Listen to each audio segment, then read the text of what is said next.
unto thy servants who bear office in this country the spirit of charity and justice, that they may in all things walk before thee with steadfast purpose and a single heart, and faithfully serve in their several offices through Jesus Christ our Lord. Amen. Amen. Most gracious God, author of all things, we humbly beseech thee for the Parliament of Barbados, especially the Senate at this time assembled, that thou wouldest be pleased to direct and prosper all their counsels to the advancement of thy glory, the good of thy church, and the safety, honor, and welfare of our people. All this we ask in the name of Jesus Christ, our most blessed Lord and Savior. Amen. Amen. The Lord's Prayer. Our Father, who art in heaven, hallowed be thy name. Thy kingdom come. Thy will be done on earth as it is in heaven. Give us this day our daily bread, and forgive us our trespasses, as we forgive them that trespass against us. And lead us not into temptation, but deliver us from evil. For thine is the kingdom, the power, and the glory, forever and ever. Amen.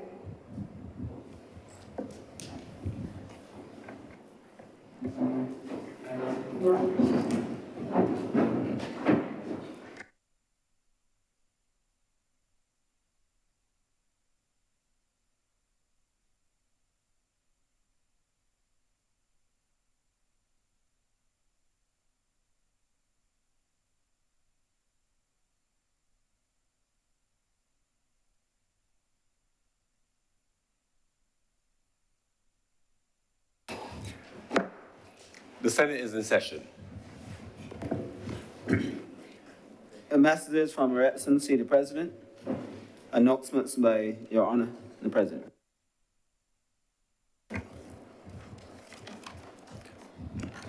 I've been informed of the absence of Senator Kevin Boyce, Senator Crystal Drakes, and Senator Andrew Malibu. Been advised of lateness by Senator Christopher Maynard, Senator Christina Hines, Senator Gregory Nichols, and Senator Most Honorable Jerome Walcott.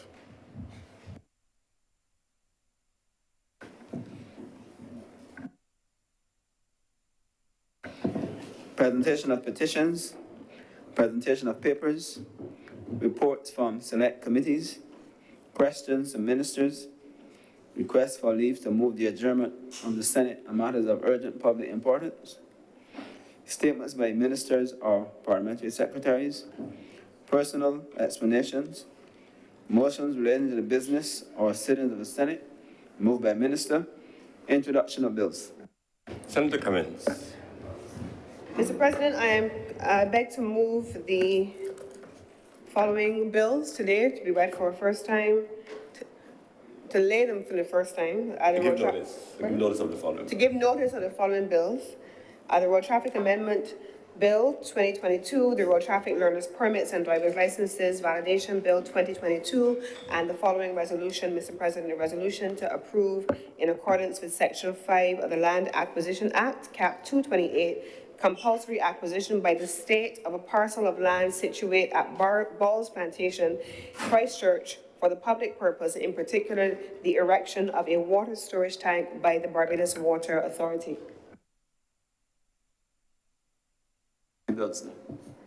Senator Cummins. Mr. President, I beg to move the first reading of the bills aforementioned. Call them one.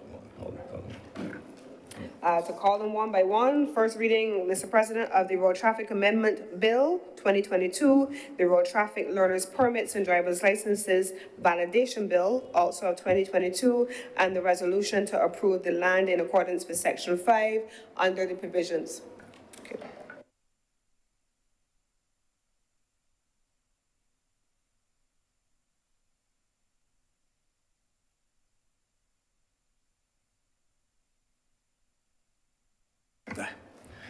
The question is that those bills were mentioned be read the first time. Honorable senators in favor, please say aye. Those against, please say no.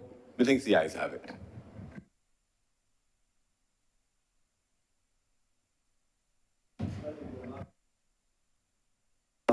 The minutes, please.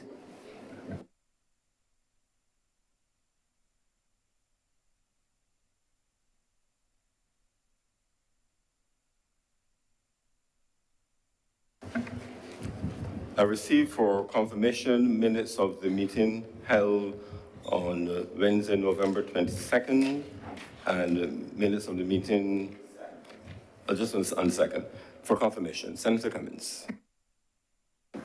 Mr. President, I beg to move the adoption of the minutes by the Honourable the Senate. The question is that the minutes of our meeting held on Wednesday, November 2nd, 2022 be confirmed. Honourable senators in favor, please say aye. Those against, please say no. Meetings, the ayes have it, the minutes are confirmed. I received as well, an invited proposal for the deferral of the minutes of our meeting held on Wednesday, November 23rd. Mr. President, I beg to move the deferral of the minutes of Wednesday, November 23rd. The question is that the minutes of our meeting held on Wednesday, November 23rd be deferred. Honourable senators in favor, please say aye. Aye. Those against, please say no. Meetings, the ayes have it. Those minutes are therefore deferred. Public business, sir. Public business is now the order of the day. Order number 2, in the name of the Honorable Minister of State in the Prime Minister's office, to move the passing of a resolution that Parliament accepts the Barbados National Biodiversity Strategy and Action Plan 2020 as the guiding national policy document for the management and conservation of biodiversity in Barbados and the associated reports. Senator Dr. Monroe Knight. Thank you, Mr. President, for providing me the opportunity to rise to lead debate on this resolution before this honourable chamber for the National Diversity Strategy and Action Plan 2020 and all of the related reports and plans. I want to suggest, Mr. President, that this resolution is one of great significance. We go about our daily lives, Mr. President. We put a lot of value on the things that we see before us, the things that are immediate. We have our cars, we press a switch and the light comes on, we turn on a pipe and water runs out of the pipe, we put on our clothes, we leave home, we go to work, and most of us put in, our 8:30 to 4:30. We may go to the gym, hang out with friends, we come back home, spend time with some family, sleep, and repeat that again. The things that we believe that life is about are the things that we use in our everyday lives immediately. These are the things that we believe sustain us, and these are the things that we put or give great importance to. Mr. President, I want to suggest, however, that some of these things that we give importance to in our daily lives are important. Mr. President, if I don't have water when it comes out of my tap, I will catch a fit a little bit.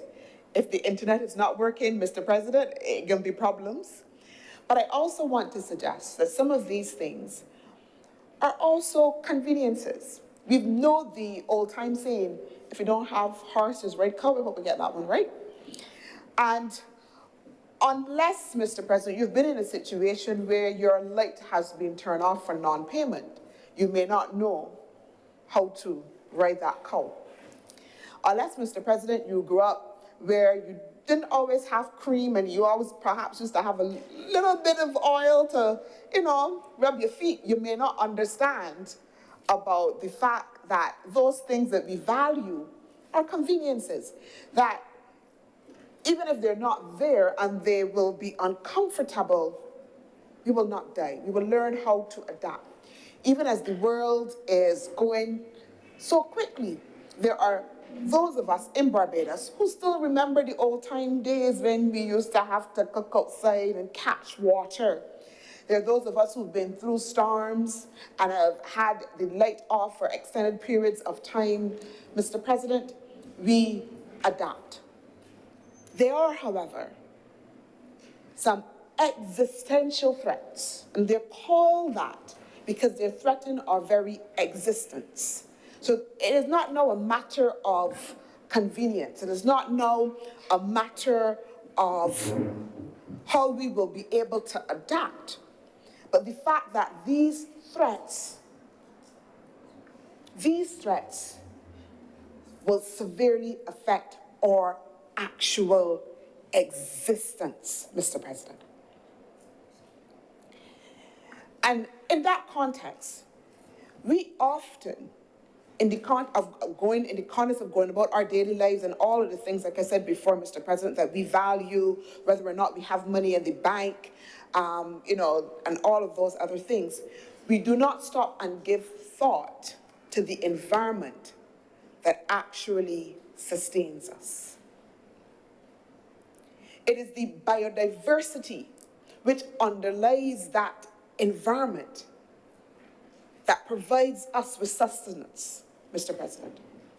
And when we talk about biodiversity, Mr. President, what it is that we are talking about, because sometimes we speak to these terms and they may appear scientific, biodiversity, and what is it? It is not connected to my life, and why are we spending time having these conversations about this notion of biodiversity and its importance? Mr. President, it sustains us. When we talk about biodiversity, we're talking, Mr. President, about the insects. We're talking about trees, Mr. President. We're talking about plants. We're talking about bacteria and organisms and the coral reefs. In essence, we're talking about all of the things that make up Earth and how they are interconnected in order to be able to sustain life. Some people call that interconnectedness an ecosystem. It is how all of those things function to create a balance for life on the earth that allows us, Mr. President, to have what we call food security. It allows us, Mr. President, to walk outside and feel the breeze and breathe clean air. It is that biodiversity, Mr. President, that allows us to have the quality of life that we know and that we understand. And I want to make the point and reiterate it in the context of when I talked about this notion of existential threats, because biodiversity and the challenge to biodiversity becomes one of those threats, Mr. President. It is the recognition of the challenge to our biodiversity and our environment that gave rise to this notion of sustainable development that we all know. It's becoming part of a catchphrase. And I think, Mr. President, that we use it so often in so many different contexts that sometimes we're not mindful of the fundamental nature of that notion of sustainable development. And again, how it is tied to our own well-being and how it helps to sustain us on this earth. The notion of sustainable development, and when we unpack it, it is the recognition that the resources on the earth are being overexploited in a way that if we are not careful, it will threaten in the long term, again, our existence. So that in order for us to be able to have the balance which is required, we need to ensure that we treat to our environment in a sustainable manner, in a way that allows us to be able to preserve and conserve for future generations and have an earth and a biodiverse atmosphere and environment that can continue to sustain us. That is sustainable development, Mr. President. And that notion of sustainable development and how we treat our natural resources, it is something that we all, as citizens, have to be conscious of, have to be aware of, have to understand, and to play a critical role in. Remember, Mr. President, I talked about the fact that it is about our daily lives. But we often take this for granted. We take for granted, Mr. President, the interconnected nature of our existence and how insects and plants, which are part of the biodiversity, help to keep us alive and help to keep the planet functioning. How our coral reefs provide coastal protection and support the biodiversity under the sea. We used to learn in school about the planktons. My was it geography or history teacher would not be pleased, Mr. President. They feed the fish. The mortgages it pays, the rent it pays. Look at how we have built out from Oistins Bay Garden to now include other entrepreneurial activity. All of that dependent, Mr. President, on the biodiversity within our marine environment. So that this discussion on biodiversity is not to be seen as disconnected from our very own reality as citizens on this island. And I know already that within the past few years, if we again look at the fishing industry, we've heard the fishing sector cry out because of they're not seeing the same fish in the same quantity that they used to before. But our fly fish gone somewhere else.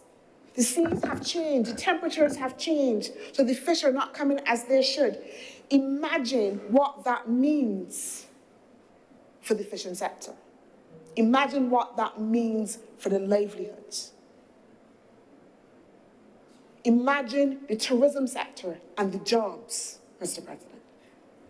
Imagine all of the small people who have to use to get tourists to come out on their sailboats, people who supply feed, who supply food for them, who provide entertainment for them, all of that interconnected and dependent on our ecosystem and our biodiversity. Mr. President, the report in the context of the biodiversity strategy notes that of the 700 species of flowering plants in Barbados, including trees, 8 are endangered and 23 species have been identified for extinction. 8 are endangered and 23 species have been identified for extinction. And I make that point, and I am not going to be tired, Mr. President, of making the point consistently in this presentation, that it is these things that we have to make sure that we keep our eyes on. Again, to understand the interconnected nature of our existence. And not that we just turn on the light, turn on the switch, press the switch and get the light. Not that we have the money in the bank account.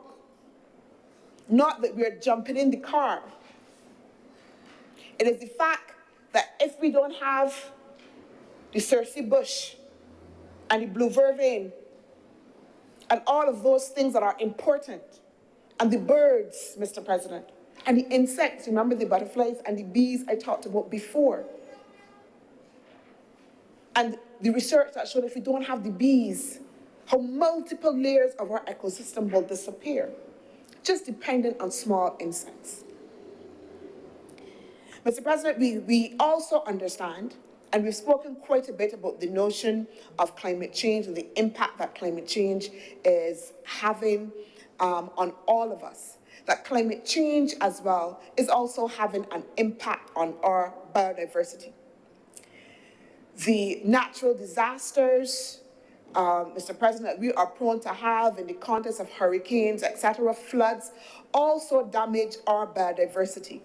So yes, there are man-made direct events in terms of our modernization, our urban sprawl, but there are also as well natural things that happen that also impact.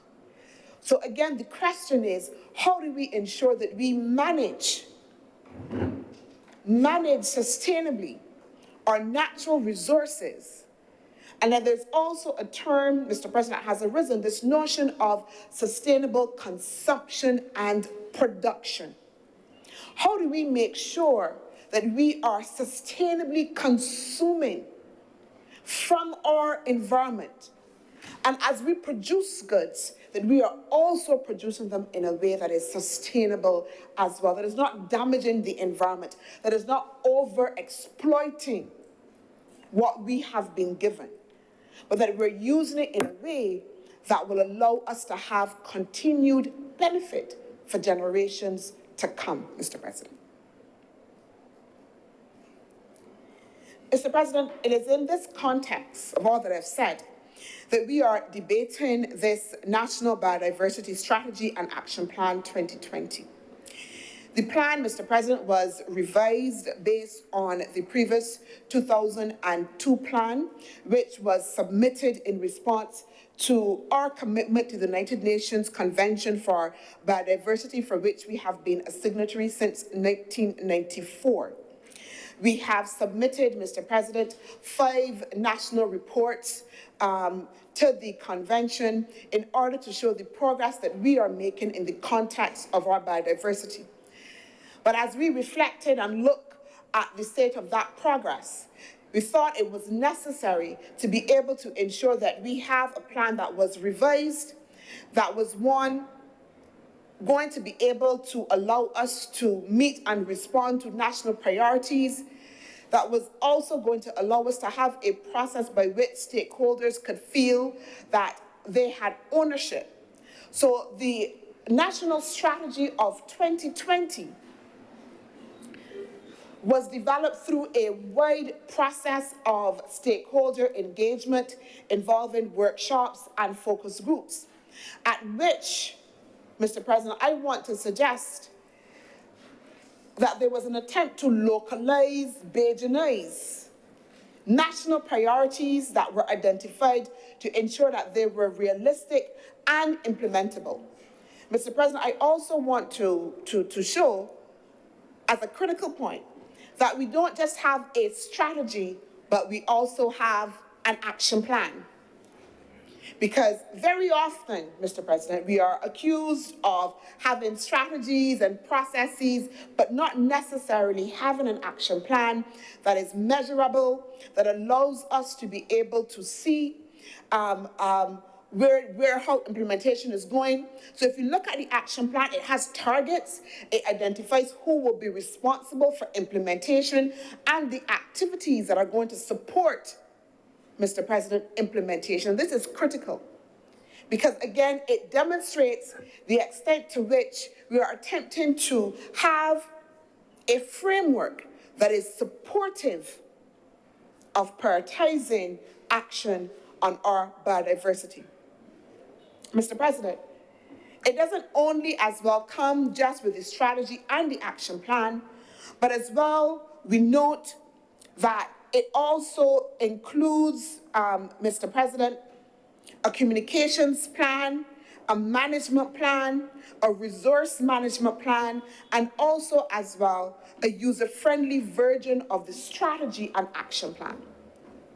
And again, the attempt is to ensure that in the context of the importance of this, that we have all of the necessary pieces in place that will allow us to roll out something that everybody, one, like I said before, has ownership of, Mr. President, and I want to reiterate the consultative process by which this strategy and action plan was developed.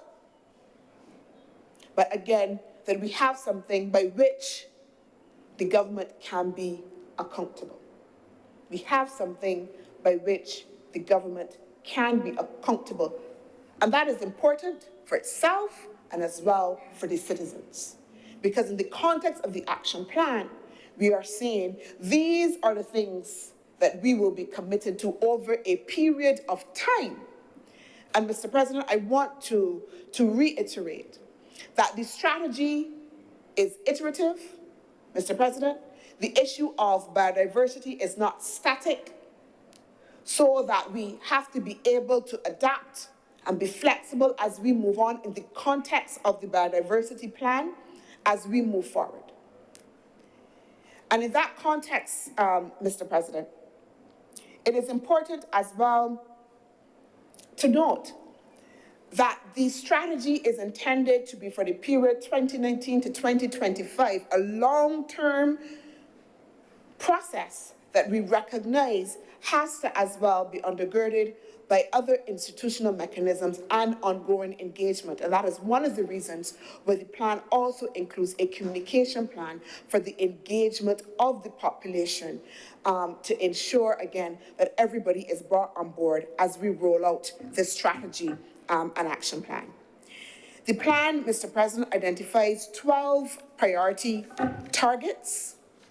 And Mr. President, I won't detail all of the 12 priority priority targets, but I do wish to make a couple of points on some of them. Target 1, Mr. President, and I'll read.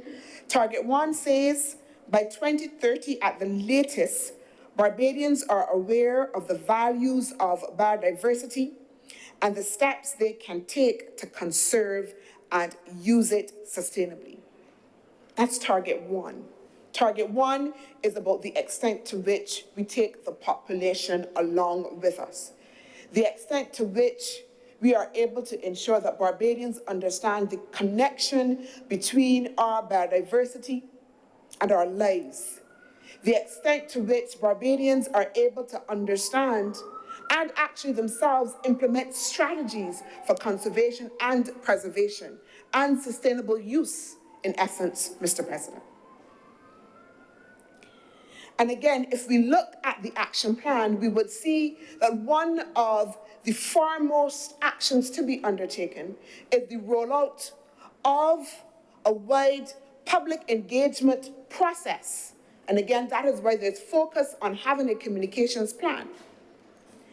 I also want to note, Mr. President, that under the Ministry of Environment and Beautification and Green and Blue Economy, that we do have a national biodiversity team that has a website. And if you go to that website, Mr. President, you will find a number of resources and also as well a number of actions that has been undertaken by that team already in order to give reality to target 1. So, Mr. President, the idea is that we've identified it as a target, but it doesn't mean that we are starting from zero. It is a work in progress and we will be working towards it. But there have been already a number of actions that have been taken in order to give reality. Mr. President, the website shows that team has hosted a series of focus group meetings and stakeholder engagement in order to develop a strategy on benefit sharing for access to genetic materials, like the aloe vera, that has commercial value, but the question is, how are we going to make sure that the knowledge bearers and those that have rights to it, us, are still able to have a stake? Because sometimes, Mr. President, if we don't preserve and value our genetic material, somebody else does, and somebody will take it away. So they're already beginning to have discussions and focus groups about how we create messages so that Barbadians understand the value, and then we can set up a policy framework for ensuring that there is mutual benefit. There have been virtual art exhibitions on biodiversity. Mr. President, I don't know if you have participated in any of the hikes that have been undertaken by that ministry. But as you go on those hikes, you're not just walking. They are identifying through all of the gullies and other systems, all of the varieties of plants and organisms that exist that are also part of our biodiversity. So it's an educational hike. And all of this, Mr. President, showing that in the context of this target, that there is work that it is ongoing in order to ensure that Barbadians are educated and understand. But the action plan sets specific targets that we are hoping to meet in order to scale up that understanding and engagement of the population. I also want to note again, Mr. President, in the context of Target 1, that it is not just the government alone that this is responsibility of. The whole notion of having a stakeholder and consultative approach recognizes that there are other agencies that are doing work and are as important to the work that government is doing, and that adds to it so that we can create a cumulative mass of actions going forward. There are a number of non-governmental organizations, and I'll call those related to the youth only, again, in the context of sustainable development, but I can point out the Caribbean Youth Environment Network. The Ashley Lashley Foundation is doing work on climate change, and who are also themselves making strides in terms of education and outreach as well to educate the population. And this is why, again, Mr. President, it is Target 1, because we realize that as much as we can take actions, if we do not do the upfront education and bring along the population, then everything may fall, because then we have no resonance and no understanding of the population of why we're doing the things that we are doing, are taking the actions that we are. Target 2, Mr. President, says that by 2030 at the latest, the Barbados government, businesses and stakeholders at all levels will have taken steps to achieve or have implemented plans for sustainable production and consumption, and have kept the impacts of use of natural resources well within safe ecological limits. Mr. President, again, Barbados government, businesses, and stakeholders at all levels. Target 2 re-emphasizes, again, the notion that this requires a joined-up approach. It requires a concerted effort by all stakeholders, taking practical actions in order for us to deal with the challenge with our biodiversity. Mr. President, I want to identify that, again, this action plan as it is and strategy builds on existing work. And as I said before, we've had a number of reports that have been submitted that show progress, that identify challenges and the status of implementation, and shows that considerable body of work has been done over time in a number of different areas. But I also want to identify that we also need to take into consideration a number of initiatives that have been taken, and I'm proud to say have been taken by this government. And I recall in the context of Madam Deputy President, when she was former Minister of Energy and the Environment, leading a charge for greening Barbados and the development of the green economy scoping study, which is still referenced as a key hallmark document in the context of climate change and the issues of mitigation and adaptation. And in the context of that strategy, it laid out a number of actions that are still important in the context of Target 2, and again, the issue of sustainable consumption and production. I want to note, Mr. President, that if you go on the website for the Convention on Biodiversity and look at the reports, and if you look at the write-up for Barbados, one of the things that the write-up indicates is that it can record that there have been additional efforts, not only by government, but by private sector agencies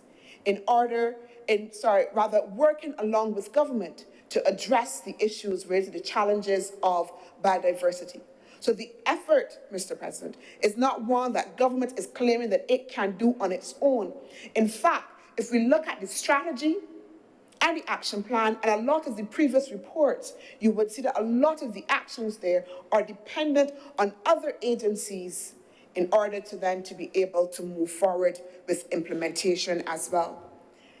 and that even in the context of this work on biodiversity within government, that there is a cabinet working group that was established, a multi-stakeholder cabinet working group, again, involving the private sector, involving the NGOs, etc., in order to make sure that, again, that we build coherence across government agencies around this issue of biodiversity, to the extent that the remit of that cabinet working group was also as well expanded as well to make sure that we addressed broader issues that were also important to biodiversity.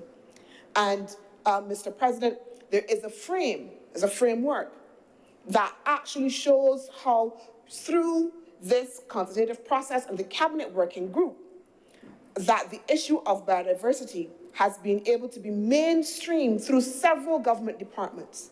Again, building coherence, not just in the context of the environment, because we would take it, lump it there, leave it there, and let it disappear. But we see that it's mainstream in the context of the Ministry of Finance, Mr. President. In the context of culture, Mr. President. And so that in the context of Target 2, what we're really talking about is a joined up process as well to ensure that we can create synergies and scale as we move forward with implementation and attempting to address some of the critical issues. Target 5, Mr. President, says that by 2030, pollution, including from excess nutrients, has been brought to the levels that are not detrimental to the ecosystem function and biodiversity. Mr. President, I'll speak to this very quickly. We are all responsible, Mr. President, for the level of pollution that we have. It is the indiscriminate dumping in the same gullies that we need that are important to biodiversity and to maintaining a healthy ecosystem that we are damaging when we take the old fridge and the old stove and all of the materials that cannot degrade and we dump them in the gully because we don't understand. We don't understand how those things leach into the water that we need to be able to drink because our water comes from the ground. So that as citizens, when we pollute the earth, we are affecting ourselves, Mr. President. We are affecting ourselves. Mr. President, I have come in the last couple of months to realize that this island is extremely dirty. We are littering everywhere. All across the streets, it doesn't matter highways. It is extremely dirty. And we don't understand what we are doing in terms of damaging our ecology, the environment, Mr. President, and ourselves in the context of that. And so the issue of pollution in a railway is one that we have to tackle. And again, it comes back to this issue, Mr. President, of sustainable consumption and production. How we intend, Mr. President, to deal with treated waste, how it is disposed of, Mr. President, the ways that we produce in businesses, and what that means for the environment. All of that, Mr. President, is wrapped up in the context of pollution. But most importantly, Mr. President, it is things that we have control over. So that for me, Target 5 is almost like pointing a finger at ourselves, each and every one of us, in order to be able to attain. Mr. President, Target 10 says that by 2030, the genetic diversity of cultivated plants and farmed and domesticated animals of wild relatives, including other socioeconomic as well as culturally valuable species is maintained, and strategies have been developed and implemented for minimizing genetic erosion and safeguarding their genetic diversity as well. And this is extremely important. Because again, Mr. President, even as we try to implement strategies, we have to be realistic in the context that we have to preserve some of our genetic material, yeah? And what this target asks us is what are going to be the ways how we are going to be able to do so. Mr. President, we've talked about the black-bellied sheep in here before. We've talked about the fact that the government has a plan in order to make sure that it retains that genetic material. Mr. President, I can speak to the fact that, again, when we look at the reports of the previous national reports under this same strategy for, not this one, for 2002, that we know that we have a germplasm seed bank, Mr. President, that was established in order to help us preserve that seed material, Mr. President. We know that under the Ministry of Agriculture is a plant protection department, Mr. President, and that there are specific agencies that right now are charged with ensuring that we can protect and preserve our genetic resources. But, Mr. President, I also want to say, again, in the context of that this is not to be seen just about environment, just about agriculture, but also to talk a little bit about what we are doing in culture in order as well to promote and to help in the context of protecting our genetic, some of that material. Within the Division of Culture, we have a program that is called Intangible Cultural Heritage. So we often know the things that we can see. We have the built heritage, the buildings, etc. We know about the arts and those sorts of things, but there are intangible things. And these means really the practices, the expressions, the knowledge, the skills, the instruments, the artifacts, the cultural spaces, all of those things are part of our intangible cultural heritage. And these are things that communities and groups and individuals hold as part of our cultural heritage. And in the context of that program, what we are seeking to do, Mr. President, is one, aid in the education and the knowledge of those traditional herbs and plants, where they can be found, what are the properties, and also as well look at the science as was at behind some of those traditional plants.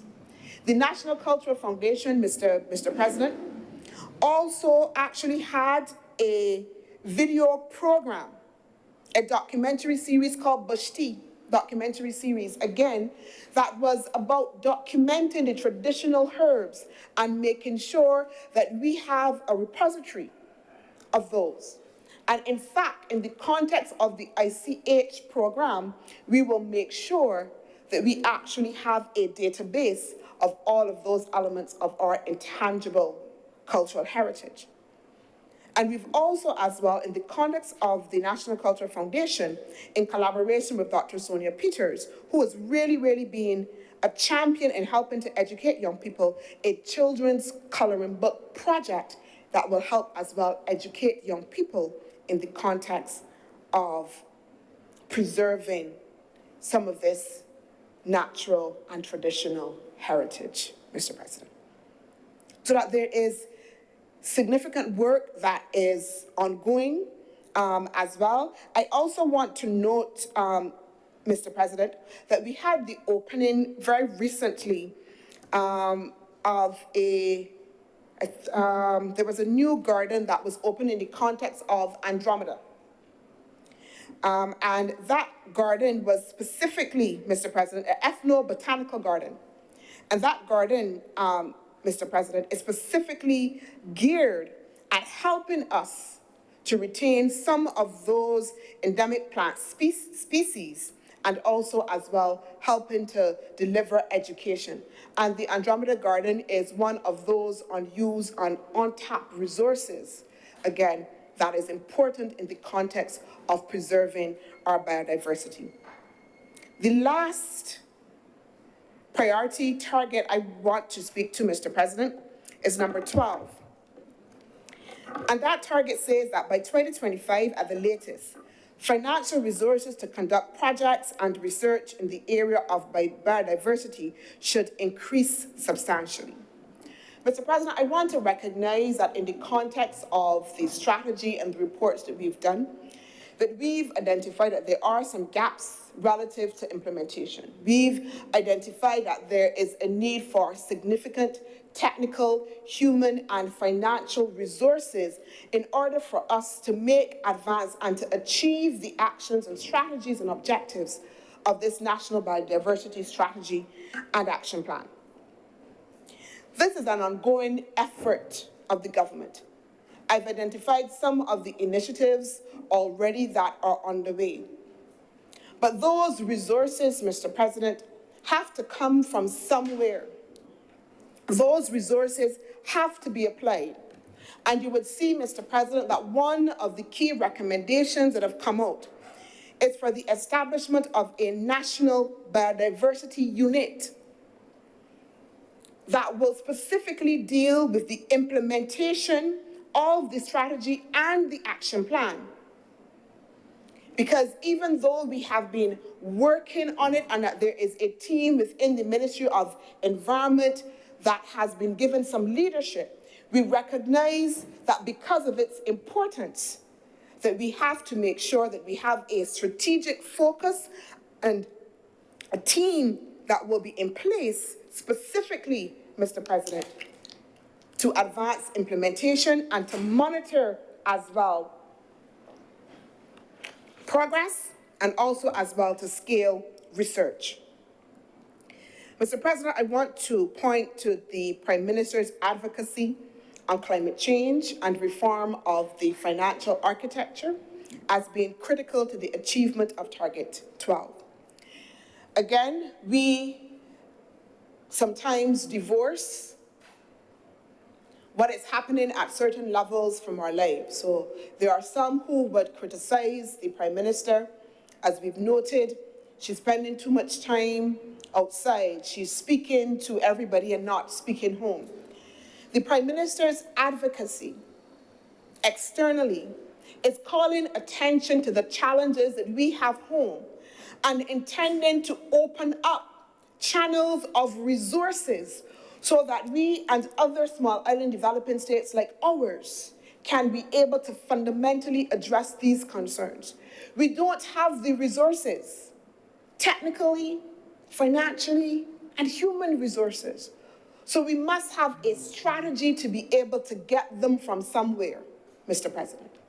And one of the strategies of this government is that we must look systemically and unlock the international financial architecture by making them understand that access to finance is not critical to our very existence, and that unlocking that in ways that are less complex, that are faster, that are appropriate, that are responsive, are going to be critical to how we address this threat to our biodiversity. So the Prime Minister's advocacy, Mr. President, is not at all divorced from our reality and addressing national concerns. Mr. President, the private sector, the majority of the private sector, are about profit. And when they look at the environment and issues of the biodiversity, and while we have seen them come on board in terms of working with us, there are very few of them that will want to actually invest money in order to be able to address these concerns. And so that we must be able to ensure that we are able to unlock. Mr. President, I want to point to the Debt for Nature swap that was passed again in this honorable chamber. Some call it internationally the Blue Bond deal. It was and is being heralded as one of the most innovative mechanisms, Mr. President, for addressing environment concerns. And it was done right here in Barbados in an arrangement with the Nature Conservancy and the IDB. It has been hailed, Mr. President, as a marine conservation landmark, a landmark. And it is now, Mr. President, being used as a best practice for other countries in order to do similar initiatives. One of the things that in the context of that Debt for Nature swap that the government has committed to is the creation of a Barbados Environmental and Sustainability Fund. And that fund, Mr. President, is intended to provide funding for environmental conservation and sustainability actions, not to government, but to NGOs and community-based organizations, as well as some government agencies and the private sector via a competitive and transparent grant program. It will support the government and its agencies in development of execution of a 5-year marine spatial planning process to advance climate resilience, nature-based solutions, and marine conservation, and also as well foster opportunities to secure blended finance, non-grant instruments, and a vibrant blue economy that attracts additional international resources and ensures the long-term financial sustainability of the fund, Mr. President. So that we are seeking to engage in having the appropriate financing and the appropriate financing mechanisms because, Mr. President, we've been accused of, having too much debt. But again, it is the balance. We need to be able to address these concerns in a fundamental way, and the resources must come from somewhere, Mr. President. So the government is seeking to balance the debt and the grant financing that will be necessary. Mr. President, I also want to point to the $50 million project, the grant from the Green Climate Fund for a project called, we call it through our crews, Reduce, Reuse, and Recycle, which is really going to help us address the issues of water resource management as well. So we are seeking resources in order to be able to address these issues. And there are work, Mr. President, in a number of other areas that I can point to, the work that is being done in terms of the biosafety legislation, Mr. President. Before Cabinet, we are considering a policy for the fishing sector as well to make sure that we can address issues there in terms of scarcity and overfishing, etc.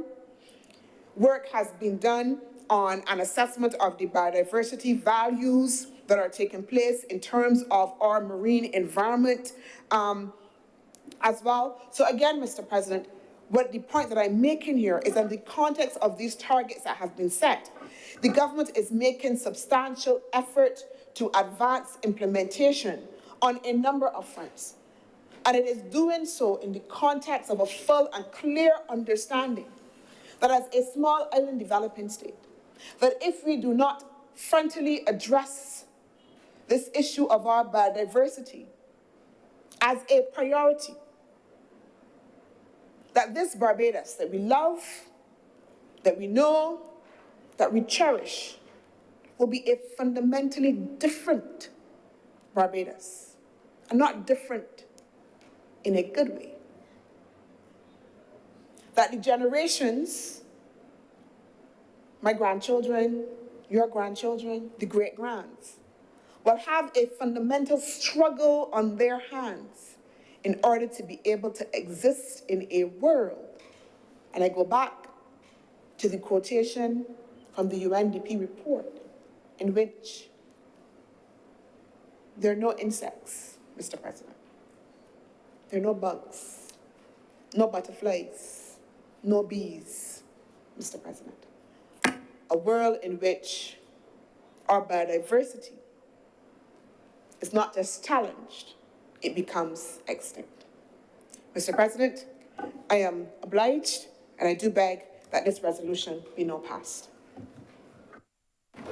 Thank you very much, Senator Dr. Monroe Knight. Senator Dr. Brathwaite.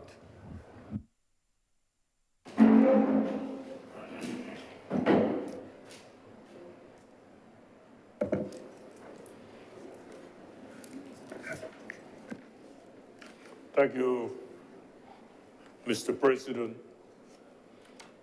for recognizing my request to say a few words, and I rise in support of this Barbados National Biodiversity Strategy and Action Plan, which has been brought to this honorable chamber. In my opinion, Mr. President, this is one of the most important pieces of legislation that I have seen brought to this chamber during my time here.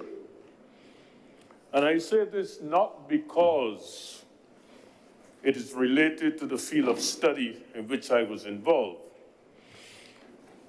but it touches the heart of sustainability. Our society, Barbados, and its development will not be measured by the number of motor cars or the number of cell phones that we have in this country. The measure of the development of this country, Mr. President, must be based on whether we have developed a sustainable country that can provide for the fundamental needs of the population in the area of water, food, energy, and health. That having been said, this strategy developed here represents a comprehensive approach to the management of the environment and responds to a reality that we, as a small developing country, we're very vulnerable to the impact of climate change. The droughts, increasing hurricanes, flooding, of which we're all aware, threatens our very existence. So that, Mr. President, the survival of our country depends to a large extent on the management and conservation of our natural resources, our beaches, our shoreline, our soils, our environment, fundamental to our survival. And therefore, the points made by Senator Monroe Knight in her presentation are fundamental, that we in Barbados must understand that the sustainability of our country depends on greater respect for our environment and the management and conservation of our natural resources, not only for this generation, but for generations to come. And so I would like to congratulate the government for bringing this proposal to this chamber, and I would like to congratulate the persons who have been involved in its preparation, because it is a comprehensive proposal that represents the varied dimensions of this particular topic. And I note that it took into consideration the interests of the societal groups that are involved and presents a long-term strategy to address this particular topic in the context of our reality. The Convention on Biodiversity makes it clear that the fundamental goals of any strategy must be conservation of biodiversity, the sustainable use of biodiversity, and the equitable sharing of the benefits among the members of the society. Mr. President, this document and this proposal merits extensive discussion and sharing with our society. It should not be that this should be a simple document of this chamber. This should be a document to be shared with a wider society to increase the consciousness of our people of the need to respect this environment that we have, this 166 square miles, which must be preserved not only by this generation, but for generations to come. I, however, believe, Mr. President, that there's need to see this not only in the context of preservation of the environment, documentation of our natural resources and our biodiversity, but in the context of the economic value of these resources to our people and to the economy. I believe that biodiversity must not only be evaluated, but it must be explored and exploited in such a way that the economic value can accrue to our economy. As we seek to diversify the economy away from the fundamental base of tourism alone, we should be looking at the products of our biodiversity as potential sources of income. And I say this in the context, for example, Mr. Chairman, just recently, Mr. President, I was involved in a project to plant 1 million trees in Barbados. A very noble project, an important initiative, as it sets the stage for Barbados to comply with its international commitments under the Paris Agreement and other international agreements that we have signed. But I think it's important to take it a step further and to recognize that the planting of 1 million trees should be seen as an economic investment that contributes to the development of our country. It must not be trees for shade and trees for beautification and trees for conservation. The project must be a project that promotes trees for purpose, trees for economic development, trees for contribution to the economy. In that regard, we had proposed that here in Barbados we should develop orchards of tropical fruits so that we can benefit from the trees that are planted. We would grow trees that would contribute to better nutrition, trees would contribute to the potential development of a fruit industry, an industry that could contribute to diversifying our nutritional offerings to tourists and to visitors and to the population in general. Trees such as mangoes, avocados, pawpaws, golden apples, soursop, orchards of these trees, breadfruit,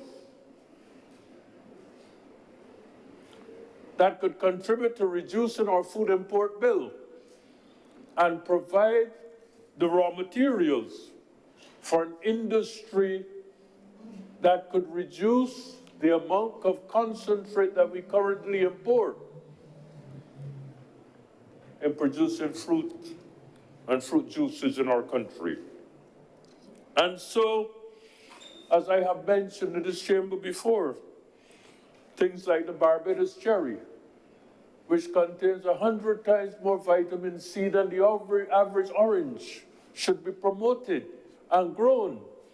And I have said before that I think that the Scotland district should be a place for the development of a fruit orchard in our country. But in addition to that, Mr. President, we need to promote our herbs, herb gardens, and to explore the pharmaceutical value of the trees and the plants of our country. I know of a country that has invested heavily in the identification, classification of its biodiversity. and has been able to engage important pharmaceutical companies in the world in joint initiatives to extract natural chemicals, natural products that are now being used to make creams, cosmetics, and other materials for industries that provide employment opportunities and generate foreign exchange for that country.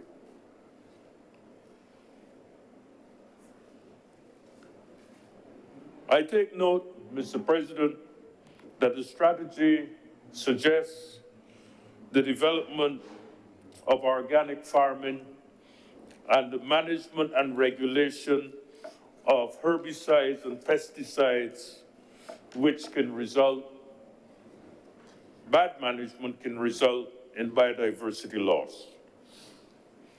Mr. President, there is growing evidence today that toxic pesticides used in agricultural production are a threat to public health and safety, and several initiatives are being taken around the world to promote safer use of pesticides and safer food.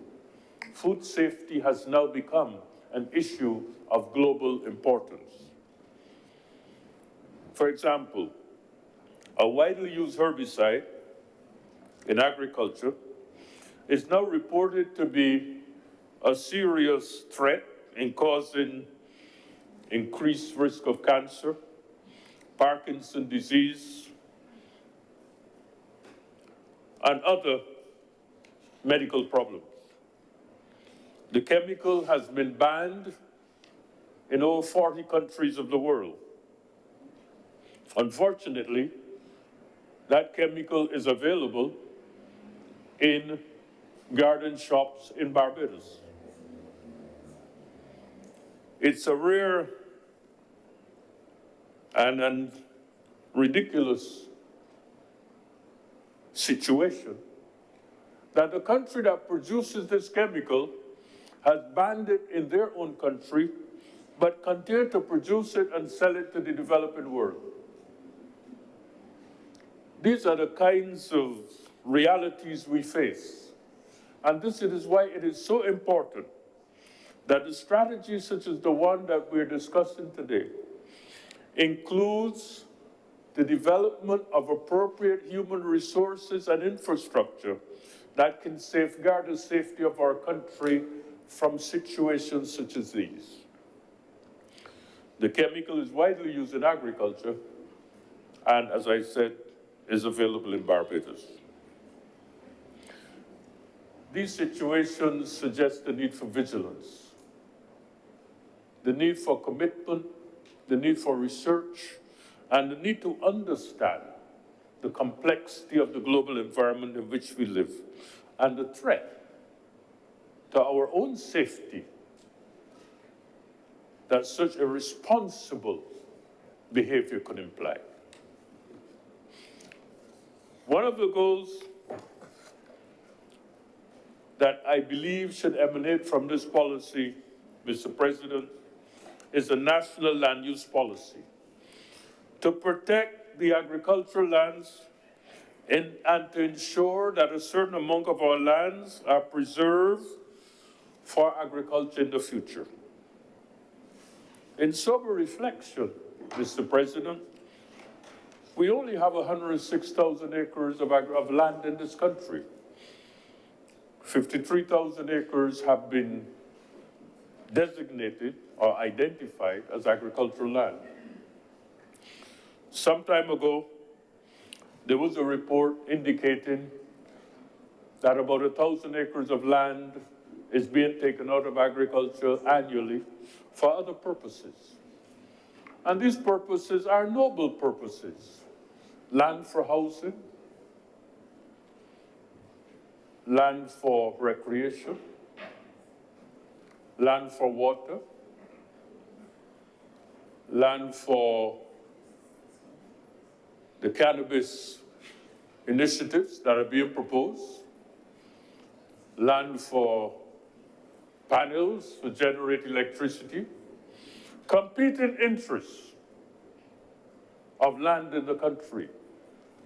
But, Mr. President, we must ensure that in all that we do, that we preserve a certain amount of land for food production and for agriculture. At the rate that has been mentioned, if we take 1,000 acres of land out of agriculture every year, it means that in 53 years, there'll be no land in agriculture. By 2075, there'll be no agricultural land in Barbados. And that generation then will be asking, what did the last generation do to secure our food security, given the reality that by then the world population will be about 10 billion people. And the demand for food will continue to increase. In that context, a policy on biodiversity must include, in my view, a policy on land and land use policies that reflect our reality, reflect our limitations, and reflect the reality that we must secure our future against the prospect of increasing threats to world food supply.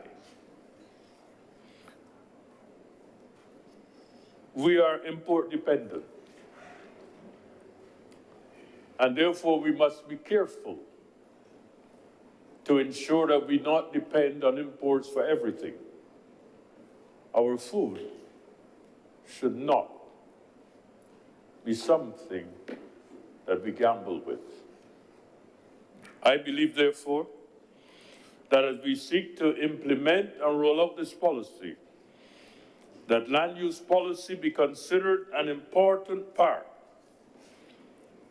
If in fact, as I note here in my notes, the world population of 10 billion will require a 46% increase in food demand by 2050, it is clear to me that food is going to be an issue for the future.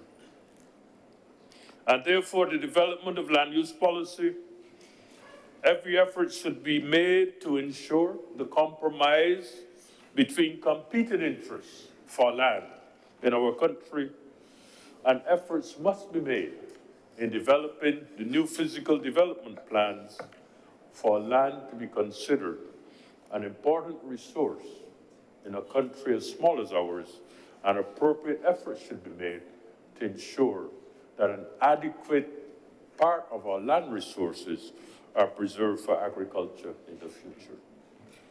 Mr. President, I thank you for your attention.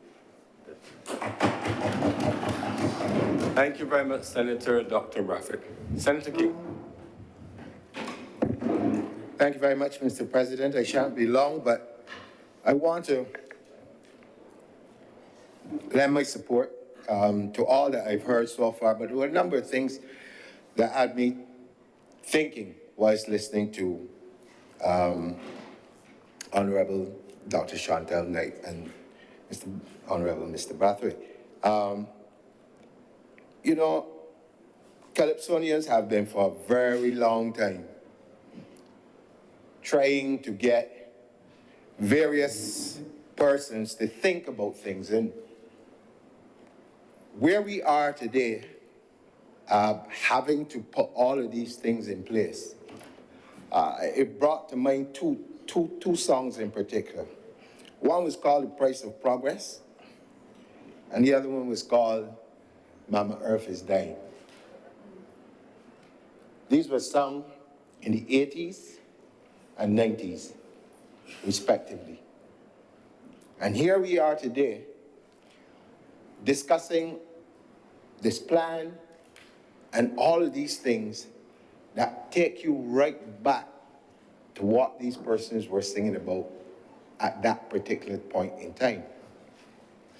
It also reminds me of another song which is immensely popular in Barbados, where everybody puts their hands up in the air and they sing and they carry on whenever it's played.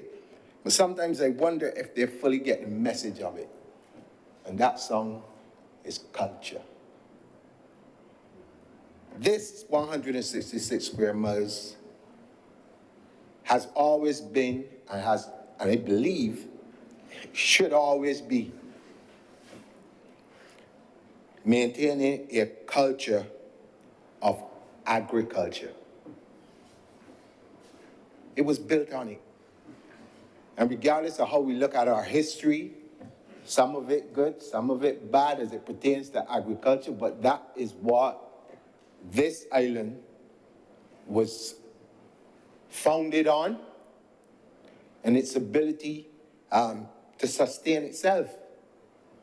You know, when you look at it from a scientific standpoint, we oftentimes talk about the work that was done on sugarcane in Barbados, the work that was done on cotton, and all of these things that we are responsible for, and we like to boast about them at particular times when it seems relevant.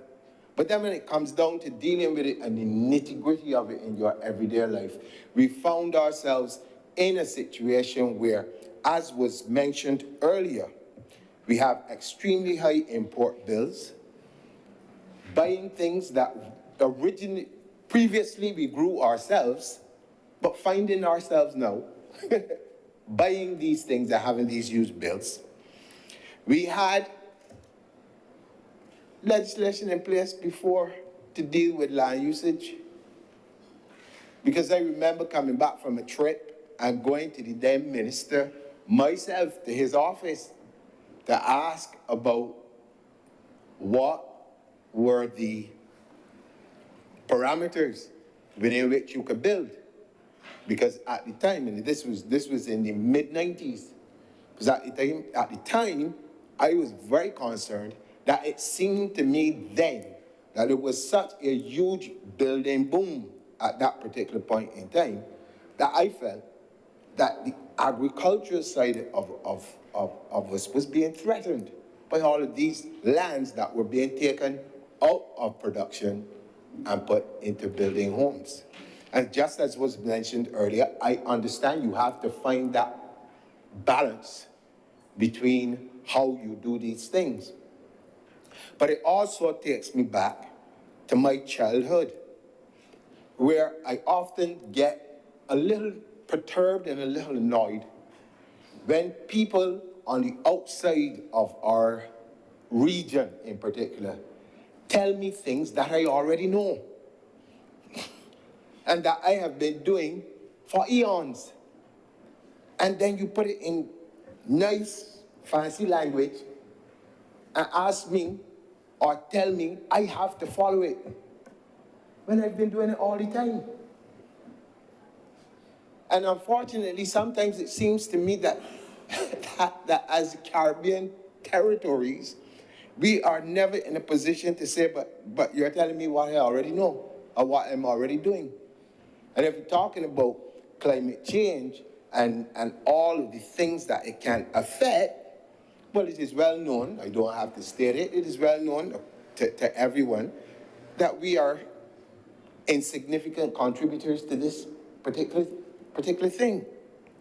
But these same people, in the name of progress, have also used the opportunity to sell us things that they want us to buy and tell us that the methods that we were using before were primitive and outdated and all of this stuff. So in comes the pesticides and all of the other things. And then some years later, you come back and tell me that the pesticides are responsible for giving me cancers and killing me and doing all of these things, or killing off the bees, killing off the worms in the ground. All of these things that when we were children, we spent a lot of time digging up the ground and looking at worms and understanding what it is that we're doing, or even running around and catching butterflies. You know, and you ask yourself, where did we go wrong? These are some of the things that we had to sit down in school and learn. And here we are in 2022, talking about biodiversity, and as if this is a brand new concept that we now have to deal with. Now, I fully understand why we have to do it. The reason why we have to do these things is because we've been neglectful in our approach to our own well-being and our own survival. And at some point in time, somebody has to be able to ask the question, why does it seem that sometimes we are willing participants in our own demise? I listened very carefully to Dr. Monroe Knight speak about how, and I use the word, how nasty people have become in Barbados. Disposing of garbage and this kind of thing. When I was growing up as a child, you would never, I didn't care how poor people were, they always had this particular phrase. I grew up with grandparents and they talk about cleanliness is next to godliness. And it didn't matter how poor or what status people had around their homes, they kept it clean. They had their own kitchen gardens, they had chickens, they had pigs, they had all sorts of things, but they kept it clean. And they also knew that these were things that I had to grow for my own consumption. And every other house had some sort of fruit trees all around them. The question you have to ask is, where did we go wrong? And it always boils down to this particular word that we call progress, which unfortunately is always handed to us by others. And it leads me to wonder sometimes, can our people think? Can we not think for ourselves? We have experts. You can find an expert in Barbados on every possible thing you need to deal with. But are we listening to ourselves? And I really just wanted to use this opportunity to say to the people in Barbados now that legislation, policies, all of the things that any government, not just this one, any government tries to do, will make no impact if you do not behind it. And if you do not play your part in making it a reality for yourselves and for future generations. It is important, as was stated earlier, that we need the trees, and we understand, and I'm sure for those persons who would have seen the discussions from the other chambers and listened to the Minister Ford speak eloquently about all the things that we need in terms of the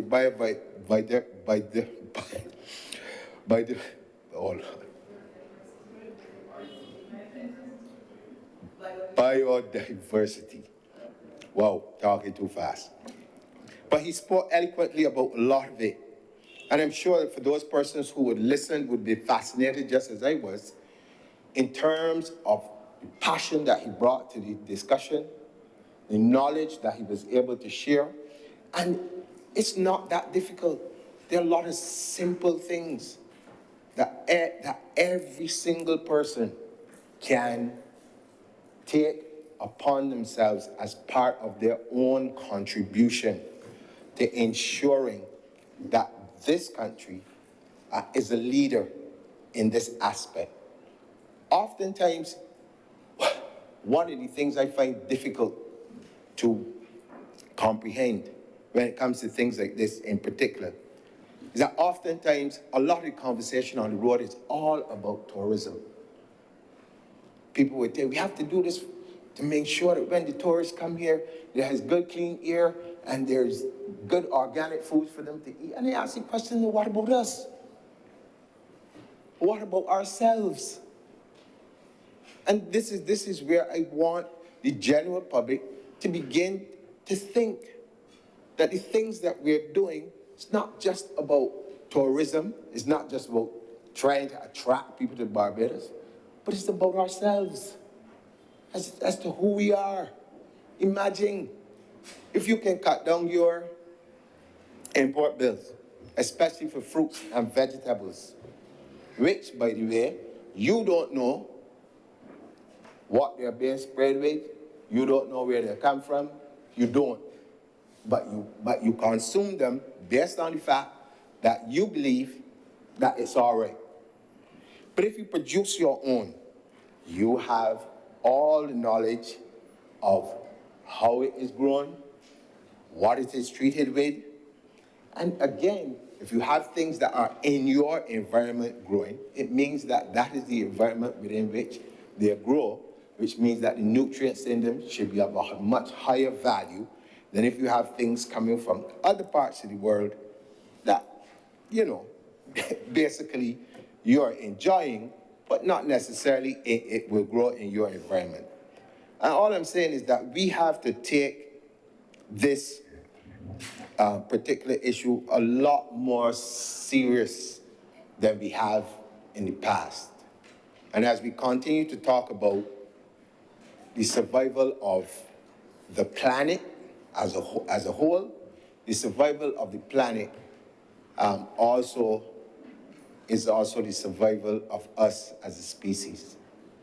And I think oftentimes people don't pay a lot of attention to it, and they continue to do what I consider to be unhelpful practices and expect a different result.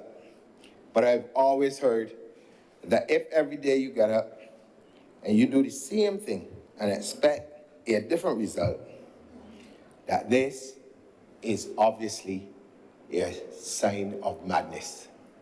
And so if we believe that we can continue to pollute the environment as we do presently, if we continue to believe that the gullies across this island is for old fridges and old beds and all of these kind of things that you see them, you pass and you see them, and you ask yourself, well, what manner of man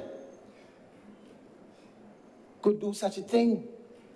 The gullies in themselves have medicinal plants. The gullies of themselves, good place with a lots of oxygen. If you go for a hike, as people do, and you walk through, oxygen is good for you. I mean, we live, and I've said this on a number of occasions, but I'm going to say in this particular setting, I believe, and I will challenge anybody anywhere in the world on this.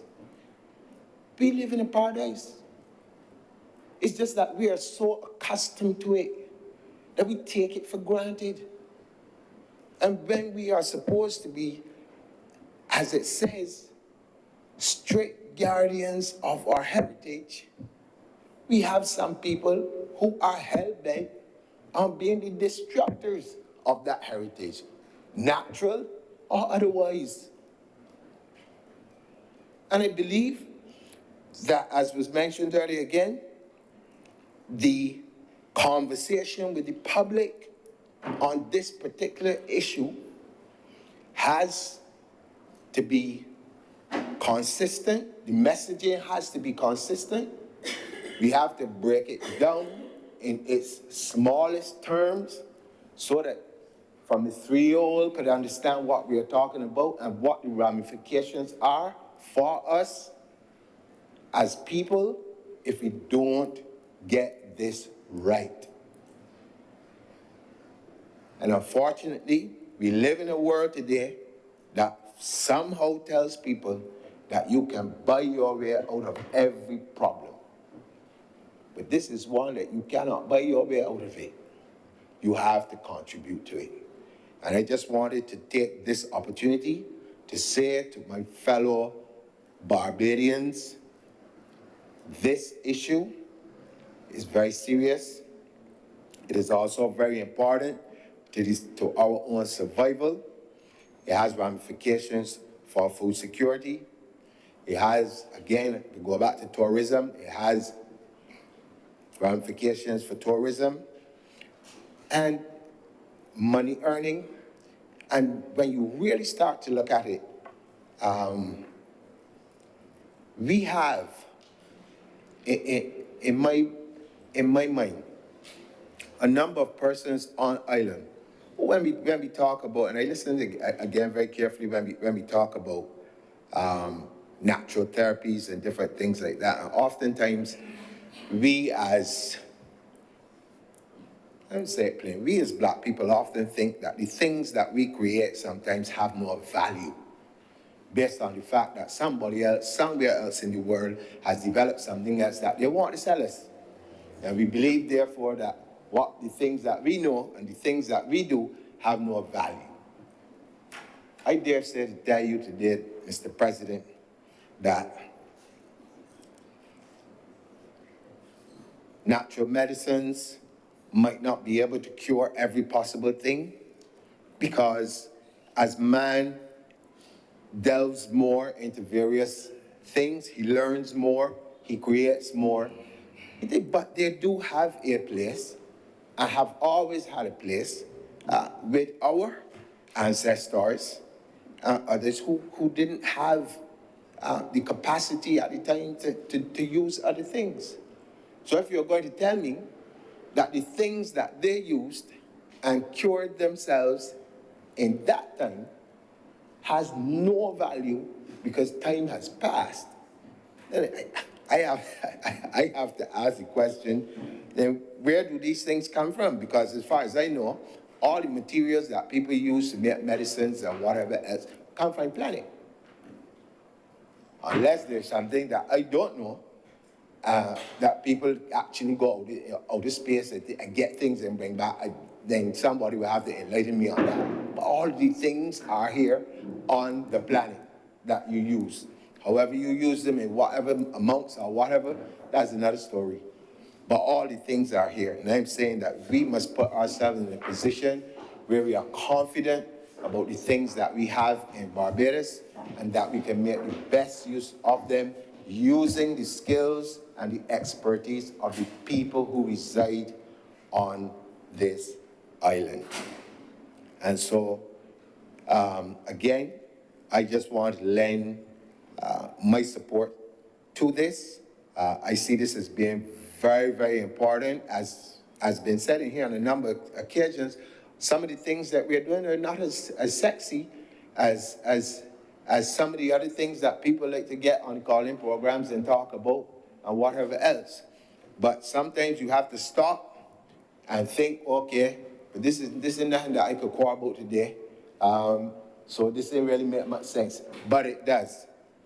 It makes a lot of sense, and it is important that we even begin the messaging and the education or re-education on things like this in our primary schools, secondary schools, to ensure that we do not make the same mistakes that we have made in the past where it comes to dealing with this particular issue. And so with those few words, Mr. President, I am obliged to you. Thank you very much, Senator King. Senator Hewitt.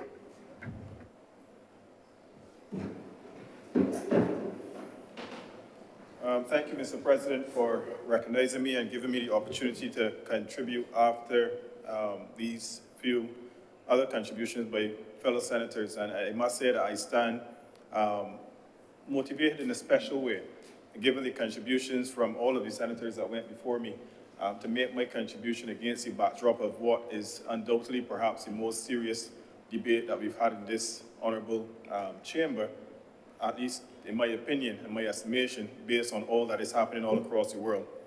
I want to also begin, as I usually do, not as my trademark, but to reflect on a bit of history and give some context to this whole topic of biodiversity. Now, the earliest recorded attempt with regards to biodiversity stem back thousands of years in the ancient Greek civilization. In fact, it focused heavily on the Greek philosopher Aristotle, who observed many different species, observed their morphology, behavior, and also their physiologies. And as a result of that, Aristotle's methods of classification lasted some 2,000 years. 2,000 years, Mr. President. So this topic about biodiversity, we know it is perhaps the most serious discussion right now against the backdrop of climate change, but it is really nothing new. It was only until roughly the 17th century, Mr. President, that it was believed that all biodiversity that existed then, everything on the earth at that point of time, would have been on the earth well before that point and would also continue forever to be on the earth. That was the perspective back then, obviously, with much inclusion from the inputs from the churches of the day and the religious factions of the day. So this phenomenon of extinction was really never a thought of the day. Nobody ever thought about the word extinction or biodiversity being significantly reduced. But we exist in a world today, Mr. President, and a country today that faces a far different reality, where the threat of extinction is very real, and where the decline and disappearance of various species comes as a natural statistical inference for future reference as well.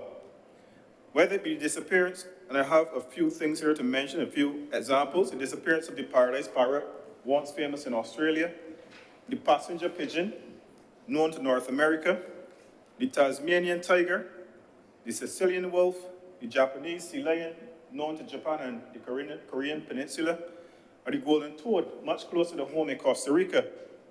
Most of these went extinct as a result of a combination of annual burning in some cases, very native flora would have disappeared as well, and also massive culling and game shooting in terms of exploiting some of these animals for their meats as well. Now, the list is extensive, Mr. President, and based on all indicators and based on everything that is happening across the world today, the list will continue to extend. Things will get worse if we continue on this business as usual approach with respect to how we treat the biodiversity. But don't take my word for it. Take the word, Mr. President, if I may, refer to the International Union for Conservation of Nature and their latest publication, where they identify on their website, which anyone can visit at iucnredlist.org, they identify 41,000 animals worldwide being currently threatened with extinction, including 41% of all amphibians, almost 33% of reforming corals, and 27% of the world's mammals, more than a third of all marine mammals and 13% of all known bird species. Don't take my word for it, but take theirs. Most recently, Mr. President, and the Senator Monroe made mention to it, I was invited to the opening of the Andromeda Botanical Gardens in St. Joseph the other day. And anyone that drives through St. Joseph on any given day, perhaps many decades ago, and perhaps within the next few decades, will have a natural appreciation for their rugged authenticity passing through that part of the country. And when I passed through there, Mr. President, I saw no less than 9 mongooses or mongoose, depending on your disposition in terms of pronouncing the plural of the noun. Mongoose as well. Mongooses, Mr. President. I saw no less than 9 of them at different points heading towards the botanical gardens, and I was so amazed to stop at one point and see 5 mongooses, a family of 5. In fact, I don't know if it's a family, it might be neighbors, but they look very similar. But I saw 5 of them nonetheless alongside the road, and this spoke very well to me, establishing that, all is not wrong in Barbados, all is not lost. There is a sign of hope in Barbados, but we need to get it right. And the reason why I focus on them, and I understand that they're not indigenous to Barbados. They were introduced back in the 1870s when we had issues with the rats in the cane fields. And I know they're not indigenous, but they have become part of our biodiversity in Barbados.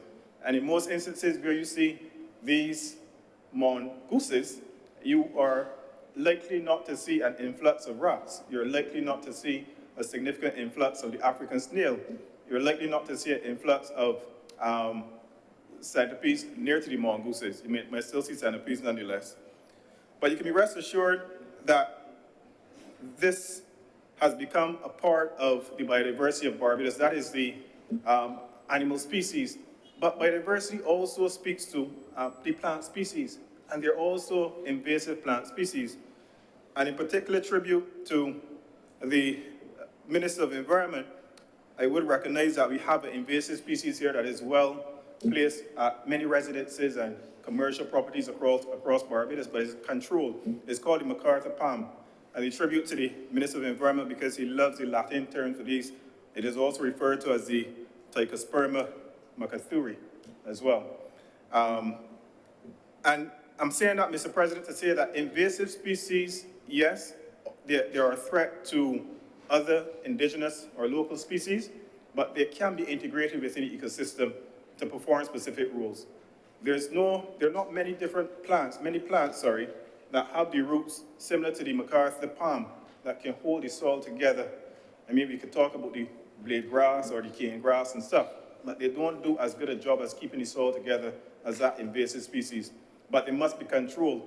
If they're not controlled, you're going to find the same situation that countries like Grenada face now in terms of controlling the onslaught of the bamboo that's growing well in some parts of Grenada. And this leads us back to target 6.3 within the same document that we're referring to today, the Strategic Action Plan, which says that it is going to establish species-specific strategies to eradicate or control the population sizes of prioritized invasive alien species to manageable levels. Now, Mr. President, gone are the days when we have to establish, if we ever have to establish, a reserve for mongooses in Barbados. A reserve or a habitat, specialized habitat for mongooses in Barbados. Gone are the days. But like any other animal, they need a home to thrive. And mongooses live amongst the plants, the wild canes and the overgrown vegetation all across the island. Which brings me to the next point that I want to speak of in terms of biodiversity. And this is, of course, of the plant species. Within the context of Barbados, our history of utilizing and growing food is well documented and well known and well preserved. Way better preserved than the history of the presentations in this honorable chamber by a Hansard, I must say. For centuries, we've been depending on our plants to sustain most of everything we do. And I must say, Mr. President, that we live in a world today where there's a significant disconnect between the food on our tables and biodiversity. There's a significant disconnect between how we get what we eat, where they're sourced from, what is the process behind cultivating them, what is the process behind growing them. There's just a lot of knowledge, but ignorance because it is not presented in the right format, because there's no idea as to where to source these particular aspects of our culture. Now, I witnessed something remarkable at the World Cup the other day, and this is not the few warm-up matches that Argentina had before they will go on to win the World Cup. I witnessed, I speak in the interview. I witnessed the Japanese team after they played. Not the team, sorry, the Japanese supporters, particularly those from Japan. After the match was finished, all of the Japanese in one or two particular stands, they got up and they cleaned the entire stand. They cleaned it. It was almost automated. I could have sworn somebody back in Tokyo pressed the button and everybody just got up like robots and start picking up everything. I've never seen that. Now, why did they do it? Enshrine culture. Enshrine culture, Mr. President, from a young age when they're 3 and 4 years old in what we would have as the equivalent of primary school. That is something that they do at every break session, maybe 3 times throughout the day at school. They get up and they clean the desk, they clean all around as well, they do sweeping and stuff. Not the teachers, no maids at the school. That is culture. And I say that against the backdrop of what we need to do. We need to enshrine culture into our people, into the youth as well in particular. Panadol multisymptom now is the Cersei bush of yesterday. Milk of magnesia now is the, many persons don't know it, is the fizit, no, you ever heard of the fizit nut? Yeah, the fizit nut of yesterday. The imported and processed multivitamin supplements are now the moringa leaves of yesterday, which are now making a comeback, yeah? And then we can speak about other things like bok and like sprays that persons utilize around their houses, as opposed to pinching a soursop tree and putting leaf by the door or by the window, as opposed to planting thyme inside the pot and putting it outside the door.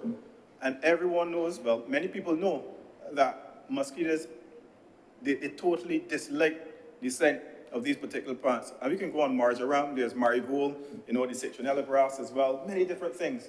Biodiversity, yeah?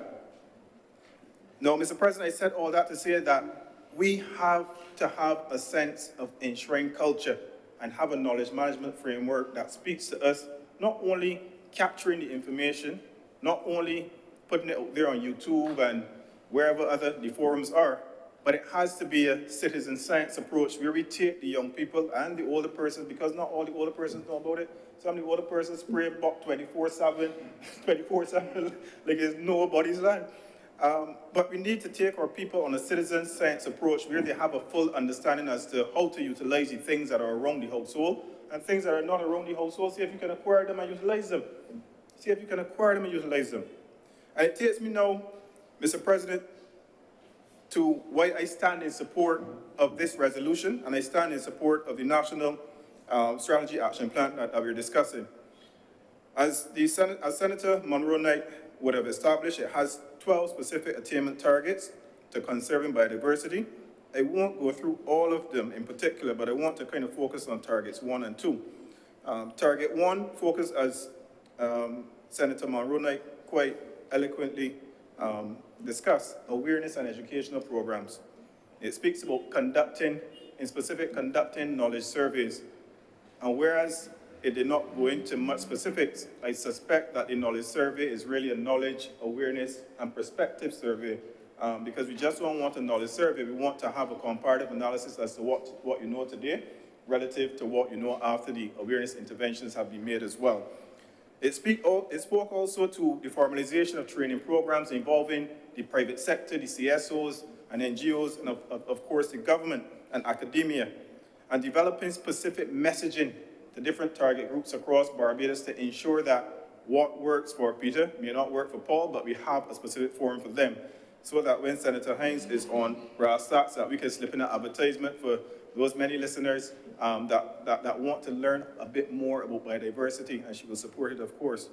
It also establishes an online biodiversity toolkit, Mr. President, a toolkit that, to my mind, must not only be one focus on educating the students and educators as well, not a rebriefer, but it must be a train-the-trainer toolkit, because persons must be able to walk away from this toolkit and emphasize and impress on those who may not have access to the toolkit, but in such a way that they can understand even the basics of biodiversity and the basics of the importance of biodiversity.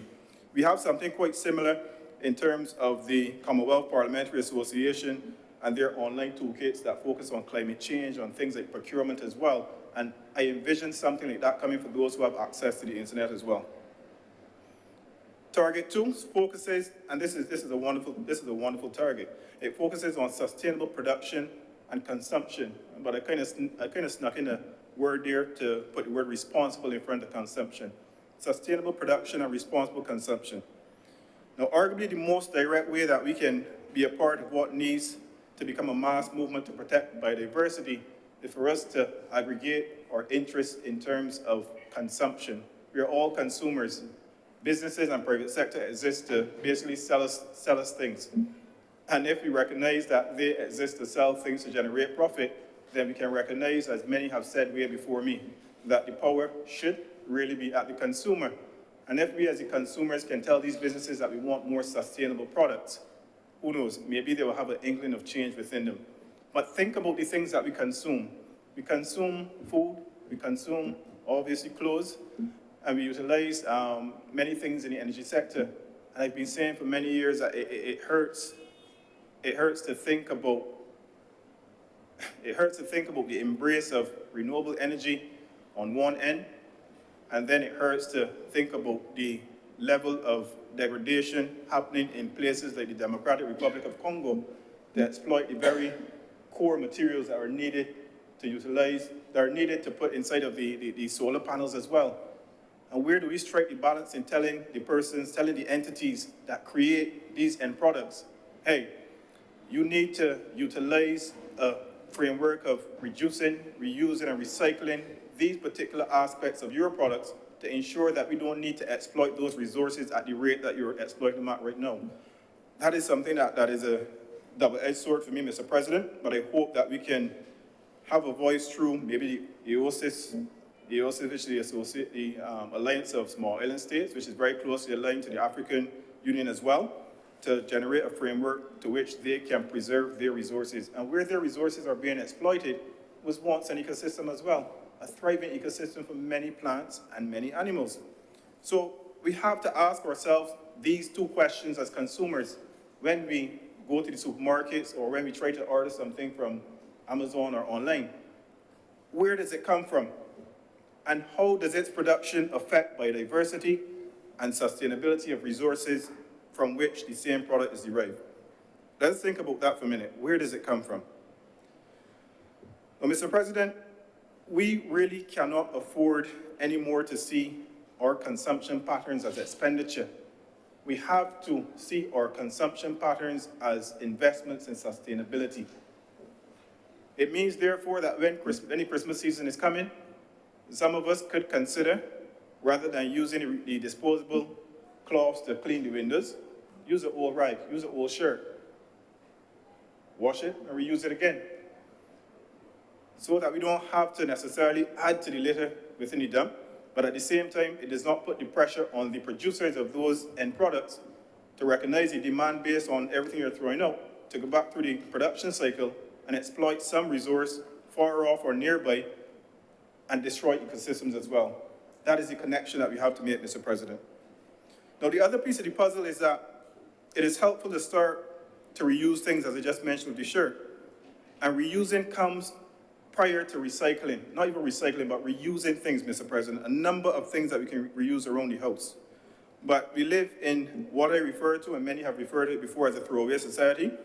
And it comes to me as no surprise why all types of waste find themselves imposing on the natural environment, similar to what Senator King mentioned earlier, the fridges that we saw in the WIM. It was devastating. It was ridiculous. And I was embarrassed to go out there with my team from NCC and see the amount of things all inside the WIM in the gully. It was very embarrassing, Mr. President. Nonetheless, I must support the work of the NCC for the cleaning of that area and the other gullies that we're going to do very soon. And speaking of the NCC, it would really be remiss of me if I didn't again highlight their wonderful efforts and the work plan aimed at many aspects of biodiversity. Now, the National Conservation Commission, and we're talking about conserving biodiversity, perhaps and hopefully under my stewardship we can advance this at a rate never seen before. I'm hopeful. But people know, when they hear about the NCC, people know about the staff and the contractors we have all across Barbados cutting the sides of the road, Mr. President. They know about the bushing programs that we have on open lots with overgrown vegetation. They know that we sell plants at the NCC. But people may not know that we are perhaps at the forefront of preserving many types of biodiversity, particularly the plants, the flora, in Barbados that many other entities in Barbados can't do. We have at the National Conservation Commission a containerized 40-foot container, which really and truthfully allows us to control the environment at any given time and grow plants at a far faster rate than the natural environment if you put them in an external nursery. It means that we have control of the exposure to sunlight within the container. We have control of the moisture levels, humidity.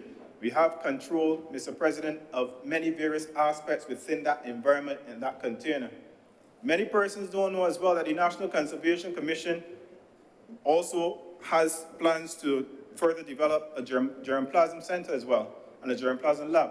Because whereas the grow house container focuses on the quantity, the other aspect of biodiversity is really the quality of the species.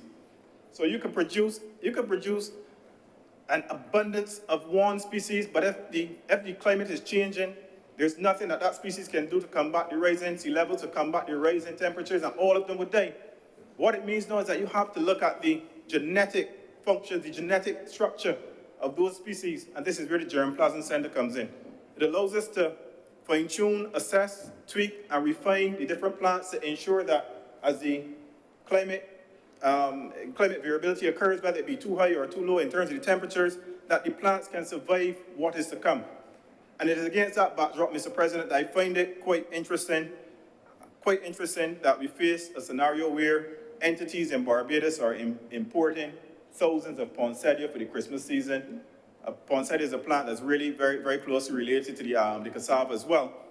When we have the capacity to meet and surpass demand here in Barbados and save foreign exchange. And I'm not knocking the private entities that are doing so, I'm just saying that we need to step up to the plate. I'm telling myself as the chairman of the National Conservation Commission, all things being constant, next year this time, we should not be going through the same process of having persons import poinsettia in Barbados to enjoy the festive season as well. So, Mr. President, I also want to say that within the context of biodiversity, there's a lot that has been said before by my colleagues. There's a lot that will be said. I hope to hear from the other senators. But in summary, I really want to implore not only members of this honorable chamber, through you, Mr. President, but those persons within the earshots, to really consider what each particular plant and animal around the household, what their contribution is. Consider them. So when we drive across the country and we see overgrown vegetation, just remember that overgrown vegetation is an ecosystem. Everything is not going to look nicely manicured lawns that some persons may have around their houses, but every house was an ecosystem before it was a house. Keep that in mind. Every single house was an ecosystem before the concrete started to impose on that spot. Perhaps many of the houses, perhaps mine, because we had a cane field above as well, was the home for the mongooses. Other persons would say mongoose, but not me, no better than that. Yeah? And Mr. President, I rise to give my full support once again. I rise to acknowledge the importance of this particular strategic action plan. And I rise to thank you for allowing me the opportunity to make this contribution. I'm obliged. Thank you very much, Senator Harewood. Her Honor, Senator Thompson. Thank you very much, Mr. President. Biodiversity, the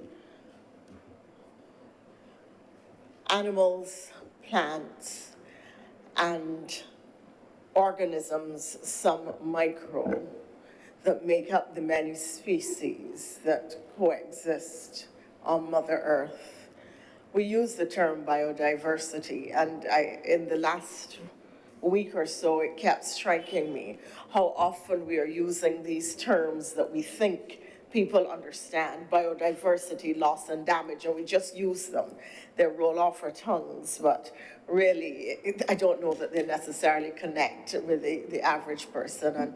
And the area of environment is one in which the terms, the multiple terms and abbreviations are myriad and complicated and not necessarily connecting with the average individual, and therefore, as a result, people tend not to listen, tend not to think of it having anything to do with them because they think it's high science or something very high flown.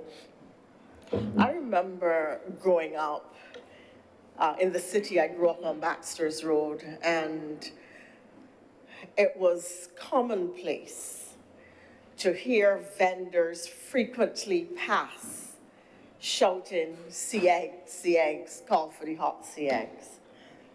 It was a shock to me a few years ago to find out that my nephew, who is now 28, had never seen a sea egg in his life. He just didn't know what it was. I remember seeing routinely, when I went to the beach, seahorses. I can't tell you the last time I saw a seahorse at any beach in Barbados. I don't even know if they still exist. When we played, we were at the St. Mary's Infant School in our early years, the now derelict property close to the St. Mary's Church, which was the school that people in that community, Baxter's Road, Mason Hall Street, the Orleans, the people in Orleans tended to go more to Westbury. Those of us who were closer to Broad Street went to St. Mary's, the infant school and the junior school. I didn't go to the junior school because my parents then sent me after infant school to primary school. Well, I'm being nostalgic now, but all down people who lived around Murphy Pasture and so on. And that's why I was able last week when we had that debate to speak in so much detail about the area, because this really was my stomping ground. It's home. It was routine on the playground to see ladybirds. Again, I don't know if people see ladybirds anymore. You very rarely, you see them still, but very, very rarely. Whereas it was then, as I said, routine. It was commonplace. They flew on you in the schoolyard or while you were at your desk with your slate and your chalk. Really, we're going back very far now. But life has changed so much, and this was a simpler time, a time when more of us had, even in the city, a quasi-agricultural existence because we raised our chickens. I'm reading a book now which will come to the public early next year, and the author, speaks about growing up in a rural village in Barbados and raising chickens and cows, and as a child being involved in the plucking of these chickens on Saturdays, and for those who raise pigs and so on. And there was really a technique to it, because while you had to use boiling water to pluck the chickens, you couldn't be too hot, because if it was, it would cook the skin of the chicken, and it was really not suitable for preparation. I know that some people in this room would not have connected with this kind of life at all. And when you were plucking the chicken, you had not, gutting the chicken, you had to be careful not to burst the gall sac, because the gall, we called it the bitter gall, but the bile in the gallbladder was bitter. And if you burst it, it ruined the meat of the chicken, which then became bitter. So it was a completely different life and a completely different existence. And because it was so much more connected to the earth, people had a better sense of the value of biodiversity and the implications of looking after biodiversity for our own well-being and our own lives, our livelihoods. My mother raised turkeys as well. And we had our self-raised turkey at Christmas, and she sold turkeys. And in addition to various types of foods, Senator Harewood was speaking about the herbs and so on, but there was a grass called parsley. It is now used in high-end restaurants as part of the microgreens that you have in salads, and it is extremely expensive, but it used to grow, and dogs would pass and urinate on it, or chickens would pick it, and so, but my mother used to pick this parsley, which grew on a lot next door to us, and give it to the turkeys, and she said it was very good for the turkeys.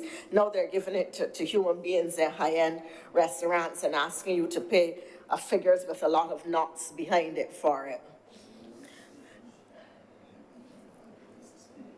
It's a spinach. I am being guided by Senator Dr. Maynard that it is a form of spinach. Well, Senator Dr. Monroe Knight spoke about spinach, and then too, spinach, which we now buy in packages from New York, was from the United States, coming out of California and so on, was routinely grown on people's backyard vines and backyards and palings, and you would pick your spinach. I still have spinach growing on my fence, and if you come to my house for lunch and you have spinach, chances are that it came off of my fence, and I step out of the yard, pick it, and I have the plain spinach and I have the purple leaf spinach. But all of this nostalgia really speaks not to where we were, but to where we need to go in terms of food security, in terms of understanding and valuing plants and animals. The average person might ask, why is this biodiversity thing important to me? It's important because bees pollinate other plants. They're important for our food supply. But just as there can be a positive impact from caring or not caring, from caring for our biodiversity, for being mindful of our biodiversity, when we act in ways that harm our plants and animals, there are consequences. The Black Death, the plague of the late 14th century, spread across the known world as it was then, and killed perhaps 75 million people, not necessarily 75% of the population. Tremendous amount of death. And what started the Black Plague? Fleas on rats, traveling on ships, merchant ships, across trading routes. 6.6 million people have died from COVID-19. Research tells us, although some people believe that this was a lab leak, but research tells us that the disease is connected to bats. We cannot live on a space with other species, whether these are animal species or plant species, and ignore their impact for our lives, and treat these species of having no value or no connection to ourselves. And therefore, I want to congratulate the minister, the officials of the Ministry of Environment and others which would have been engaged in this process of bringing what is only Barbados's second ever National Biodiversity Action Plan and Strategy. It is disappointing to me that having been the minister who brought Barbados's first biodiversity action plan and strategy 20 years ago, that it took all that time for something as important as this to find development and lane in this parliament. And in a previous speech in here, Mr. President, I made the point that the work of government isn't always sexy, but there are things that are important and essential that require the attention of ministers. You don't get applause in the public domain for them, but they are essential to our development and to elements of our governance, and our governance of this ecosystem in which we live is extremely important.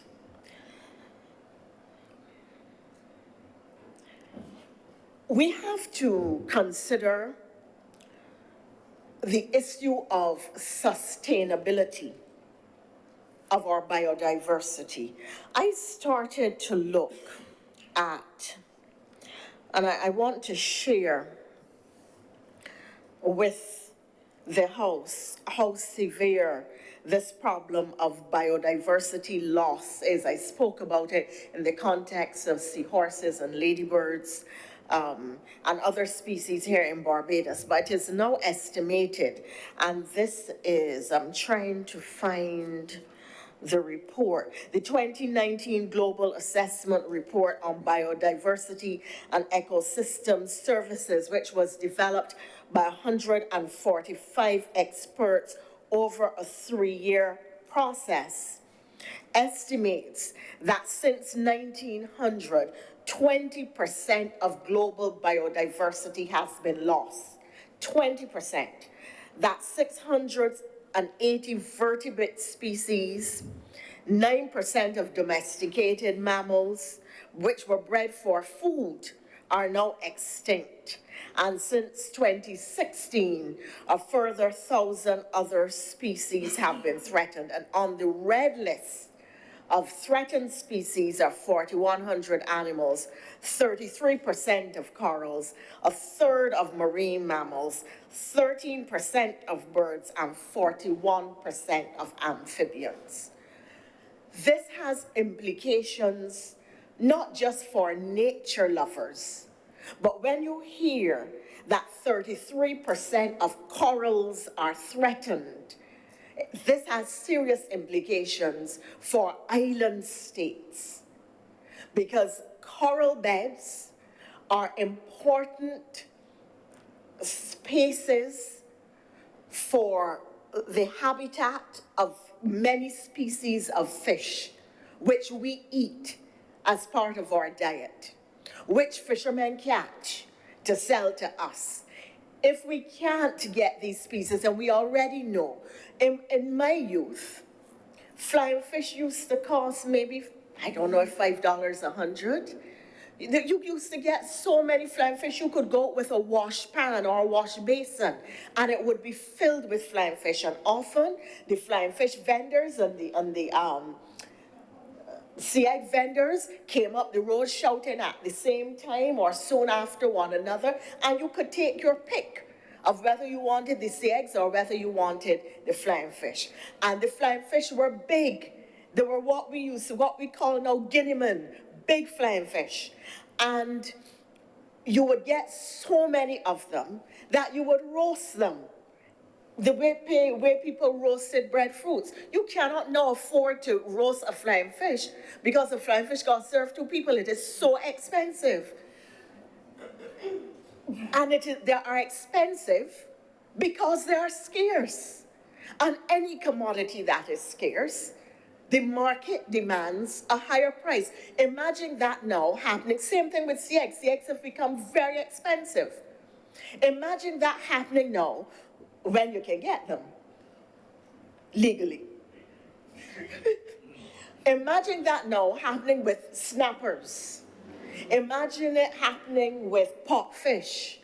Imagine it happening with many of the species of fish which we routinely consume. And really, this is what we are looking at when the statistics tell us that 33% of corals are in danger, because this is where the pot fish tend to be found, in certain areas in and around reefing structures. Coral reefs also act as a major, and I have to thank, I'm seeing Senator Nurse looking at me, but I have to thank his brothers, two of whom were my PSs, and from whom I learned a great deal. So I wish to acknowledge that even as I sit with him in this chamber. Coral reefs are important in the ecosystem for protecting the coastlines of islands. They act as buffers to the wave systems that come toward the beach. They help to nourish. Senator Dr. Monroe Knight.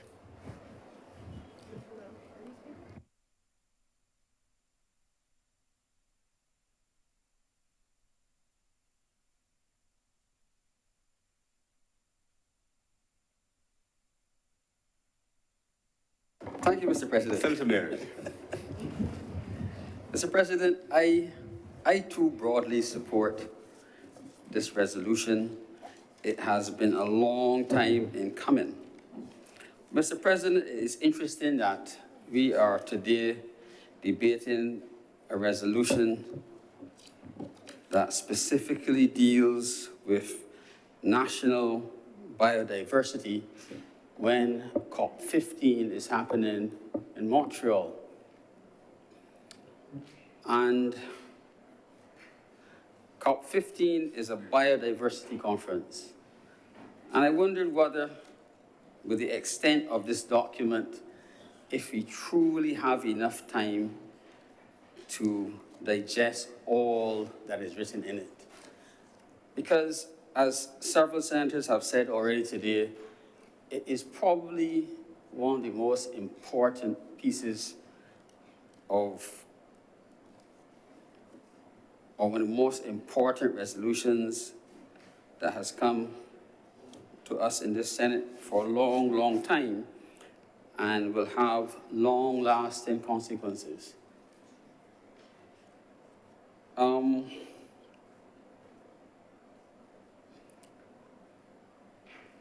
I was a little bit disappointed that there seems to be some confusion in the document and some obvious errors that I know could have been there because the document wasn't totally reviewed. For example, it does not, underwater, it specifically does not speak to desalination. And we all know that our Barbados Water Authority has become a distributor of water more so than a producer of water. So desalination is a significant part and significant source of water in this country. But Mr. President, I marked in the document a few things, and one of them was biodiversity loss. And the Deputy President, Senator Thompson, mentioned sea eggs. And those of us who grew up, like Senator Harewood, by the beach and have family whom, if you stuck them with a needle, salt water would probably come from their veins. We will recall the days when beaches like Silver Sands were covered with sea eggs. And now, while I have not seen and I have not participated in sea eggs in recent times, sea eggs are a rare thing. But they're still there. And we have to ask, what has happened that has caused it? Is it just overfishing, or is it some of the effects of what we're doing on the land? I think it was Senator Brathwaite who spoke of products, agricultural products, like Roundup, that is banned in North America and banned in 40 countries, is still imported in this country under a new name and sold. And you have to ask, if we know this, why are we still allowing it? Is there not legislation that allows the government to stop and ban the importation of Roundup in the same way that we banned Velpar?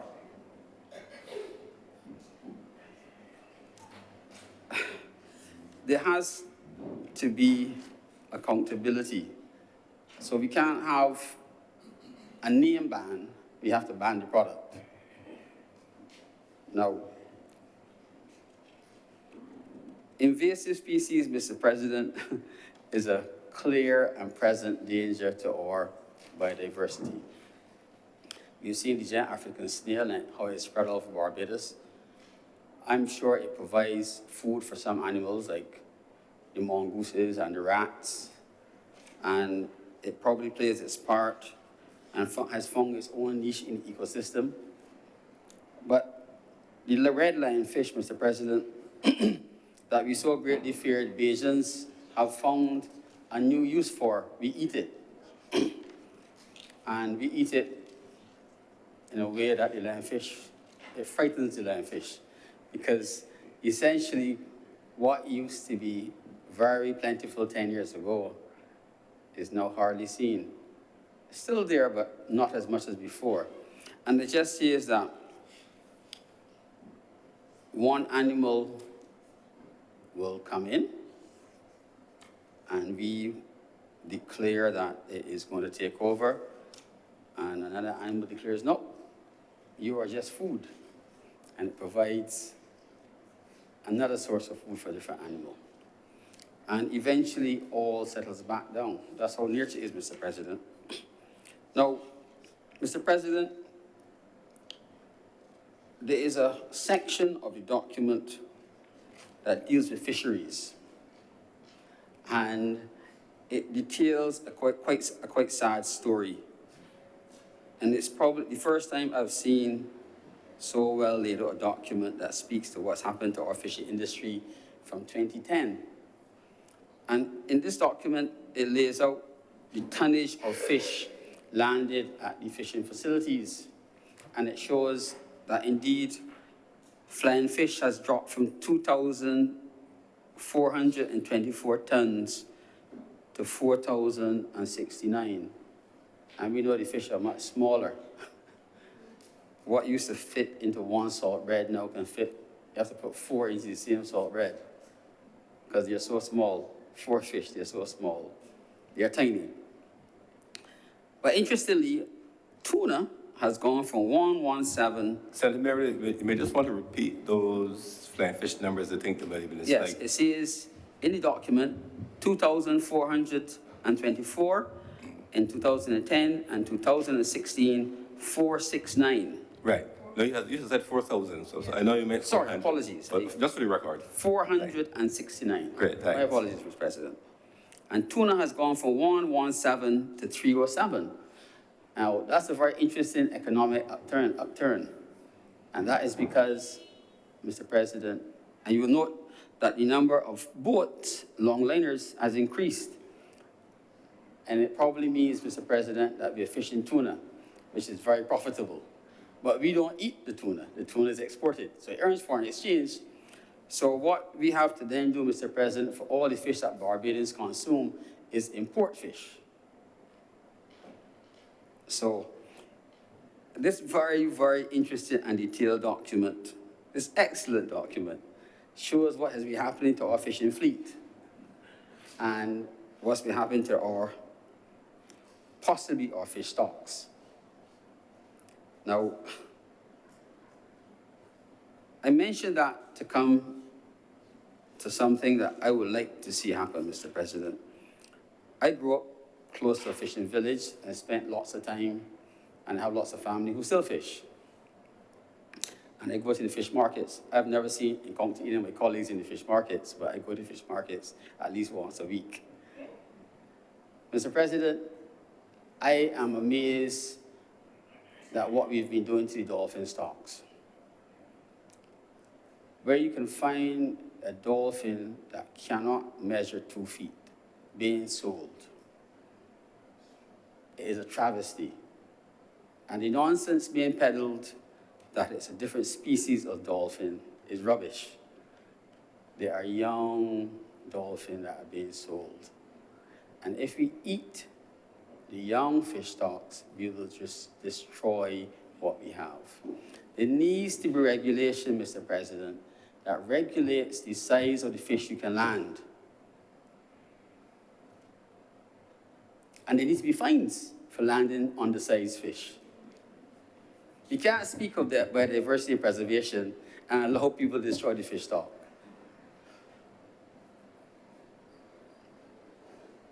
So I hope, Mr. President, that all the persons who read this wonderful document will look at it seriously, relate it to what is happening, and take some action. Now,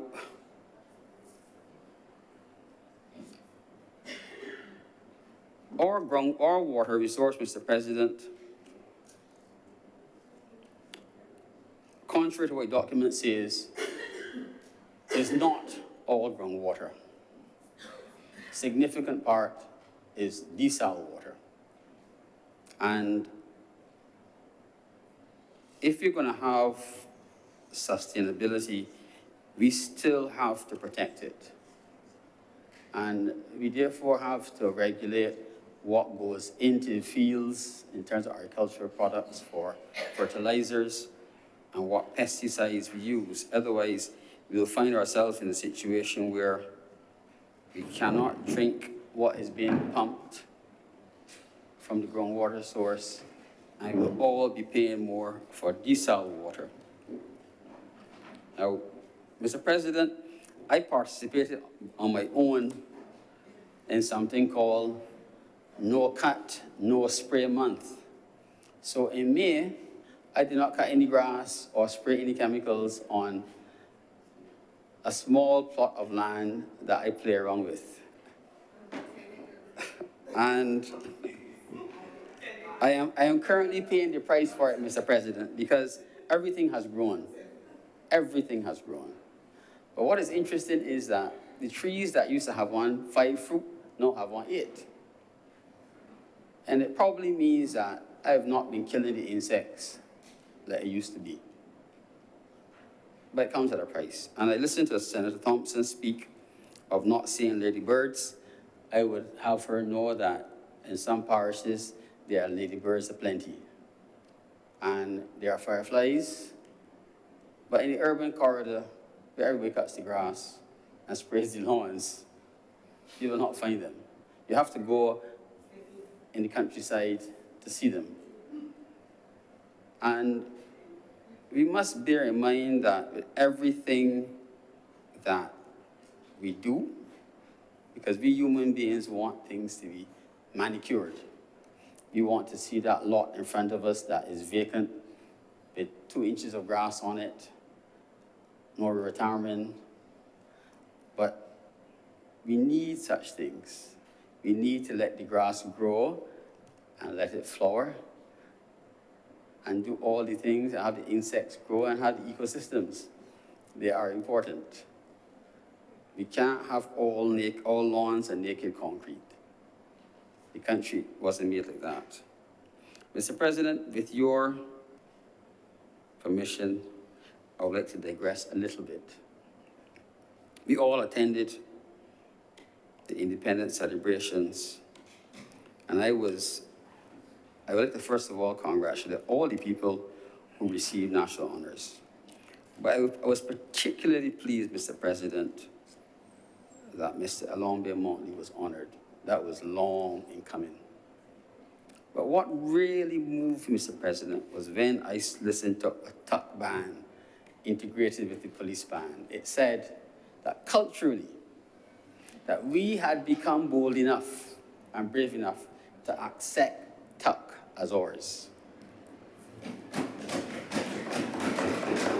And to be able to play tuck with our internationally acclaimed police band is a remarkable thing. And I hope that in time, those people who have promoted tuck will be acknowledged. I thank you, Mr. President. Thank you very much, Senator. Senator Nurse.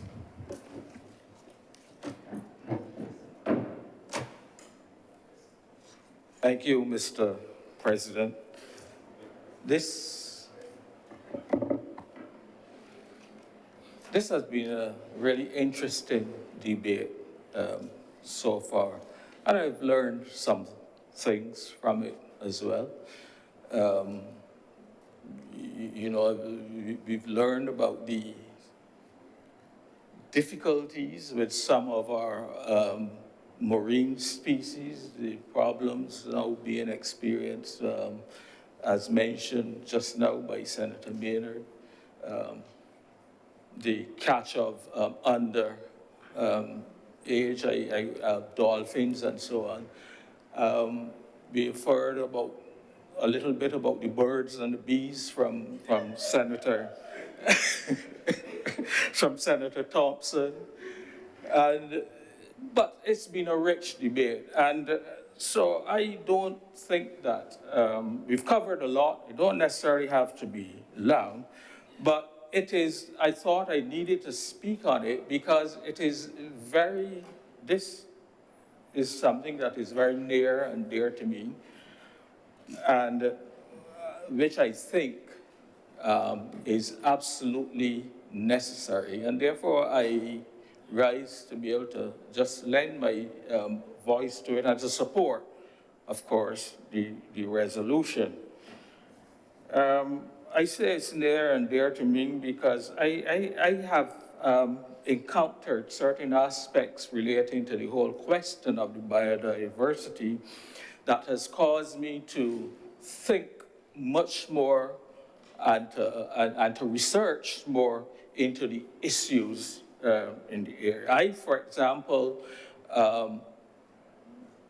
used to be a scuba diver, and you know, over the years, I have seen for myself the degradation of the corals, for example. I have seen the effects of damage to the coral reefs and so on. And it led me to think that this is such an important aspect of our biodiversity that we need to really do much more in terms of education, and much more in terms of ensuring that our marine areas are really specially protected. I have also, in the past, have had the opportunity to fish in the Graham Hall Swamp and to eat some lovely tilapia from that swamp.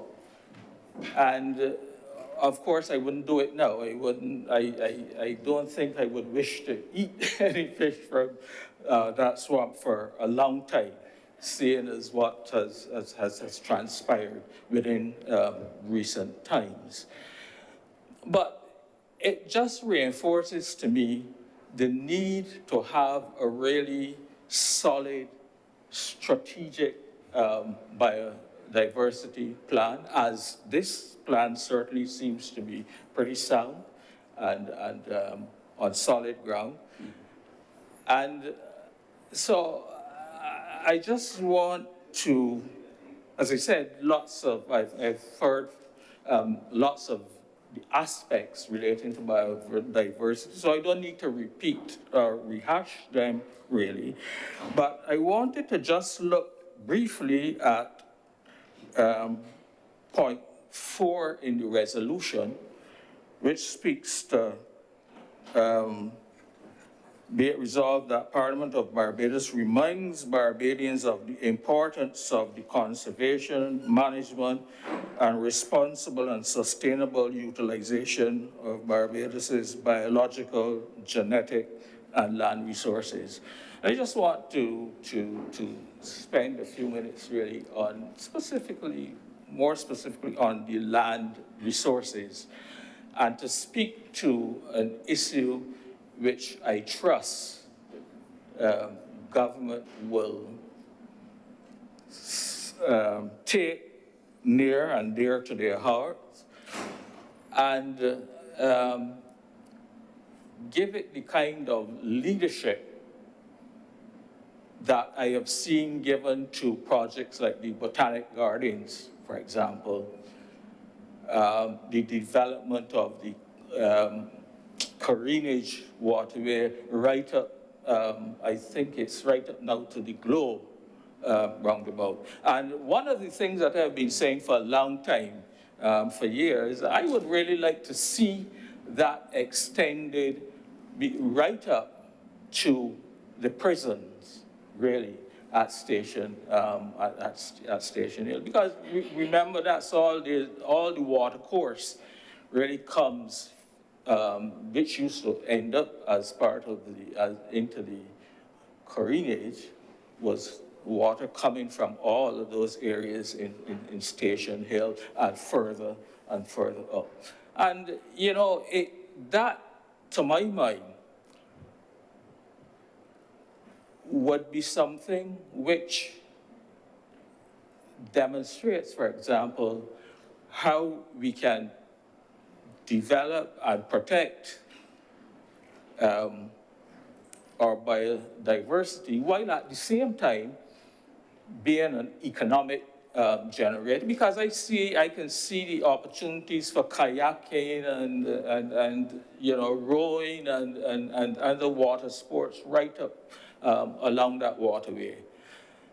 And so I really think that if developed in that way, that adds to our overall tourism projects and, of course, for us locals. So we see how we can put these things together in terms of generate, they don't have to be, because we are protecting our biodiversity, doesn't mean that it can be an economic investment as well. And so I would like to see something like that. But the issue that I really wanted to speak to really relates to the Barbados National Park. And I don't know how much of us may be aware, but in the physical development plan of 1988, I think it was, 1988, which was actually approved in Parliament, it speaks to the Barbados National Park. And you're probably wondering, well, what is this Barbados National Park? What it refers to is that whole area from Archer's Bay, approximately, right along the St. Andrew and the St. Andrew coastline, incorporating all of the Scotland district area, and right down to, I think it is about Consett Bay. And that has been identified as what should be the Barbados National Park. And it was repeated in the subsequent physical development plan revised in 2003. Again, approved in Parliament. And I understand, and I'm pretty sure I am aware that in the 2017 physical development plan, which hasn't come to Parliament as yet because it's still in draft, that also encompasses this whole question of the Barbados National Park. So it is obviously successive administrations obviously see it as a significant aspect of preserving our national heritage. And therefore, what we need now to see is some leadership to push that whole project and get it moving, as we have done, as I said, as I mentioned previously, with things like the botanical gardens and so on. So why am I highlighting this specifically? Because that whole Scotland district area, which is, as we know, approximately 1/7 of the land area in Barbados, is teeming with all aspects of the biodiversity of which we have been talking and speaking about today. You have lots of wildlife, you have lots of various flora and fauna. You have the coastline, where you have things like the leatherback and the green turtle and other turtles coming to nest and so on. So that is an area which is teeming with biodiversity and which, in my view, needs to be managed and regulated in a very serious way. As we know, that area is particularly fragile.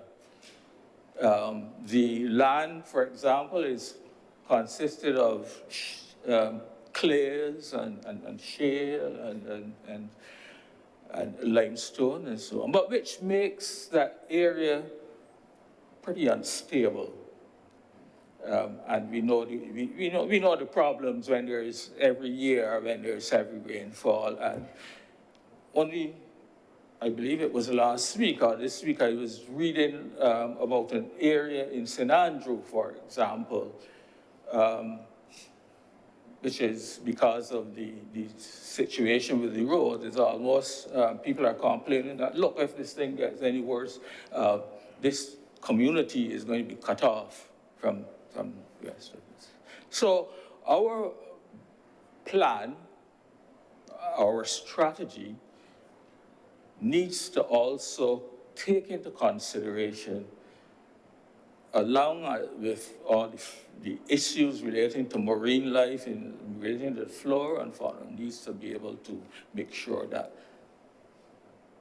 management of that particular area is really seriously contemplated and looked at in as we look to implement that strategy, the biodiversity strategy. It has the potential to be ideally to be the national park because of its topography, which is so really different from the rest of Barbados. It has that almost mountainous aspect of it. And so much is different. And one of the things I would really like to see is, we used to have, or we still do, what it seems to be really in need of some life and reactivation. And I am talking about the Soil Conservation Department. A lot of work. I remember in the years going back in the 60s and the 50s and so on.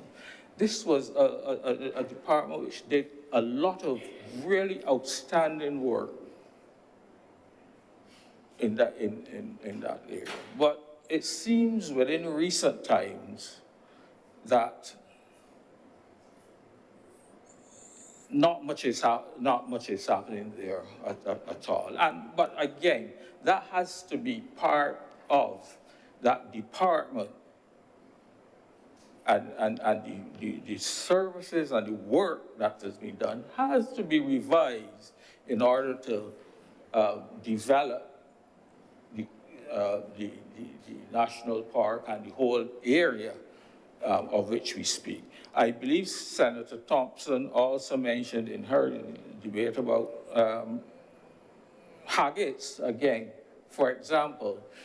And, I've passed there within recent times, and it really looks, again, like nothing really, not much is happening there either. But yet, that was the place where you wanted your fruit trees, and you wanted plants, and you wanted, various types of vegetation and so on. You went to Haggett's, and you got all your trees. But again, nothing much seems to be happening there. And those departments are really important and significant as part and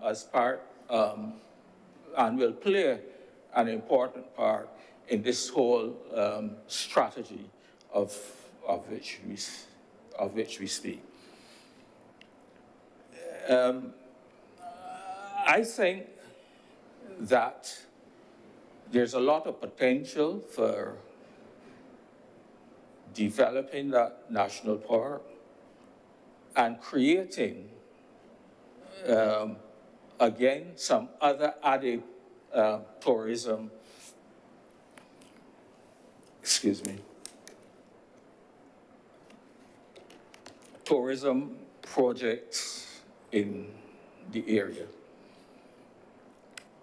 And we have a lot we can speak about in the area. We have many historic buildings and sites in that area covers things like Codrington College. You know, we have Cherry Tree Hill, and we have many other things happening. We have the Wildlife Reserve, for example, and incidentally, we should probably pay our respects to Mr. Below, who ran that reserve and who I understand passed away sometime last week, a sudden heart attack or something like that. But he did a lot of work in terms of, and which is all part of what we are speaking of. Again, I hate to refer to Senator Thompson again. But for example, the monkeys, for example, which he developed that and actually shipped overseas, and they were used for manufacturing the manufacture of the polio vaccine, the green monkeys. So while as we say, there are going to be people who will make protests of being cruel or inhumane to animals and so on, we recognize that there are things that they can be used for and useful to in terms of the whole development and helping in the health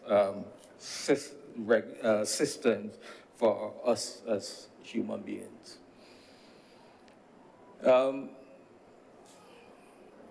As I mentioned, the other aspects of wildlife, the tourists or visitors have gone to that area, and there's horse riding stables, for example, in that area. So it has the ruggedness. It is, I wouldn't say underdeveloped, but it's certainly at a stage of development which makes it right if managed properly, and we don't allow overdevelopment to take place. It has that aspect about it of being an extremely good site or area for developing or ecotourism.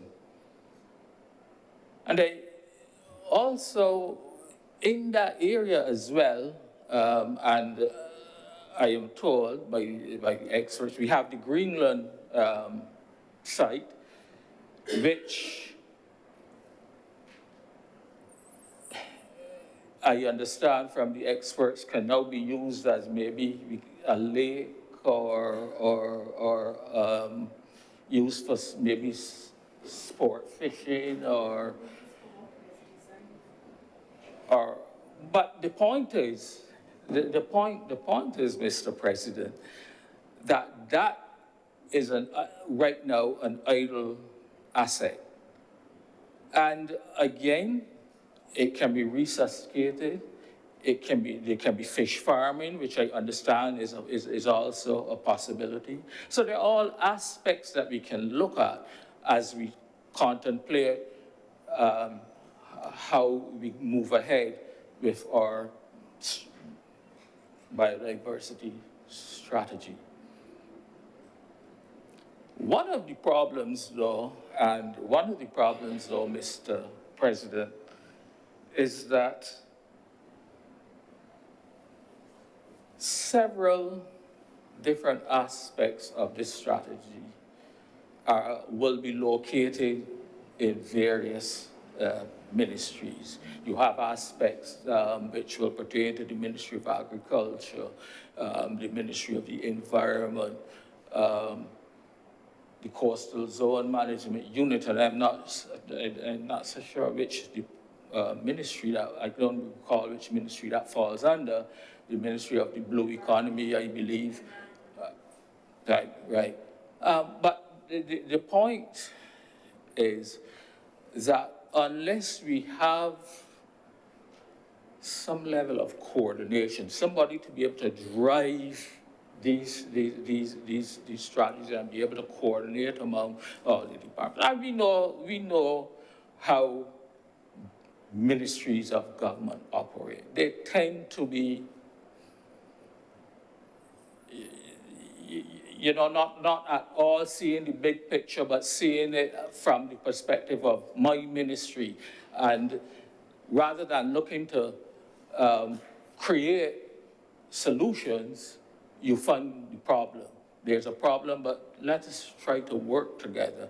And so I think that I don't know how government could deal with that, but certainly some person at a high level or some department at a high level should coordinate all of the various issues relating to our strategy that will see it move ahead. And I think that government is serious about it, because I recognize that funding, Senator Knight mentioned the aspect of some funding being set aside to drive this project. And I hope that as time goes on, a plan for educating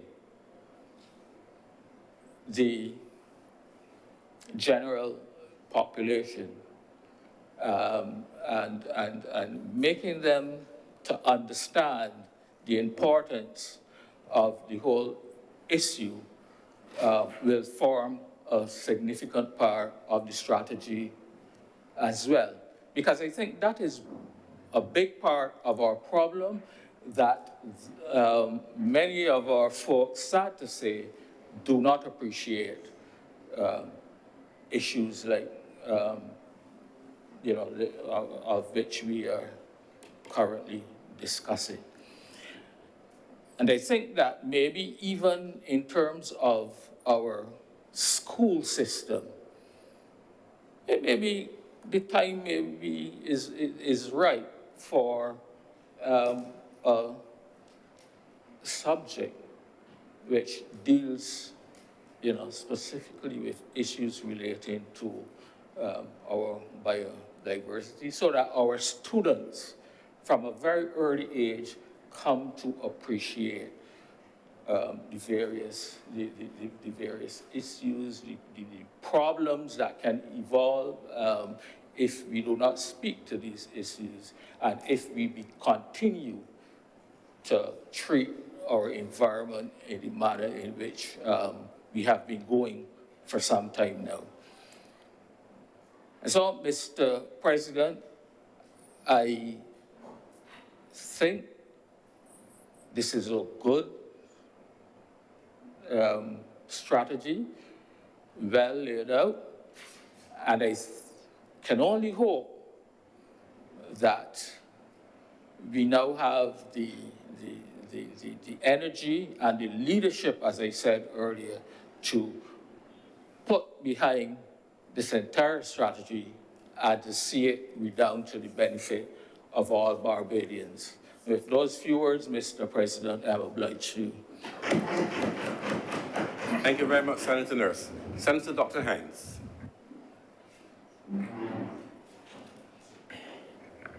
Good afternoon, and thank you, Mr. President, for acknowledging me.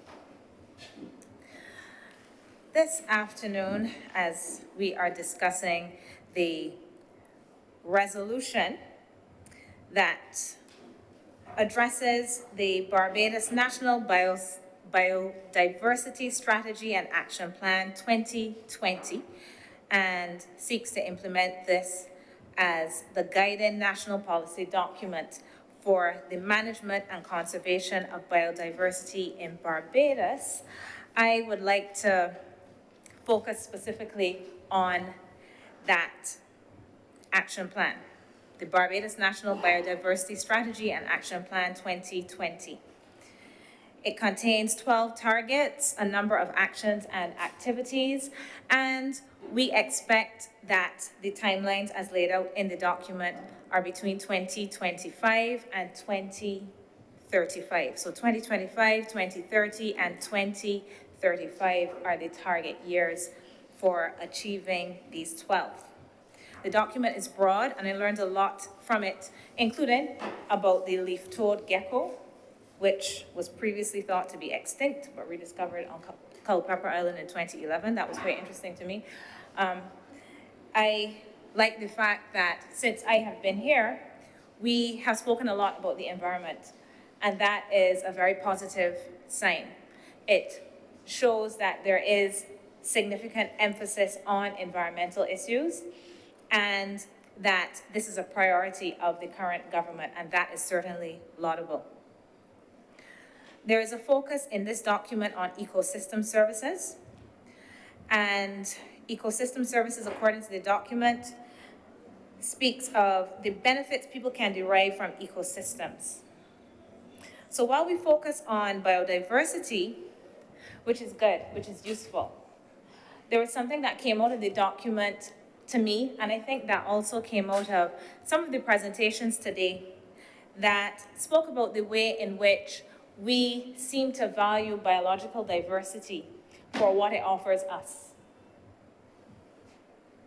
Not that it is intrinsically valuable, but for what it offers us. So the benefits people can derive from ecosystems. So we can see value in ecosystems because it offers something to us as human beings. This is an anthropocentric way of thinking about the environment, and is probably one of the reasons why we face the problems that we face, because we can be quite instrumentalist in thinking about many things. So what is the value of a sea turtle? How does it benefit us? Oh, you know why it is valuable? It is valuable because when visitors come to Barbados, they want to go on a catamaran or a boat ride and see the turtles. So this is why it is valuable. This is why these are valuable. And one of the things that I would hope is that we start to have, in addition to the education, which this strategy and action plan does detail. It does detail actions, including education at the school level as well as at the public level. In addition to that kind of education, which is just teaching about, when I say just, I don't mean to belittle, but it is teaching at the level of this is what biological diversity is, and these are the many strategies that we can pursue. I think it is also important for us to shift our mindsets away from thinking about the value of things in our natural environment as related to what we can get from it. It is valuable to us because we can have a whole set of services, cultural, tourism, and what have you around them, because we can generate revenue from it. And of course, these things are valuable, but this is not the reason why we should focus on ecosystems or biological diversity. The section on invasive alien species, this made me pause for a moment, considering that the most invasive species is probably humans. I don't know that the lionfish has caused more problems for marine life than we have. So while we seek to manage other invasive species, it is really important that we manage ourselves as well, that we really think about how we operate on this planet, not just in Barbados, if we are genuinely concerned about biological diversity. There are a few areas that I want to focus on. One is monitoring. The word monitoring comes up in this document several times.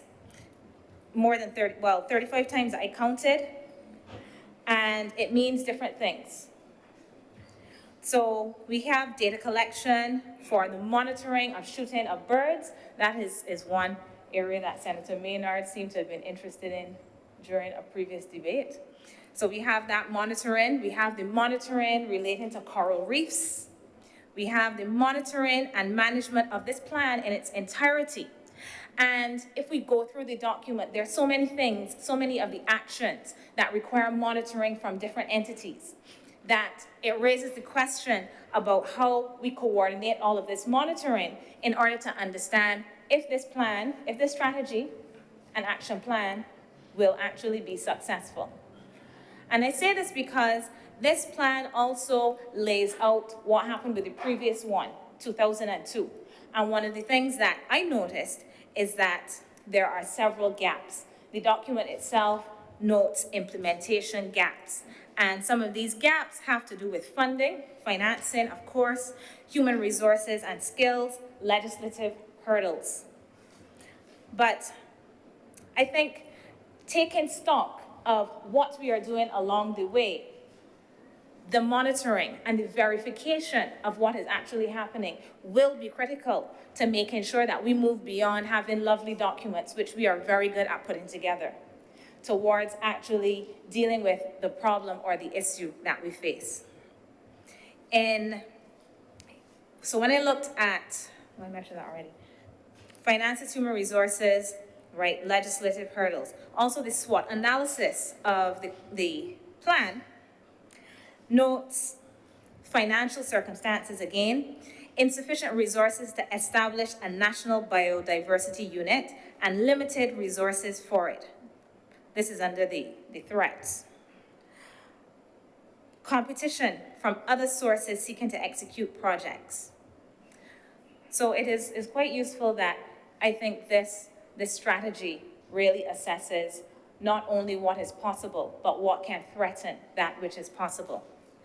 And even while acknowledging some of these limitations and moving towards the establishment of a national biodiversity unit, the fact that this unit will comprise 7 staff, to me, means that it is already constrained because of how extensive this plan is. This plan is wide. 7 staff, I am not certain that they are going to be able to do all that they're asked to do, to monitor the implementation of this plan. So even though getting the resources to establish this unit might be a problem, and some people may not necessarily think that this is the best use of resources, I do think that this unit is being set up from inception to really struggle with this task at hand because it is quite small. So I would love to see that in the future it is expanded so that it does some of the coordinating across ministries as well that would be necessary and moves in the direction of assisting with the monitoring. The next thing that I wanted to speak about is the consultation and the participatory nature of coming up with this document, and also about the implementation, which also is supposed to be participatory and include consultation. And there's another word that reoccurs, and that word is stakeholders. I hear that word in here a lot. I've read many government documents, and stakeholders is a word that we love to use, but sometimes I'm unclear as to what we mean and who are the stakeholders. Who are the stakeholders? Who has a stake in this? Who has a stake? And this is not to say or to imply that people have been left out, but it is to ask that the stakeholders be noted in the document. So for instance, if we have consulted with, and I do see University of the West Indies, CERMIS in there, which is wonderful, but if we have consulted with them and with other organizations and entities that are involved in the field, this should be noted, and this should be noted for transparency. This is a practice that I've seen in other places. For instance, looking at the Ford Commission's document when we had the last constitutional review, that was provided when they looked at the commission, the Thorne Commission that dealt with local governance as well. There's a list of the contributions and those persons who participated. And I think this is important because there may be stakeholders who, for whatever reason, may not have known about this process, may have been left out, maybe inadvertently, or those who are picking up this document for the first time and are, like me, wondering, who are the stakeholders? What was the exact process that we went through? So I think it is useful to consider being clear and open as to who the stakeholders are that have been included in these processes, so that, first of all, people know, but also if there are others who believe that they have a stake, that they themselves can ask some questions about why certain groups were selected over others, because that can be quite contentious at times as well. Who are the people that have a stake? And there is some work that has been done that indicates that sometimes the use of this term stakeholder is done in a very selective way. So I, for instance, am doing consultation on trade, and I believe that there are certain groups that have a stake in this, that are interested. We believe that there are certain groups. And in doing that, we are making an effort, but we may have left out other groups that we did not envisage to have a stake, who themselves believe that they should have been included in the process. So that is just a little bit on participation and the consultative element of this, which I would love to see expanded. And there still is a chance for the expansion, because as we go forward, and this is done in a participatory way, so that various organizations, groups, and individuals who work in this area or have an interest are brought on, we know who they are, what they're doing, and what stake they have in this. And this is an area that I have particular interest in, because it's an area in which I work on consultation, and I don't like to use the word stakeholder so much, but participatory governance. Finally, the balance between development and biological diversity. And this is the one thing that is very general relating to this.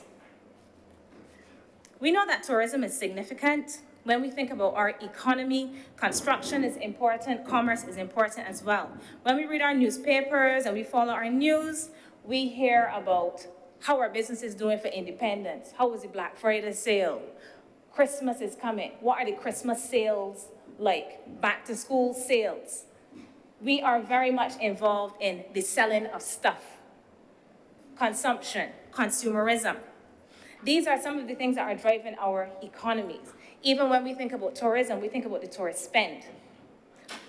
How much money is circulating in the economy? And I wonder if there is a way that we can appropriately deal with the two of these things at the same time.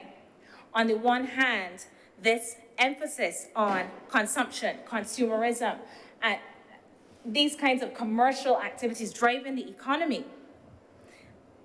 in terms of our own activities and those of tourists.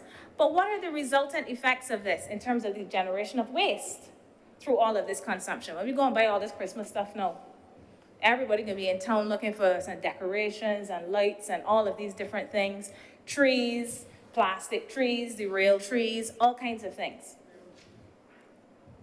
When we do all of this and we create the waste, what are the consequences of this for the same biological diversity that we are talking about when we get into this habit of so much consumption that is critical to the economic activities that we seek to encourage? When we encourage entrepreneurship, we want people to make things, manufacture things. Are we doing this while being cognizant of that other element? Is there a way that we can divorce these two things and still respect both of them appropriately? Land use becomes critical in this. Some of the observations I heard today have a lot to do with land use. I used to see a lot of ladybugs when I was a child. I used to see a lot of egrets as well. Right now, in the area where I used to see those things, now I see Queen's College. Next to, there used to be a lot of area around me, and all of it is now housing development. Housing development, a school.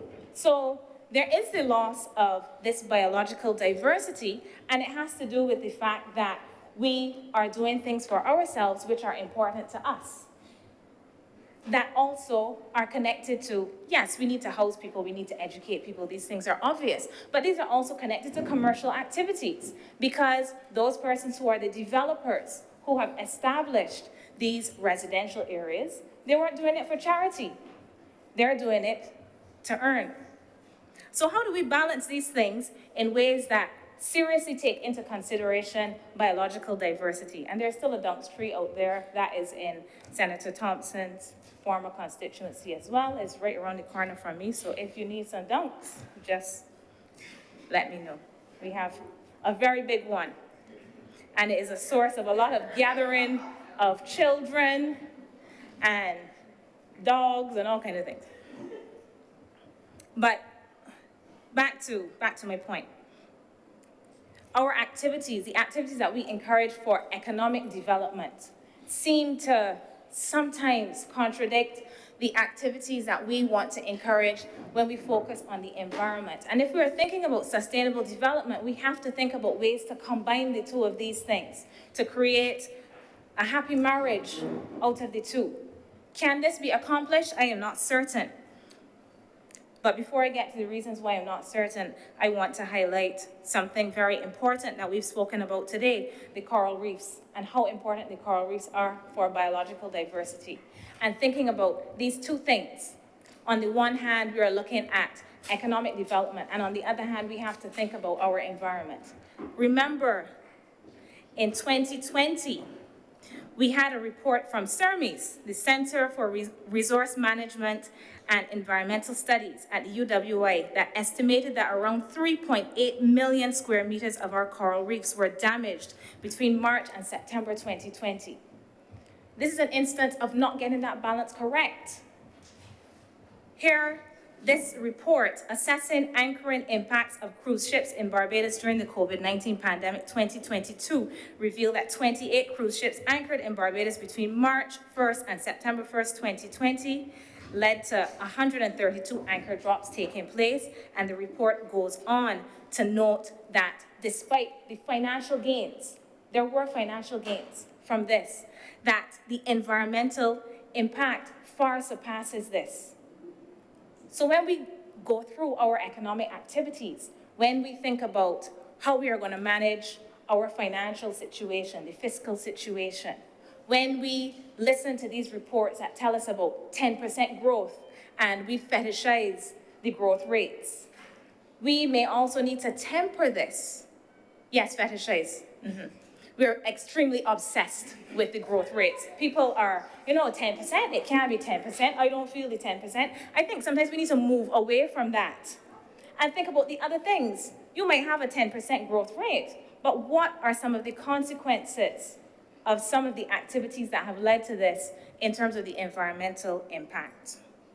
And I really hope that we can find ways to do this going forward if we are going to be serious about this. How do we combine a genuine focus on biological diversity with a continued emphasis on the development of commercial activities and consumption that threatens the emphasis on biological diversity? And we're all guilty of this. I'm guilty of it. We like to shop, we like to buy things, we throw away stuff. But we really have to all change our mindsets and really think about restructuring our economy as well, so that this environmental thing, the biological diversity, is not just in a silo in terms of how ministries operate in silos. It cannot be in a silo in all of our brains, in the brains of business persons. They too have to be conscious when they are conducting their business about these kinds of things, the environmental impact, not just climate change, that's the one that everybody talks about, but some of these other elements that are less publicized, the biological diversity, for instance. Barbados supposedly has a population issue. I keep hearing this, despite knowing that this is a very densely populated place. And I've heard proposals from some quarters about increasing the size of the population to drive the economy once again. How does this fit with a focus on biological diversity, especially considering some of the things that we have already discussed about housing development, about the kinds of infrastructure that persons require when we increase the population? If we increase the population, will this mean that we need more infrastructure, bigger roads, other things that can encroach on our green and natural spaces, and by extension, biological diversity?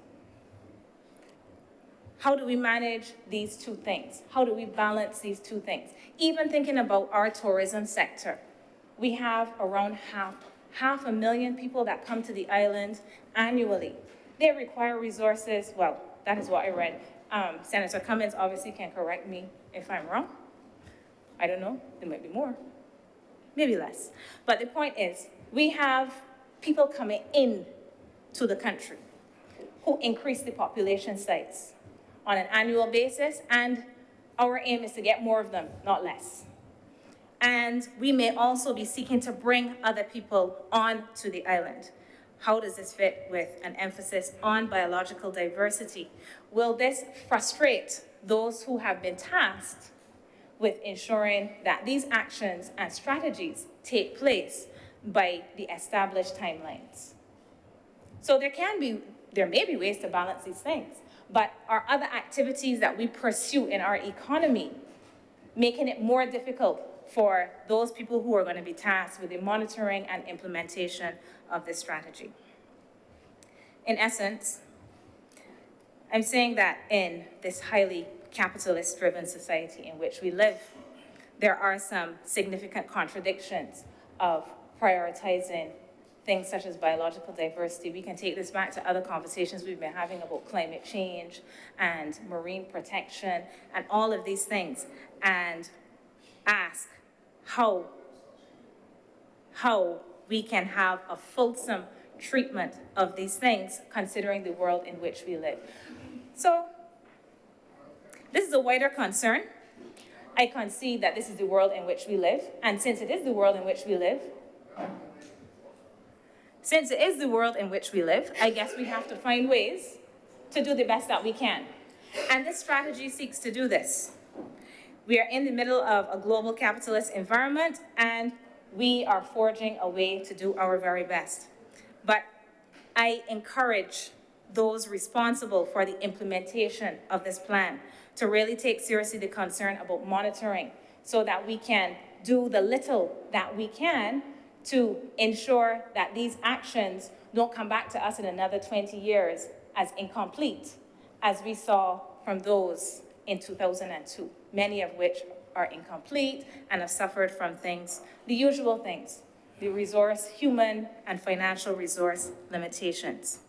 With these limits in mind, and also with my caution to let us know who the stakeholders are and how they will be incorporated as we go along in implementing, I can support this being the guiding national policy document for the management and conservation of biodiversity in Barbados.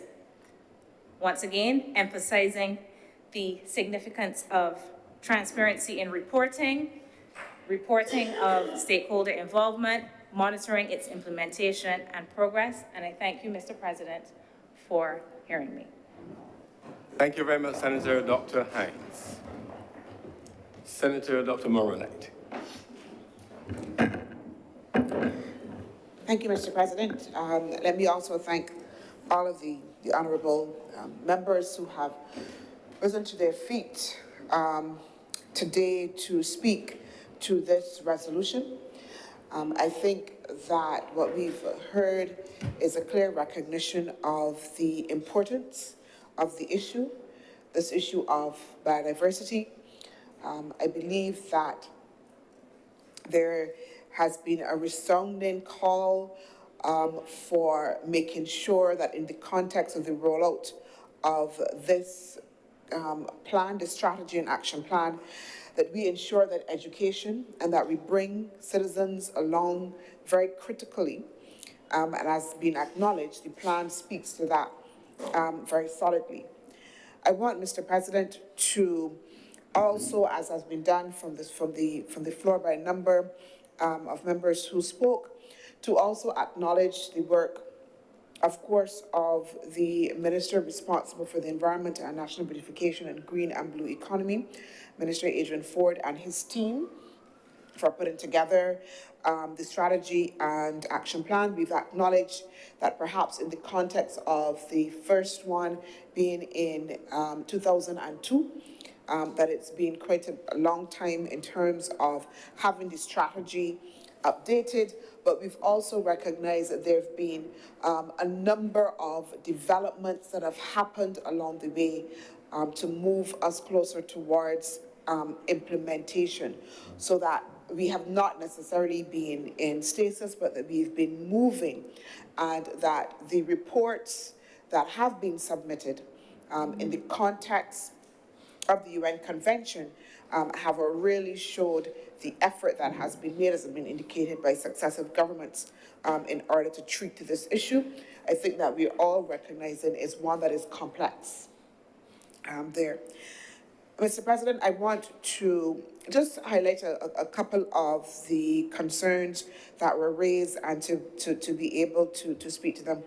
I know that Senator Nurse would have expressed some concern, particularly in terms of, for instance, the Scotland District, and to indicate that the government had indicated that we will be setting up the Scotland District Authority. It would have been noted that this would have been held back again in the context of COVID. The legislation would have passed, but in the context of the rollout of the Scotland District Rehabilitation Programme, that the Scotland District Authority will also come into force as soon as possible in order that those two processes work together, that there is an integration, and that we have an authority that helps to guide the work, oversees it, give leadership to it as it rolls out. There, again, a very kind of complex issue for which there's no easy solutions, again, because of the conditions within the Scotland District, but that there is a plan in place to provide the leadership and management, Mr. President. The question, Mr. President, was also put on the floor in terms of the leadership and of the process and how we will ensure that there is good management and proper coordination. Mr. President, as the strategy notes, there is a recommendation for a national biodiversity unit to do just that in order to be able to coordinate.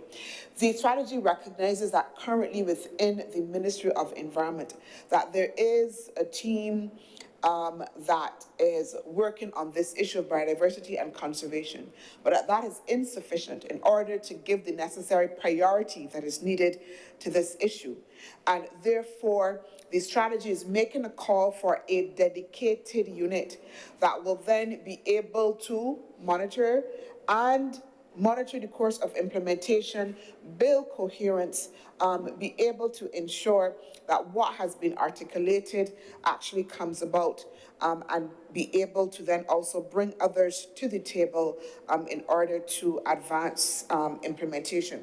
I want to acknowledge that, as indicated by Senator Dr. Christina Hines, that perhaps the National Biodiversity Unit of 7 persons might be not enough, Mr. President, but we start somewhere. We start somewhere with a unit, a dedicated unit that builds on a number of initiatives, including a cabinet working group that I would have spoken to, including the efforts at mainstreaming the issue across several departments as well, so that those 7 persons working within that unit are not working on their own, but they're also as well working with other stakeholders. You made the point, Mr. President, previously, that this strategy, this national strategy and action plan is one that is not just owned by the government, but is also owned by us as individuals, and also the private sector, other agencies, CBOs, community groups, etc., that all will play a role in terms of implementation, also assisting with monitoring. But now that we have a structure that allows us to do that, we start somewhere, Mr. President. I also wanted to address the issue that was raised by Senator Maynard in terms of the fish stock. And as I would have noted previously, the Cabinet will be considering very soon a fisheries policy, and the fisheries policy is intended to provide a framework for us to address issues of overexploitation, but also as well capacity building within the fishery sector, education within the fishery sector, as well enhancement of the physical infrastructure to do with the fishery sector. Again, to ensure that we have a comprehensive policy that addresses the multifold issues that are impacting on the sector, again, in the context of preserving our biodiversity. So that, again, if we look at this document, Mr. President, and all of the reports, the 4th national report, the 5th national report, and we will see that all along there have been different plans that have been rolled out in order to be able to supplement the overall strategy. And that kind of process will continue. It is an iterative, evolving process that we have to then be able to understand that we cannot, in the context of everything that we've talked about here, the complexity of the process that I spoke to before, the need in order to be able to protect, to be sensitive to the development, to be sensitive to the fact that we need to be able to use these resources in a sustainable way. And we know that Senator Hines wasn't here, Dr. Hines, sorry, wasn't here for the beginning of the conversation, but certainly we would have spoken to the intrinsic value of the ecosystem and of the biodiversity in itself. We would have spoken to that at great length. And also as well, the word balance would have been used several times in terms of how we balance the ecosystem and what happens and in the context of our human advancement and development. I think, as was recognized, Mr. President, again, it is not an easy solution, but it requires individual responsibility. And I hope that in the context of that question about balance, that there is a recognition that this is not something that government can do. Government will do as much as it can. We note as well that the government had introduced a policy for banning single-use plastics as well, and that was also in an effort, Mr. President, to then be able to address the issue of behavior change, behavior modification, then down the line also as well dealing with the issue of pollution, etc. So the government can create a legislative and policy framework, but we also have to take responsibility as well as citizens and as members of this community as well. Finally, Mr. President, as I close, I want to also as well note that and coming back to the point, I believe that it may have been Senator Nurse, and as I began, spoke to the idea that we need to ensure that we can bring the citizens of Barbados along. And one of the key groups within that has to be young people, Mr. President, as a critical set of, and before we don't like the word stakeholders, but a critical group of stakeholders in this. And as you would see in the strategy, there's clear focus on working in schools, so working from what you would call the ground up and making sure from very young that we also as well are reinforcing that message and instilling within young people a clear understanding of the importance of biodiversity. I take note, Mr. President, of the call for us to be transparent in terms of the stakeholders that have been involved in the consultation. And while no comfort may be taken from this floor, Mr. President, I do want to assure that the consultative process was extensive. It continues, Mr. President, not only in the context of having workshops and focus groups, but again, I point to the cabinet working group. Again, that involves stakeholders as well, not just government, private sectors, CBOs, individuals with key expertise. There's a clear understanding by this government that we cannot drive this on our own, Mr. President. Clear understanding that there has to be a shared responsibility for this plan to be successful. Mr. President, again, let me thank all of those who have commended this policy and led it to support. And again, noting that we stand in agreement that this is a significant resolution for this House. Mr. President, I beg that this resolution do not pass. The question is that this resolution, Parliament accepts the Barbados National Biodiversity Strategy and Action Plan 2020 as the guiding national policy document for the management and conservation of biodiversity in Barbados, and the associated reports do now pass. Honourable senators in favour, please say aye. Aye. Those against, please say no. Meeting says have it. This resolution is therefore now passed.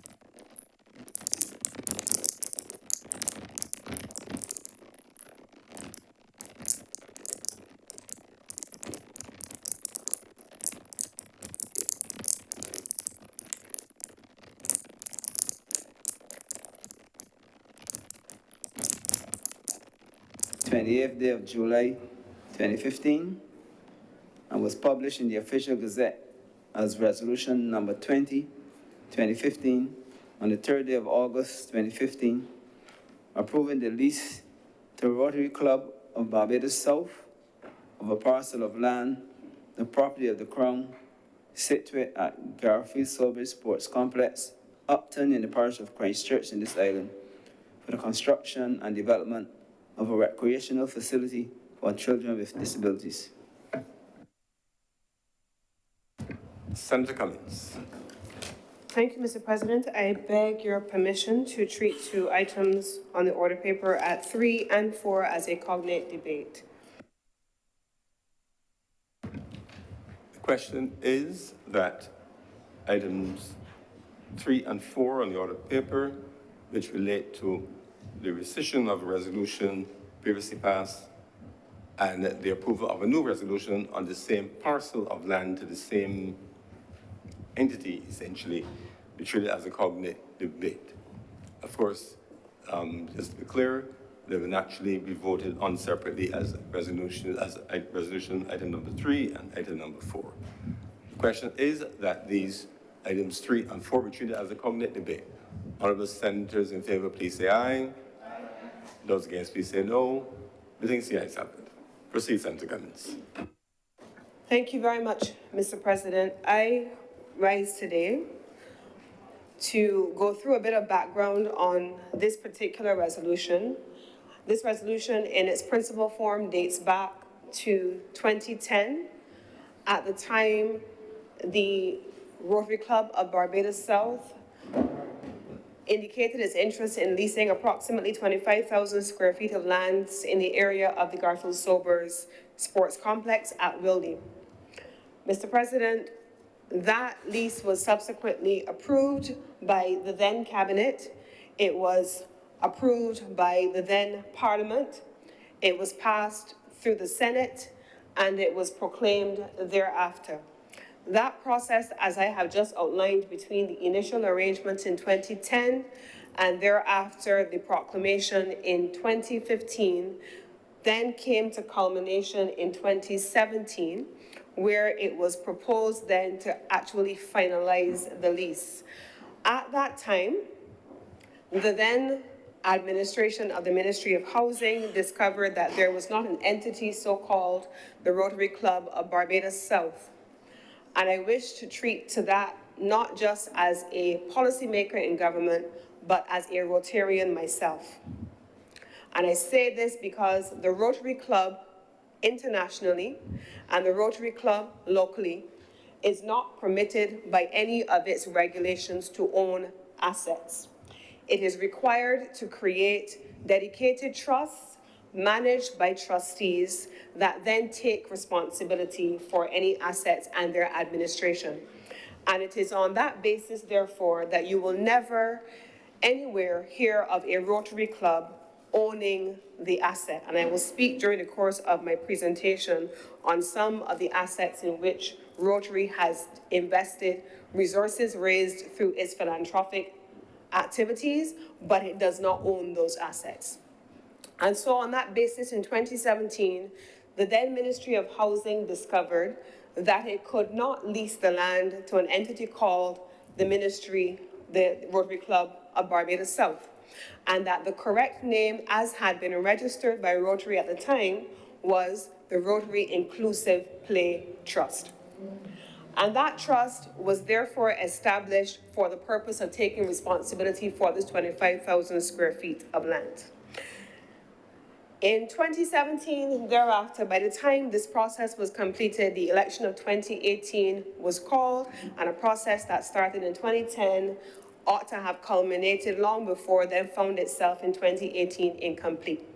Now we are here in 2022, and we are treating to, in the first instance, our order number 3, rescinding the original resolution, which called for the vesting of the lands to an entity called the Rotary Club of Barbados South, and instead vesting those lands at order number 4 to an entity called the Rotary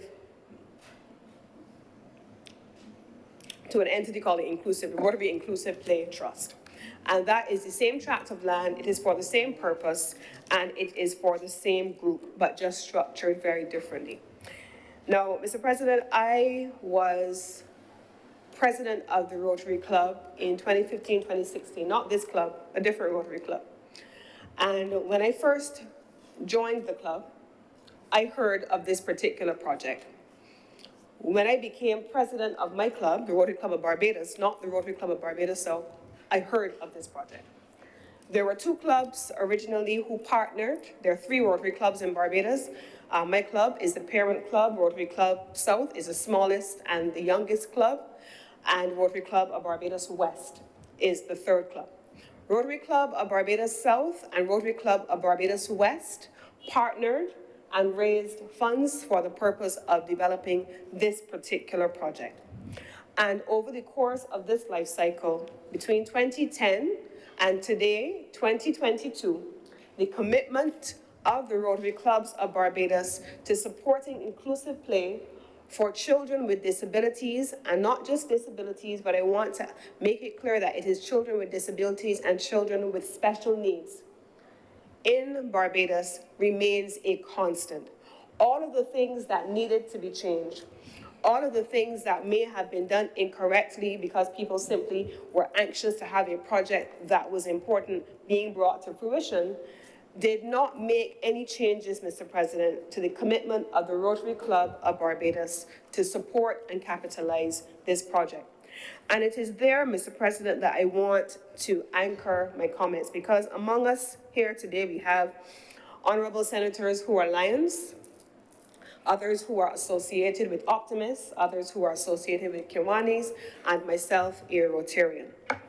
But we also have people who belong to their respective church groups, their respective community groups, their respective various associations, and some people in the chamber are reminding me of their respective lodges. Yes, we have any number of persons who, in their civic-minded activities, are committed to ensuring that they can partner both with each other and in our communities to be able to bring projects like this to our country. Now, here is what this project is intending to do. Mr. President, I remember the current president of the Rotary Club of Barbados now, not the Rotary Club of Barbados South. I remember when she became a member of Rotary, a parent of a child with special needs herself. She knew what it was like to navigate life dealing with a child with special needs. She knew what it was like to navigate life dealing with a child who was on the autistic spectrum. She knew what it was like to be able to have a challenge with trying to find placements in a mainstream school for her autistic son on a spectrum. She knew what it was like to put that child in a mainstream school and not have the professionals who were there unable or in a position to identify that there was something not quite so right. And so one of the early projects that I remember her investing in as a member of Rotary was a seminar at the Caveville School of Business, partnering with the University of the West Indies and others to have a seminar so that teachers in classrooms can identify when a child is behaving differently than you can see other children. What does that mean? Does it mean that that child is problematic? Is that child hard ears? That child is to be sent into the corner? No. That child sometimes may be on the spectrum, and you may need to be able to identify that child. And a story that one of the persons who participated in that session that day spoke about stayed with me. She told a story, Mr. President, of a teacher in a classroom. And teachers, you know, at the end of the school year, you close off your classroom, the beginning of the school year, you come back and you're excited about your children being back in class, and you're changing it around, and you want to make it exciting. You're painting, you're putting different things down, and you move the classroom, and you set it up differently than it was set up at the end of the last term. And this little boy, he was probably around 4 or 5 years old. He was nonverbal, but he was used to doing things in a particular way.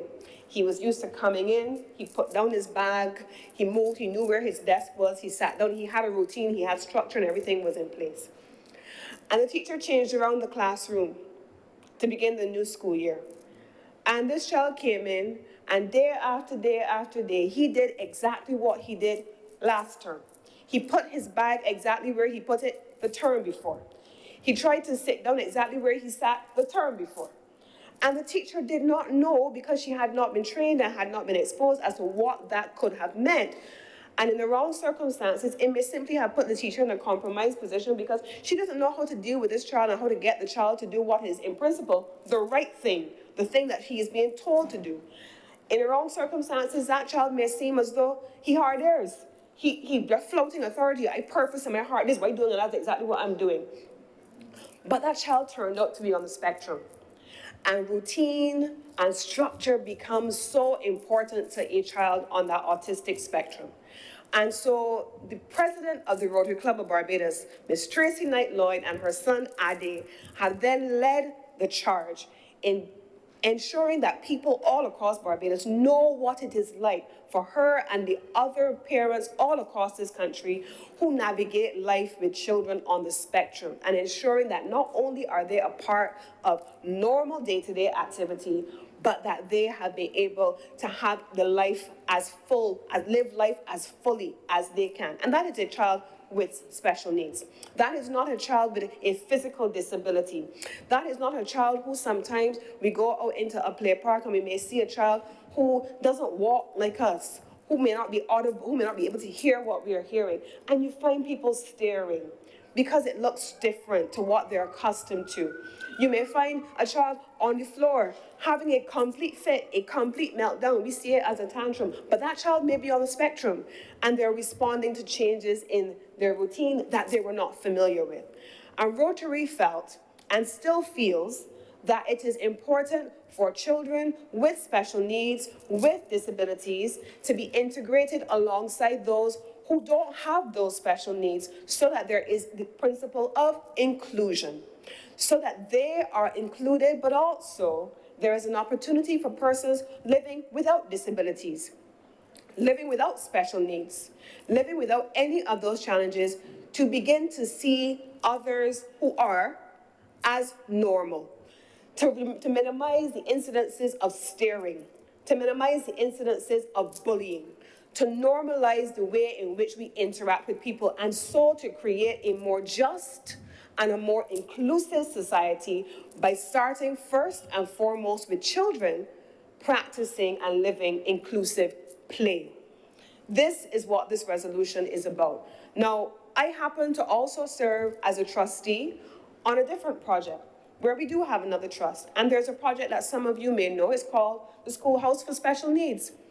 It is a project in Britons Hill in St. Michael, where the Rotary Club of Barbados, my club in this instance, would have identified over many years how many parents of children with disabilities and parents of children with special needs have had challenges getting their children into the schools that are dedicated for that purpose. The waiting lists are long.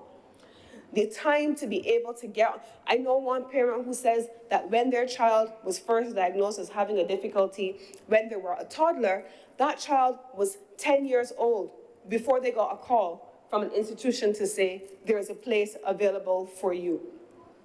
It's a long waiting list. And sometimes parents get frustrated. because the options are few. And I want to take the opportunity to commend those schools that are there, and Gil and all of the others who are doing exceptional work and creating safe spaces for children with special needs, and as well as those schools that are providing services for children with disabilities. But the Schoolhouse for Special Needs also was one of those projects where we knew we needed to make sure that there was an opportunity for children with special needs to be able to have a normal life.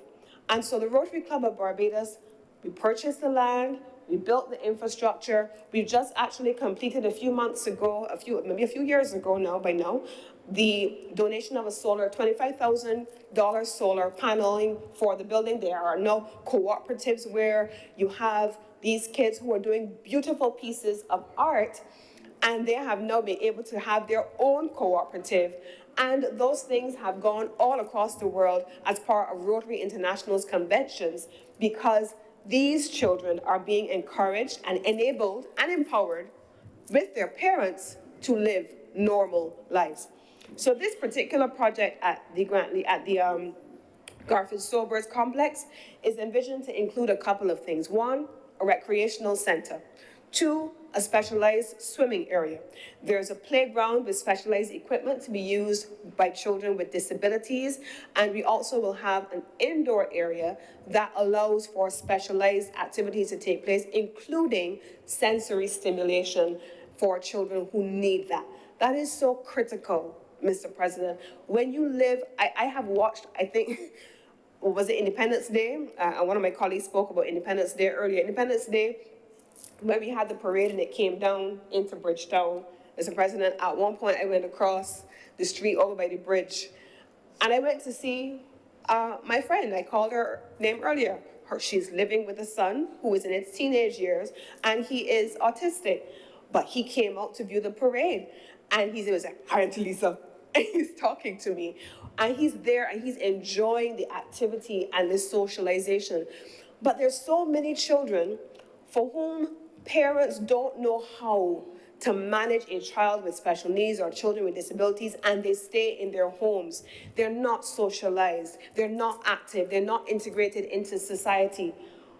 But that's a real challenge, Mr. President, and I want to also make the point that a project like this also speaks to inclusion, not just for our children and their parents, but for those who in some instances lack the financial resources to be able to invest in a lot of the physical therapy and all the other stuff that is necessary, oftentimes to be able to get your child socialized and engaged to a certain level. In some instances, children who start out as nonverbal, who become verbal and who are able to speak, children who have physical disabilities, or in some instances, who just simply were sedentary because there was no space that felt safe. It creates that inclusive framework as well for parents who just cannot afford to be anywhere else. And that's something that is powerful. But I want to go a little bit beyond that, Mr. President, for just a moment, if you would allow me. I want to go, Mr. President, a little ways beyond children with special needs and a little ways beyond children with disabilities and the notion of inclusion for that category of persons, which we agree, I'm sure all of us can agree, is important. But we understand that this is important because the opposite of inclusion is exclusion. We understand it is important, Mr. President, because if people don't feel as though they can live what they see, they will do what they know. And sometimes that can be a negative, Mr. President. Mr. President, I had a long conversation with a couple of people over the last few days on different things. And one of the things that stayed with me was that parent who said to me, they're now an adult, but they have never done some of the things that some of us in here take for granted. And I'm not talking about things for persons with special needs or disabilities. We take for granted that people know how to function in certain spaces. We take for granted that everybody knows what it is to go to a fine dining restaurant. We take for granted that everybody knows how to effectively resolve conflict. We take for granted that people know how to talk to each other in an appropriate and in a respectful way. We take a lot of those things for granted, Mr. President, because sometimes that's how we've been socialized. Those things come normal and natural to us. But for so many people, people live what they see. People are able to replicate what they know. And so in instances where we are talking about a resolution here now, Mr. President, where we want to be able to live in a Barbados where children with disabilities and children with special needs are able to exist alongside those children without, and are able to be included in society and live life normally. We also have to evolve into a space, Mr. President, where people who live in income gaps, in income categories that potentially do not have access to some of the things that some of us take for granted need to also have a space to be included. Because otherwise, they are going to function in a dysfunctional space where they have been excluded and they know nothing other than what they have seen. And what they have seen may not be in the best interest of society. I want to take a moment here as well to speak about the issues relating to bullying. There is something almost fashionable about how nasty and snarky you can be to someone else. There's something almost fashionable about that. There's something almost fashionable about how you can give somebody side-eye and make them feel badly. And in the context of this particular resolution, and the group of persons that we are speaking about, Mr. President, in so many instances, we have persons with disabilities, persons with special needs who have been subjected to bullying, no matter how we describe it, and we have to be able to call it that, and it is time for that to come to an end. We have to come to a space where we do not encourage bad behavior or call bad behavior by another name to make it okay, Mr. President. We have people in this country who don't always look like us. I see some of those ads on TV sometimes asking us to give money and donate to help causes in other parts of the world. Persons with cleft lip and those kinds of things. You see those ads all the time. And it's important to be able to support the causes that you feel are important to you. But, Mr. President, at the same time, there are people who live right next door to you who you may be so wicked to in the way in which you treat to them. You look at them sideways. They don't talk like you. They don't look like you. They may walk with a limp. Their child may have special needs. And you say, well, she better go home and take care of she half-breed child. We say things like that without realizing the pain that we are inflicting. It is time for us to do better. It is time for us to be better. Because the world in which we want to live has to be that inclusive space, Mr. President. Now, Rotary also, as is the case with every other service club that I have seen, and all of the members of what we call the third sector, they have an opportunity to partner with government in ways that potentially we may or may not have done so far. Now, this particular project, Mr. President, in principle, is going to cost hundreds of thousands of dollars. This is hundreds of thousands of dollars that will be raised not by government, not by taxes, not by taxpayers, but it is going to be raised through philanthropy. One of the reasons why I've been proud to be a Rotarian, Mr. President, is because 100%, not 95, not 90, not 50, 100% of all monies raised in fundraising activities must go back into projects like this. None of the things that you see Rotarians do, none of our social activities, none of our administrative costs can come from monies which are raised from the public. On Sunday, I'm going to be serving drinks at Carol's by Candlelight in my Rotary shirt. And 100% of the proceeds that will be raised from Carol's by Candlelight will and must go back into projects in the community, 100%. That is one of the things that social service clubs hold dear. It is important to us.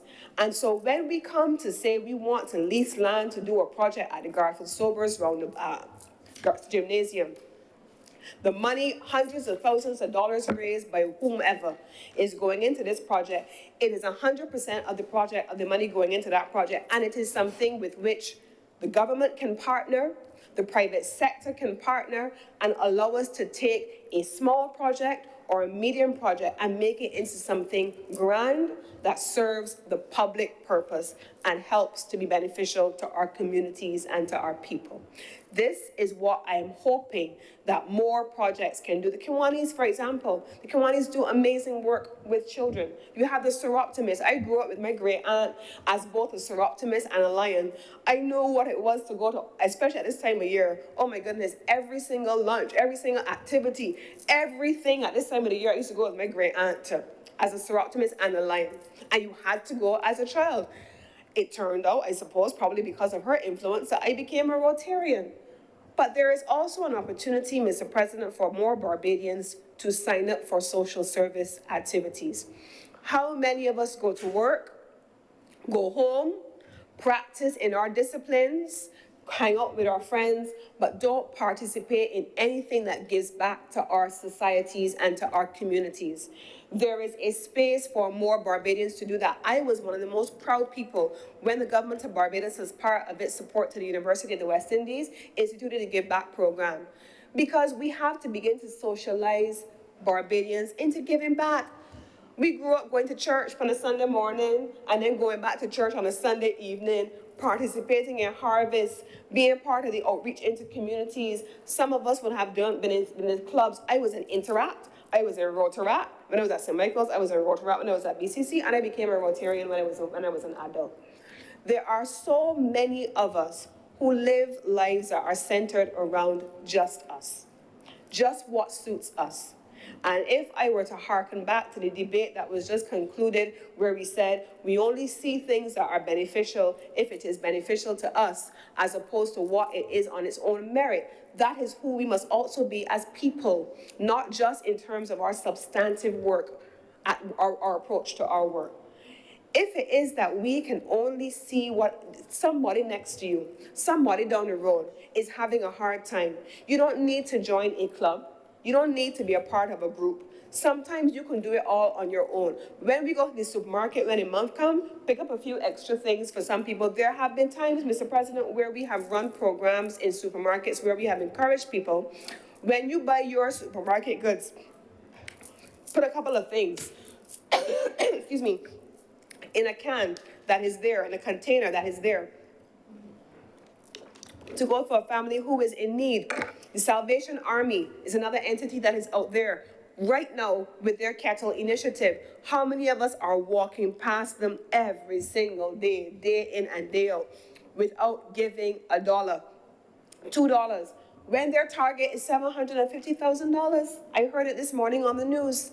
Their target is $750,000 to raise, and it's not going into anything else except helping people, supporting people.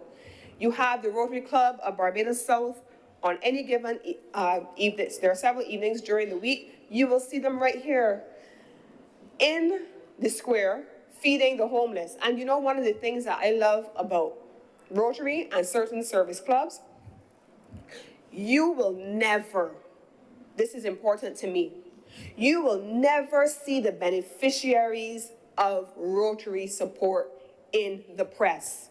It's not what we do. There has to be dignity about giving to other people and providing service above yourself. You will never see us showcasing the people who we help in the public space. We may showcase the project. You'll see that. You'll see where your money goes, but never for individuals. And governments have a responsibility, I believe, to partner with the Salvation Armies, the Red Crosses, all of the service clubs, the churches, the community groups, Haynesville, a lot of those communities, Israel level, they are doing tremendous work in our communities. And this really is an example of community service and third sector collaboration as part of a national development agenda. And that is what this is also about, Mr. President. But there are still some needs that are outstanding. We need to be able, as part of our education reform process as a government, to ensure that the projects that I talked about earlier that we would have done as a service club to enable and to empower teachers to be able to recognize what some of the signs are of children with special needs, that we need to be able to expand that training. We need to have dedicated facilities that do allow for children to be integrated so that they can play alongside children without disabilities and without special needs. We need to also be able to look at what is happening internationally in terms of the international philanthropic associations and service entities. There is a significant amount of resources that can be made available to a country and to service organizations when they partner with international organizations and international philanthropic groups. Mr. President, I don't want to spend a whole heap of time on this resolution today because I think that there are those, and I deliberately have not spoken at all about some elements of the resolution, especially as it relates to the work that this administration has done on things like the establishment of a National Committee on Disabilities and the work, because there are senators in this chamber who will speak because they sit on that committee, and I defer to them. I wouldn't want to steal their thunder. I give them the opportunity to speak about the important work which is being done on that committee, and there are other senators in here who I think will also add value from the government perspective. But I want to be able to anchor my own comments in the importance of third sector collaboration, the importance of service organizations, and the importance of government collaborating with those entities. And so on that basis, Mr. President, this administration supports the resolution first, to rescind the original vesting, to create a new framework where we vest the land in the entity which has been created, and to ensure that the project is then fit for purpose and that it is able to move forward with a lease in hand and therefore attract additional support from partners under the umbrella of the Rotary Inclusive Play Trust. And that thereafter, Mr. President, as a government, we can also see other projects, similar projects in a range of areas coming to the fore with other agencies, other service organizations, other third sector groups, other church groups, other community groups that say, we are committed to an inclusive Barbados. We are committed to a collaborative Barbados. We are committed to a Barbados that works together with the public sector, the private sector, and with the third sector to be able to achieve the goals that we all have set for ourselves. And with these few words, Mr. President, I beg to move that this resolution do now pass. Thank you very much, Senator Cummings. Mr. President. Senator Tate.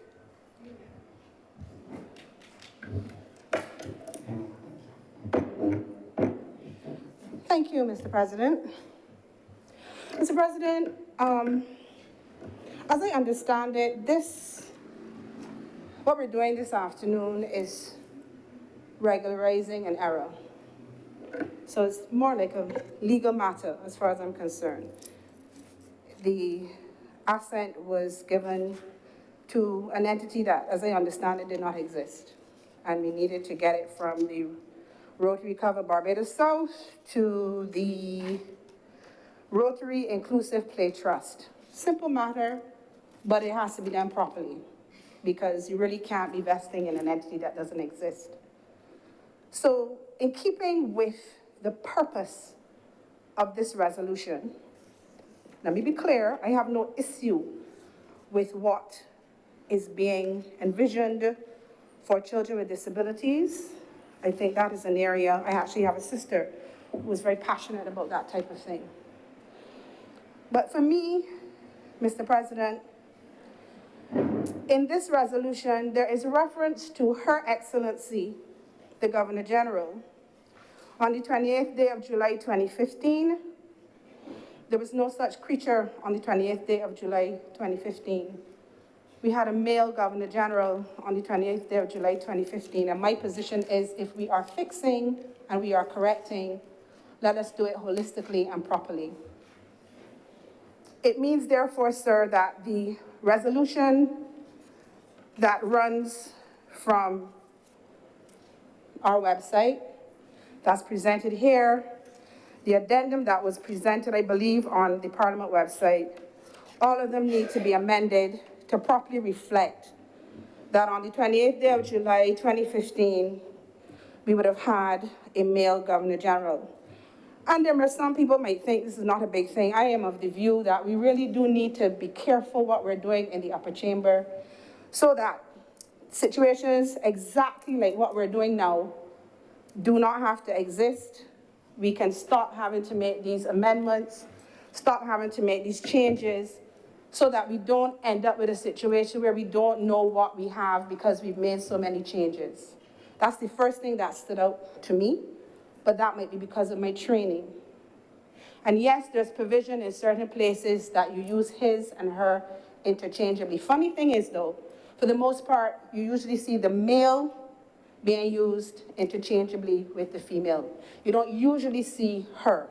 I believe this has happened because we have a female president, we had a female governor general, and so people saw it that way. But for me, we are doing a rescission, we're doing a fixing that has fixed properly, because we are the upper chamber and we are the Senate. So I'm asking, sir, for purposes of completeness and just for doing things properly, sir, if we could change it to His Excellency, because it was Sir Elliot Belgrave who was the Governor General in 2015, and therefore, if we're fixing it, let's fix it. Much obliged to you, sir.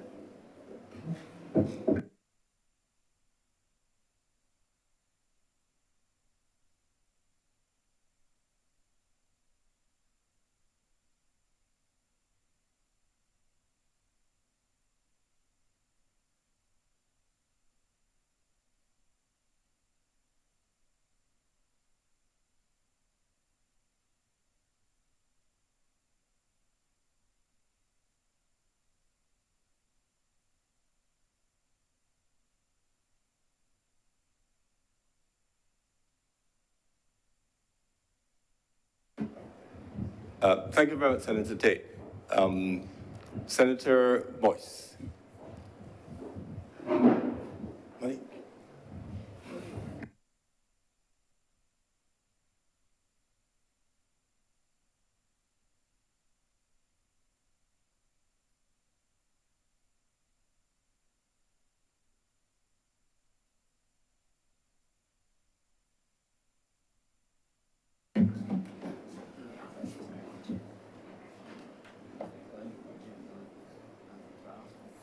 Mr. President, thank you for recognizing me. It is with some degree of joy that I rise to speak in this debate and to contribute to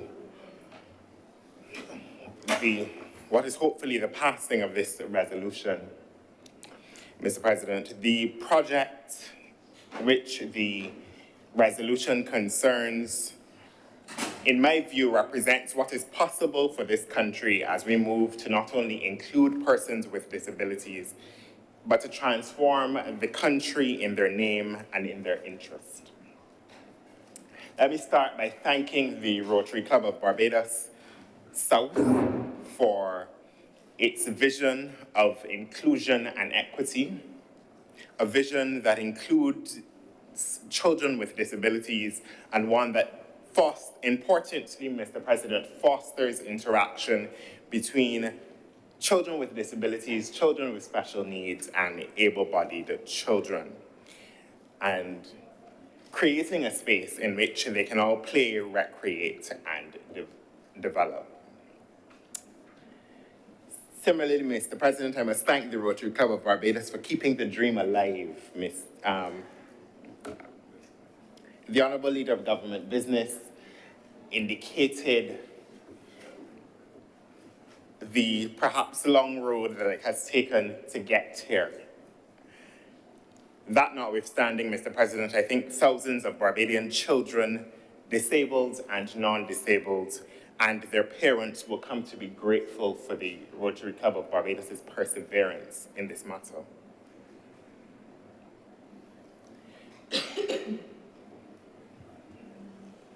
As we have heard, the facility will allow, Mr. President, for sporting facilities as well as indoor recreational facilities outfitted with sensory aids and equipment, spaces for cultural activity and cultural and other activity. Importantly, Mr. President, it will provide parents with the opportunity for respite, the opportunity to leave their children at the facility so as to permit them to complete chores and run errands and get time for themselves. Mr. President, the parents of children with disabilities will often say to you that raising a child with a disability or with special needs is a 24-hour responsibility from which they get no rest. And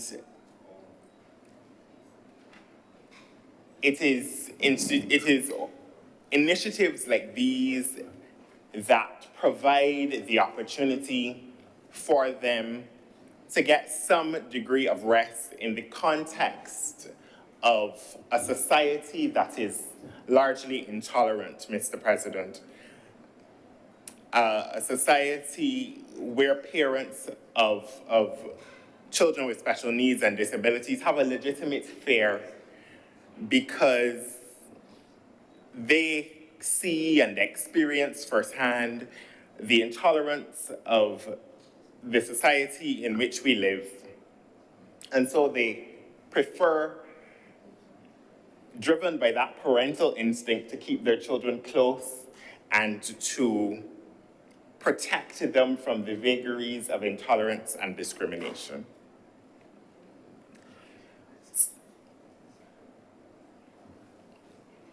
Mr. President, the initiative, the Inclusive Play Project, one of the tenets of it is to allow children without disabilities to interact and to play with and to develop alongside children with disabilities and with special needs. I cannot tell you how fundamentally important it is, as a person with a disability myself, to have an project like this that allows that kind of interaction. I grew up in Barbados in the 90s and early 2000s, I suppose.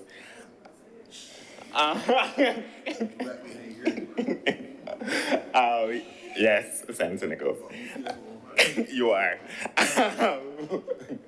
Where these projects did not exist, where parents, out of an abundance of caution and inspired by that parental instinct, which I referred to earlier, kept their children at home.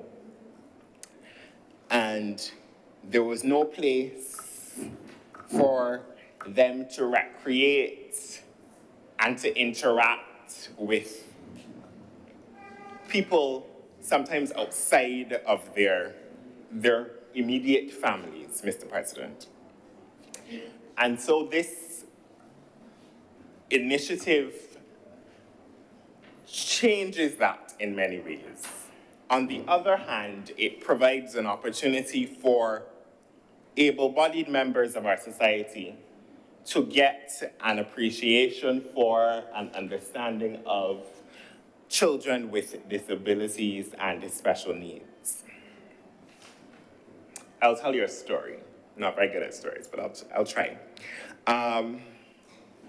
When I entered school in, don't worry about it here. The math don't work out. When I entered school, Mr. President, in infant school, I was taught by a particular teacher who sat the entire class of 20 of us down and explained to the class the ways in which I, as a person with a disability, was different and required the assistance of my colleagues, and how I, as a person with a disability, even as a person with a disability, was much the same. And that though I would require their assistance from time to time, that I was just like them. And it is that spirit, Mr. President, that I think characterizes a project like this. I will tell you that teacher, in that simple interaction with a class of 4 or 5-year-olds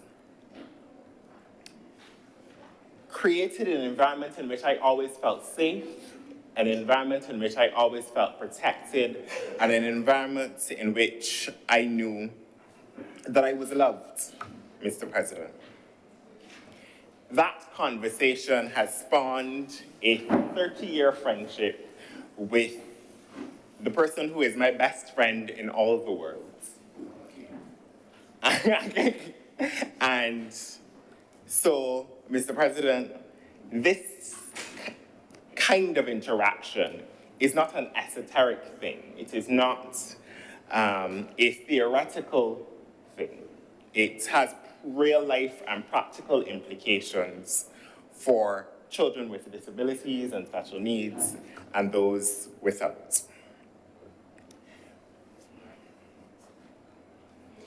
Much in the way that the Rotary Club of Barbados South is creating space for children with disabilities and special needs, as evidenced by this resolution, the government of Barbados is doing the same thing. As it attempts to create space in our laws, in our policies, and in our programs, Mr. President, the Honorable Leader of Government Business referred to the establishment of the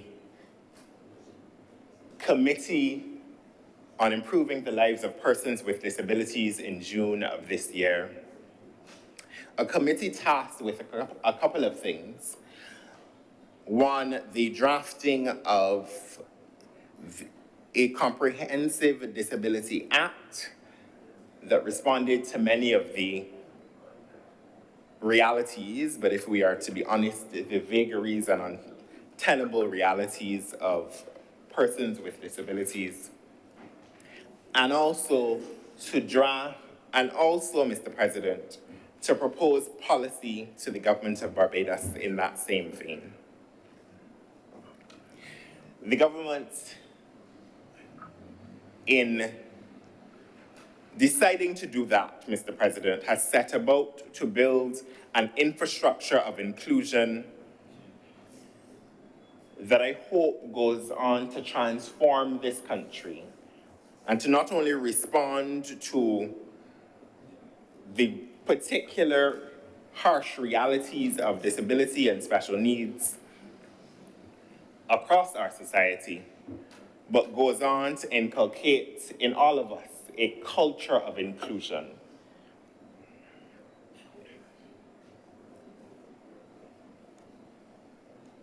Let me say that over the last 6 months, from June to November 30th, that committee met with all of the ministries, departments, and agencies of government, the 21 organizations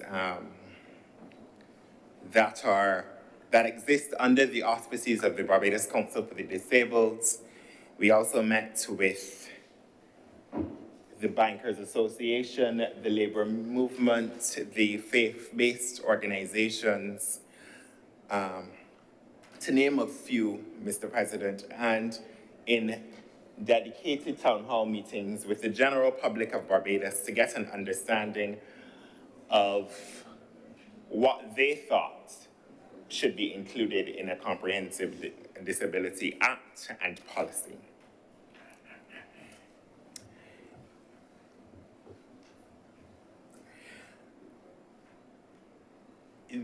Admittedly, Mr. President, we are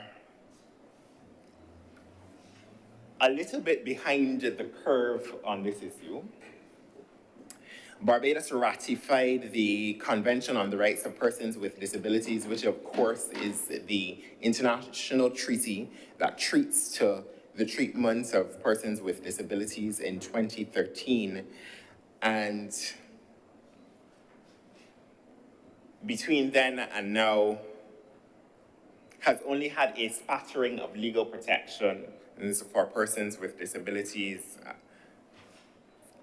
But this act, or the act that the minister has indicated will come before the House in the early part of 2023, and the policy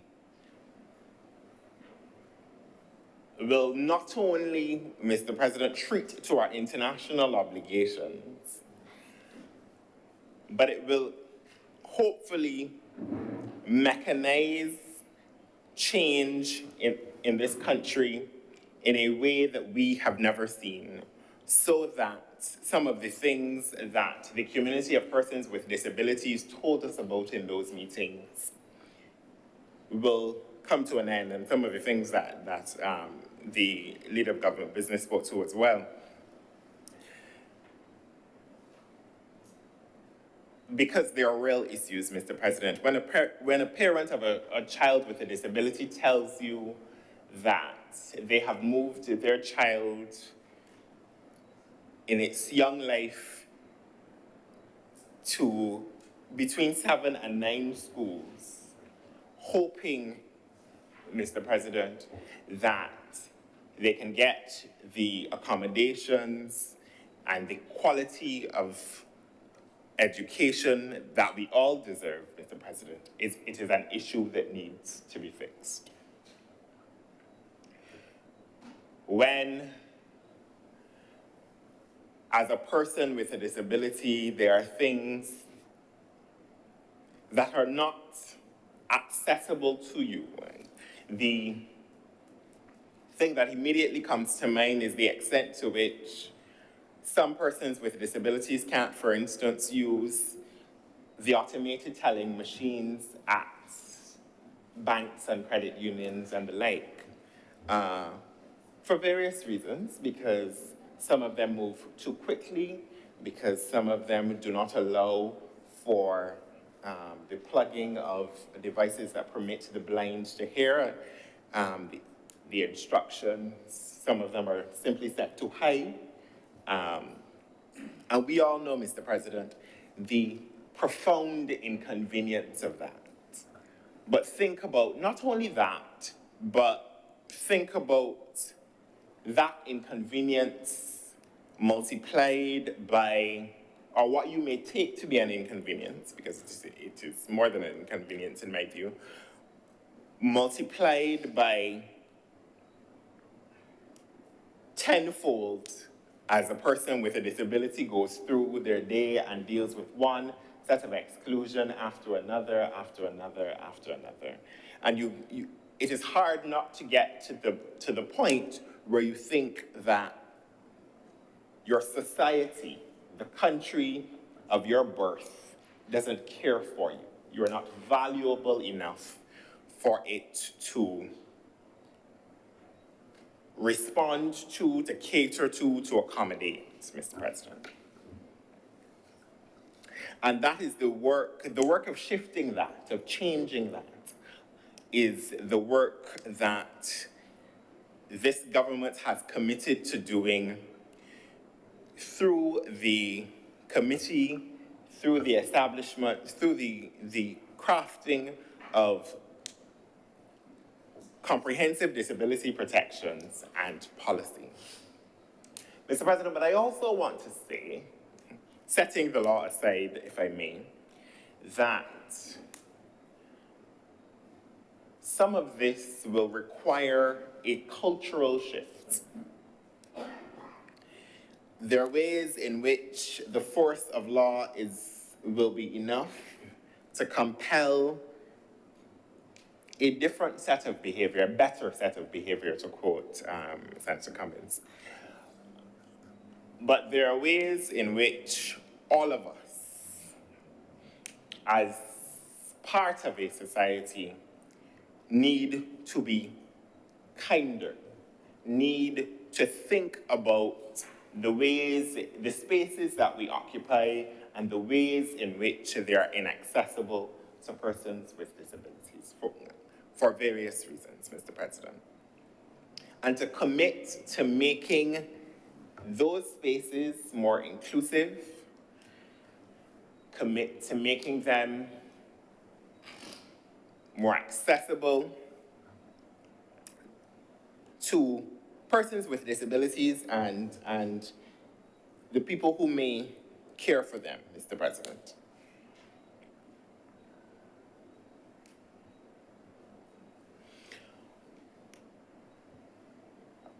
I spent some time talking about education, for instance, and the inaccessibility of some modern or fairly modern technology for persons with disabilities.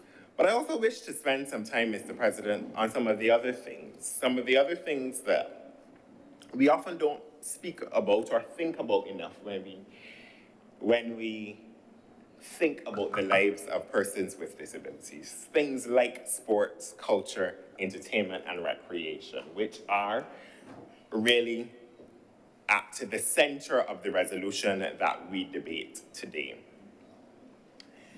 Mr. President, as a person with a disability, I can tell you that there is a view in this country, sometimes explicitly expressed, perhaps more problematically ingrained into the very fabric of our society, that persons with disabilities should go to school if they can, they should go to work if they are one of the 10% of persons with disabilities who has a job, they should go to the doctor if they must, they should go to religious gatherings if they're inclined so to do.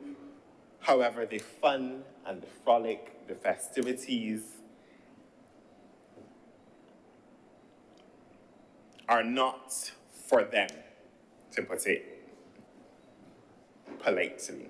We have a responsibility to change that. It is why this resolution and the Inclusive Play Project is important, because inclusion has to be comprehensive, and it has to be rooted in the idea that persons with disabilities and special needs have a right to derive joy and fulfillment and connection from doing the things that able-bodied people get to do just because they want to. Things like playing cricket or playing the violin or chipping down the road on Kadooment Day, whatever it is their heart desires to do. Mr. President. We must create platforms where children with disabilities and special needs can share their talents, and in some instances, those will be dedicated. Those will need to be dedicated spaces, and in other instances, Mr. President, we must work to ensure that activities are sufficiently accessible to those children to ensure that if they want to play kiddie cricket or play in one of our national orchestras, they can do so, Mr. President. Because the thing that I think that we don't think about is the extent to which when we refuse to accommodate persons with disabilities, that we are also limiting their own self-actualization. We often in this country think about persons with disabilities as people to do things for, and not people who want to do things. And that is part of the cultural shift that needs to occur, Mr. President. And so it means that we have to be inclined to develop capacity across our country in treating to persons with disabilities. It means that sporting coaches, for instance, have to be trained in instructing persons with disabilities.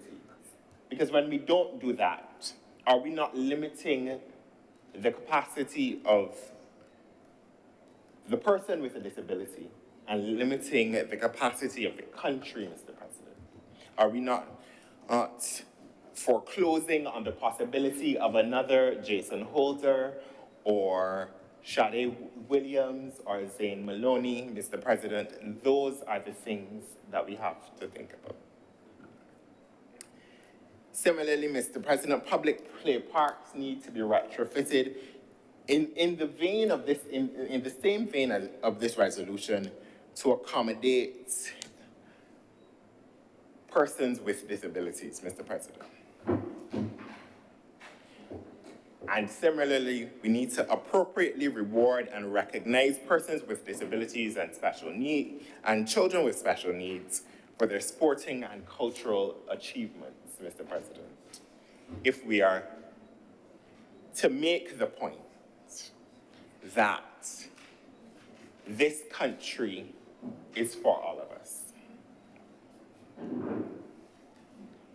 An important element of this idea of accessibility that I think that we often, and inclusion that we sometimes forget about in these conversations, Mr. President, is the idea of exposure. Exposure is critical to aspiration, so that we must ensure that persons with disabilities, children with disabilities and special needs are exposed to a myriad of endeavors, so that, as I said, they can see a Jason Holder and say, I want to do that, and they can see a Zane Maloney and say, I want to do that as well, Mr. President. It is my ask through you, Mr. President, that Barbadians in all of their spaces think about the ways that this country can be better, can be more inclusive to and for persons with disabilities. I think the project and promise of this country, Mr. President, depends on it. In addition to and again, the leader of government business referred to it, in addition to the substantive work the government has committed to doing around disability, there has also been a commitment, Mr. President, to creating the enabling environment to allow greater and easier civil society participation, so that projects like these are not one-offs, but that they become routine and they become ingrained in our society, so that the idea of a civil society organization visioning and crafting a project that responds to some of the most pressing needs of this country is easier. Because, Mr. President, making this country the best it can be requires all of us, and certainly requires the kind of structural realities that permits organizations and people of goodwill to create solutions, and to confront contemporary issues through the crafting of programs and policies that serve us all.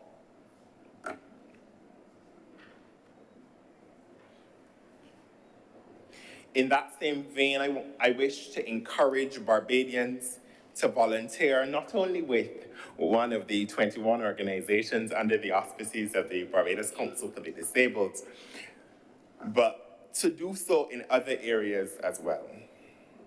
Civil society organizations, regardless of their focus, Mr. President, are doing good work, and they require and deserve our assistance in carrying that work out. We need to ensure that we ingrain and, in some instances, reinvigorate in our country a culture of volunteerism. I am pleased every time I see, particularly the nation's young people out reading to children on a Saturday morning at a library, or I see them pass and I see them handing out food to the homeless, Mr. President. But we need to ensure that that becomes the impulse of all of us, so as to make this country the best it can be. Sir, I wholeheartedly support this resolution and commend it to this House. Mr. President, I am obliged to you. Thank you, Senator Boyce. The speakers, Senator Dr. Haynes.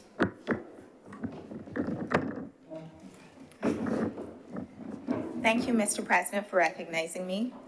I'd like to open by commending Senator Andwele Boyce for his advocacy on behalf of members of the disabled community, both in this space and in other places. As we know, he sits on the committee for the disabled that will be seeking to ensure that the lives of disabled Barbadians, people living with disabilities in Barbados, is improved and enhanced.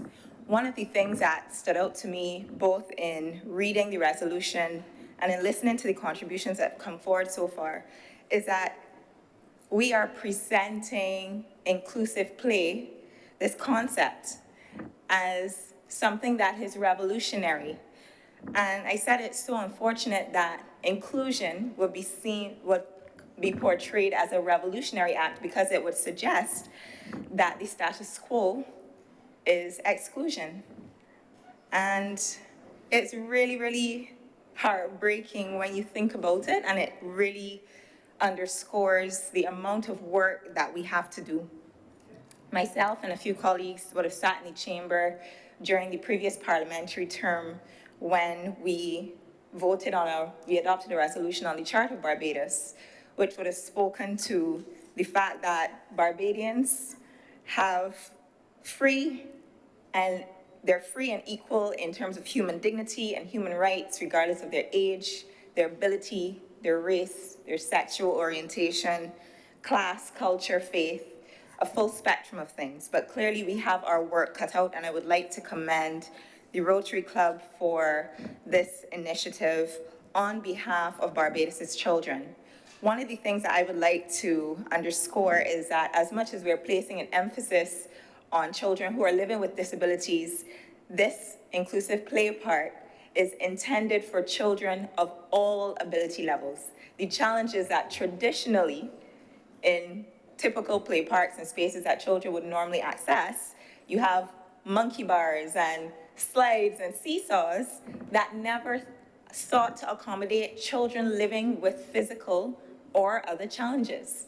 So here we are trying to make wrong things right, and I'm proud that as a legislature, we can lend our support in this way to help a civil society organization make some progress that is consistent with our vision for what we hope Barbados can be.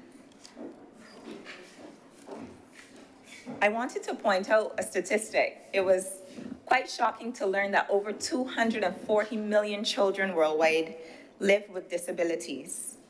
And traditionally we think of disabilities in terms of either a motor delay, or we think of visual or hearing impairment. But increasingly we're seeing a number of invisible disabilities on the rise. Senator Cummins would have made reference in her presentation to the child of a friend of hers who is living with autism. And the fact is that 1 in 68 children have autism. It is the fastest growing developmental disability worldwide. And while these numbers are on the rise, we have found that our educational system has failed to keep pace. Our recreational spaces have failed to keep pace with the realities that more and more and more children are being born with the condition, with autism, with ADHD, with other invisible disabilities. I would even categorize things like hemoglobinopathies, things like hemophilia, where if you kick a football or you're playing a football game and it hits you in the wrong place, you could get a catastrophic bleed. I've seen children with osteogenesis imperfecta where the bones are so brittle that, they have to be kept back and protected in a way. So to see that the Rotary is formulating a space that, yes, seeks to make the play park accessible not just to children with physical challenges, but they're also factoring in things like sensory play. I see that one of the things that they're also doing is having a room that's soft, it has soft padding. So let's say a child with a hemoglobinopathy, with osteogenesis imperfecta, with a challenge like that, the parents wouldn't have to worry in a way that they normally would. One of the things that I wanted to speak to briefly, though, was the fact that, yes, we are making the land space available for the development, and we are focusing primarily on the physical infrastructure during the course of this debate, but I wanted to make a call to Barbadians who might have these specialist skill sets or an interest in pursuing studies in these fields to get involved. I cannot tell you how long the wait times are to get assessments, how challenging it is to find the behavioral therapists, the occupational therapists, the speech therapists, the physiotherapists that can lend support to these children. We really need to build up capacity in these ways. We need more and more teachers sensitized to understand these signs and to know what to look for. I mean, we have cases where sometimes even well-educated people don't notice sometimes that the meltdowns might be associated with something, that the behavioral challenges are just a sign of the frustration that the child is experiencing because of the challenges that they're having in terms of communication and in terms of socialization. So I really want to beg on those who might have these skill sets or might have an interest in pursuing study to get involved, because I can tell you there is, as someone who has access services on behalf of a child in the private sector, a significant amount of personal resources have to be spent in order to support a child in that way. And I would really like to see things built out in a way that even if I didn't have the money to do it, I wouldn't have to worry about my child falling through the cracks. So there's a lot of scope, and I think this is a very, very noble start. As Senator Boyce would have said, I hope this is not a one-off and that we see more and more organizations take on the mantle of trying to make Barbados a more equitable place to live for all people. I wanted to segue briefly onto childhood obesity. This is something that the Heart and Stroke Foundation, you can't miss the ads popping up in your timeline if you're on social media, the advertisements. And one of the things that I noticed in my research in terms of preparing for this debate is that children living with disabilities are actually at greater risk of childhood obesity for a few reasons, including the fact that they tend to be sedentary, whether it's a case of a physical handicap or, as Senator Boyce would have indicated, parents who are looking after a child who has a disability. The tendency, yes, you have to be the advocate on behalf of your child, but there's a tendency to want to protect them because you feel like they can't advocate for themselves, and that might be incorrect because our kids are tough and resilient, but we really need to understand that keeping the kids sedentary, keeping the kids in the house is not necessarily good for them for a couple of reasons. It's increasing the risk of childhood obesity. It's increasing the risk of conditions like depression. And it's also limiting their social interaction and social skills. And we cannot underestimate the value of play in the development of a child. It is through play that children learn things like teamwork. It is through play that children build healthy bones and joints. They reduce their risk of diabetes. They improve their cardiovascular health. It is through a lesson I learned at occupational therapy that joint pressure, actually just by a child jumping up and down on a bed, that joint pressure actually causes the release of serotonin, which counteracts the stress levels of the child and helps them to settle and focus. So having that bit of exercise before you start your day, there's actually a bit of science underlying it that I think that we really don't value or fully understand the value of play in terms of our day-to-day lives. I wanted to, in closing up my brief presentation this afternoon, mention briefly the value of partnerships. So we would see that the Rotary Club has made this particular initiative, it's like a pioneering project, I believe.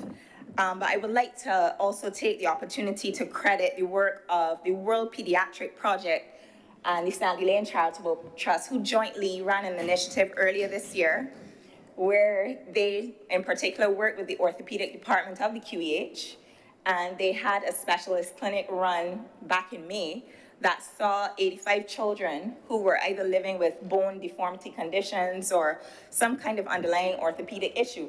And World Pediatric in conjunction with the St. Lane Charitable Trust, in the last 8 years, has actually done over 180 surgeries, either for scoliosis or Blount's disease or other joint disorders, in order to help children that would otherwise be out of the running, literally, helping them to get back on their feet and helping to improve their mobility. So I wanted to commend organizations, not just Rotary, but the Sandy Lane Charitable Trust, World Pediatric Project, the Maria Holder Trust, Variety Club, Canadian Women's Club, all the individual donors, and more recently, who's come on board to partner with the Ministry of Health and the QEH in particular, has been the Sick Kids Hospital. You might have recently, if you have driven past the QEH recently, seen the Shaw Center for Pediatric Excellence sign go up. That partnership agreement would have been signed back in 2020. And that initiative is actually committed to creating a healthcare standard in the pediatric department that is world-class.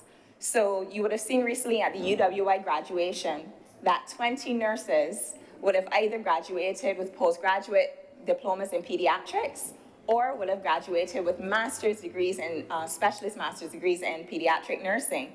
And that particular educational initiative would have been facilitated through the Shaw Program for Pediatric Excellence. And the initiative is not just based on creating a stronger educational thrust in the department, because the understanding is if we can educate and equip the staff to deal with clinical management of sick children, that it would overall improve the health and welfare of Barbadian children. But further to this, what they're also looking to do is to invest in actually refurbishing the pediatric units, not just the pediatric ward, but the pediatric intensive care unit, the NICU, and the outpatients department. So there is a significant thrust overall that I can see coming together to support the welfare and the well-being of Barbadian children. And I am very pleased this afternoon to stand to support this resolution. With that, Mr. President, I'm obliged. Thank you very much, Senator Haynes. You still want to speak? Oh. You want to? Any other speakers before we wrap up? I'm going to speak, I think. Senator, Senator Thompson.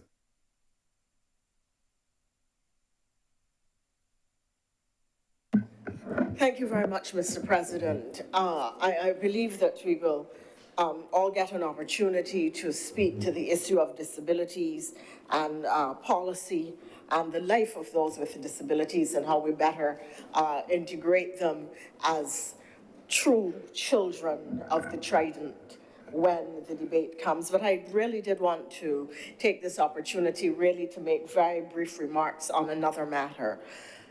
Our 2022 manifesto of the Barbados Labour Party, which is an extremely condensed document, less than half the size of the 2018 manifesto, endorses and commits to the policies enunciated in 2018 as being our platform for government and governance, particularly on a range of issues.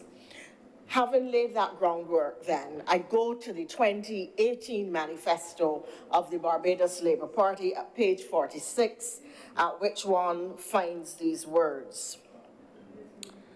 There are more than 1,000 registered third sector organizations in Barbados in the form of not-for-profits, operating outside the spheres of the public and private sectors. Third sector organizations cater to children, youth, the elderly, people with mental and physical disabilities, the poor, people in abusive relationships, the homeless, the unemployed, caregivers, substance abusers, artists, and other creatives. And I must apologize because it is clear now that I did not photograph the entire section, which I think goes on to make the point. Searching for it very quickly, sir.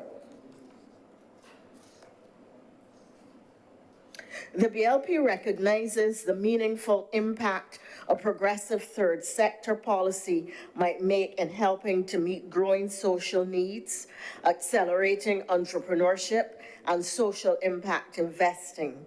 In addition, the third sector will be instrumental in generating new jobs and foreign exchange, building a more caring society, and serving as a partner in the attainment of the United Nations Sustainable Development Goals. A Barbados Labour Party government will establish and work with a steering committee of third sector groups to promote and facilitate the development of a thriving, connected, engaged, energized, and effective third sector in Barbados, capable of strong social and economic impact and of positioning Barbados as an international center for third sector engagement and collaboration. Mr. President, I think that what it is being proposed this evening to allow in order to enable the Rotary Club of Barbados to give effect to exactly what is spoken to in the 2018 manifesto is of significance. That the third sector, properly incentivized, can carry a range of functions and services that government at this time does not necessarily have the skills or the resources to carry. They can do so with goodwill. They can do so effectively. They can do so by hiring and recruiting and creating jobs in the economy, and more important, that they can satisfy a genuine need in the society, a gaping need in the society on a range of issues, and the manifesto itself speaks to them. I would wish to encourage us as an administration not to forget this particular provision of the 2018 manifesto. We committed to establishing a committee. I believe that we can set up a third sector umbrella organization with a chairmanship who will act as a liaison between the multiple third sector organizations in the society and the administration, give advice as to what they need or give guidance as to what they need, how government can truly incentivize and be helpful, and also to share policy perspectives with third sector organizations. There is a role for the third sector. They are thirsty to help in some way. They just need direction and proper engagement and facilitation and the creation of the appropriate environment, whatever those incentives may be, in order to allow them to give effect to their charitable pursuits, to properly and better give effect to their charitable pursuits.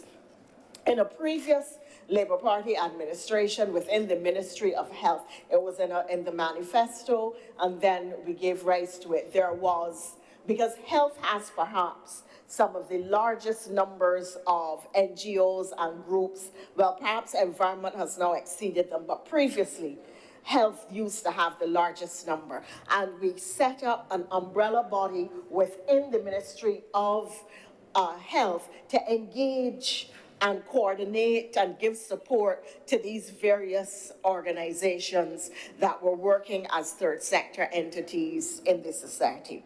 Mr. President, as I said, I'm sure that we will have an opportunity for a full debate on persons with disabilities, but the fact that this, whether we so intend or not, does give rise to a manifesto provision which we need to fully roll out and act on, is something to which I wanted to point at this time. And I believe that the Honourable Colin Jordan has responsibility for third sector engagement, and I would really wish to see that we do carry out this particular area. It will be helpful to the administration, but it will be helpful to the country.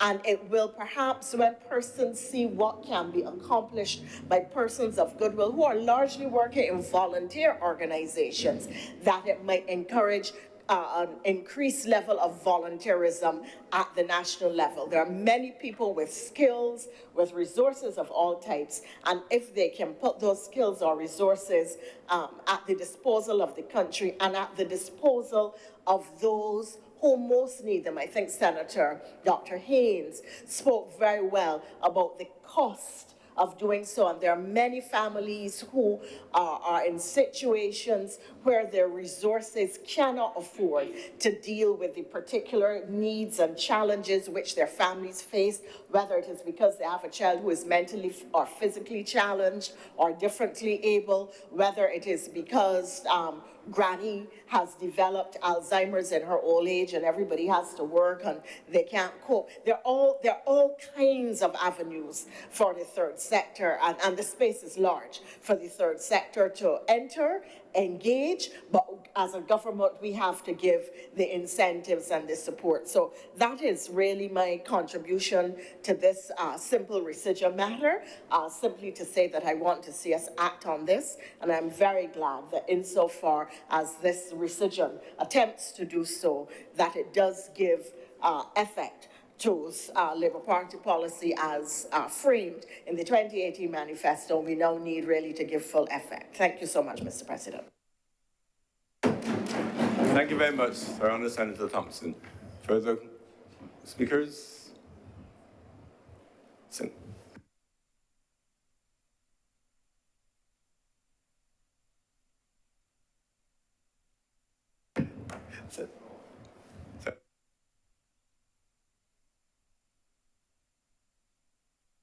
Senator Cummins, sorry.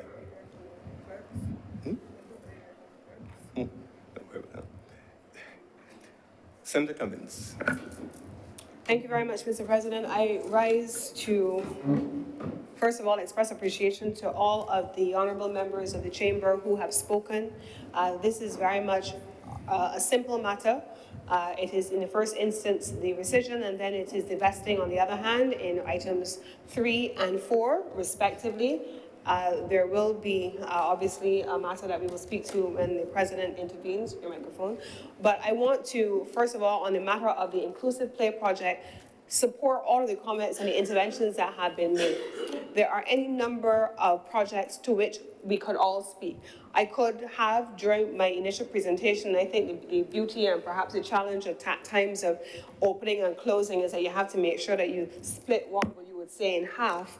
But I could speak to a range of projects that we've done. How many people, in this case, we're talking about persons with disabilities, persons with special needs, and those persons who are living without those challenges, integrating into an inclusive play project. But how many social service entities have involved themselves in a range of projects? We have the Homeless and Vagrant Society, which is functioning here outside of Parliament buildings very often, and also in Bridgetown, supporting those in the homeless. We have the Barbados Red Cross Society. They have been critical in their disaster response and post-disaster response. They have a specific demographic that they are focusing on. Going back to the Rotary Club, we have had a pacemaker bank project in this country for many, many years where persons who have heart conditions are able to benefit, in particular if they're qualified as indigent, from free pacemakers. We have had all kinds of instances historically in this country where third sector organizations come together and support the national objectives. In this instance where Senator Thompson ended is where I also want to end. In an environment where government resources are stretched, where government's resources, both in terms of financial and human resources, are stretched to capacity, but our needs are still what they are. The vulnerable in society are still with us. In fact, in some instances, some may argue that they have become more vulnerable. There has to be a move in this country to collaborate alongside our third sector institutions, right hand in hand with government, because government simply cannot do it all, even with the best of intentions. And this project is a classic example, as has been all of the other projects that all of our third sector institutions have supported and collaborated on. This has been the nation's best example of national pride, the national interest, national collaboration, and it is on this basis, Mr. President, that I beg to move that these resolutions do not pass, but I will treat, first of all, Mr. President, to... The question, resolution number 3 only. I was coming there, Mr. President, Please. but I do wish to ask first that order number 3, the passing of the resolution that, the passing of the resolution to rescind the initial resolution, that this resolution do now pass. Thank you very much, Senator Cummins.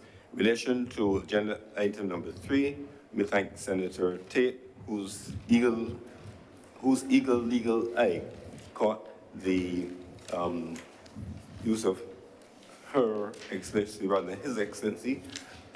Checks were made by the Clerk of Parliament, and in fact, I am advised that the Acting Governor General on that date was Sir Philip Graves, who is by no stretch of the imagination in any kind of legal system or any use of the ordinary language could be described as her. We're not there yet. This is clearly a typo. The clerk has advised that in a regular parliamentary practice, typos which do not affect the substance the adjustments are made by the clerks and initial in the official record. If there is no objection, we will follow that practice, and the clerk will in the official record reflect the correction of the typo to reflect His Excellency rather than Her Excellency for agenda item number 3. If there's no dissent, thank you very much, Senator Tate, once again. We truly appreciate your catching the eye, because I agree with you, this is the upper chamber. We want to ensure that there are no errors or omissions in any of the items on which we have to vote. So the question is that the item number 3, the resolution to rescind a previous resolution relating to this lease to the Rotary Club of Barbados South, do not pass. Mr. President, excuse me, would you not have Yes, to say your as question. amended? If you're amending, would you not have to say as amended? No, I'm advised by the clerks that the typos are not treated as amendments. So if, a, but, the, and his, so that if there was a substantive amendment, then we would have to move a motion and to amend the resolution and pass as amended. That's my advice from the clerk, that those matters are not formal amendments on which you enter the record as amended. Much obliged, sir, for your explanation. Yes, thank you very much, Senator Tate, for that query. So the question is that this resolution do not pass. Honourable senators in favour, please say aye. Aye. Those against, please say no. Methinks the ayes have it.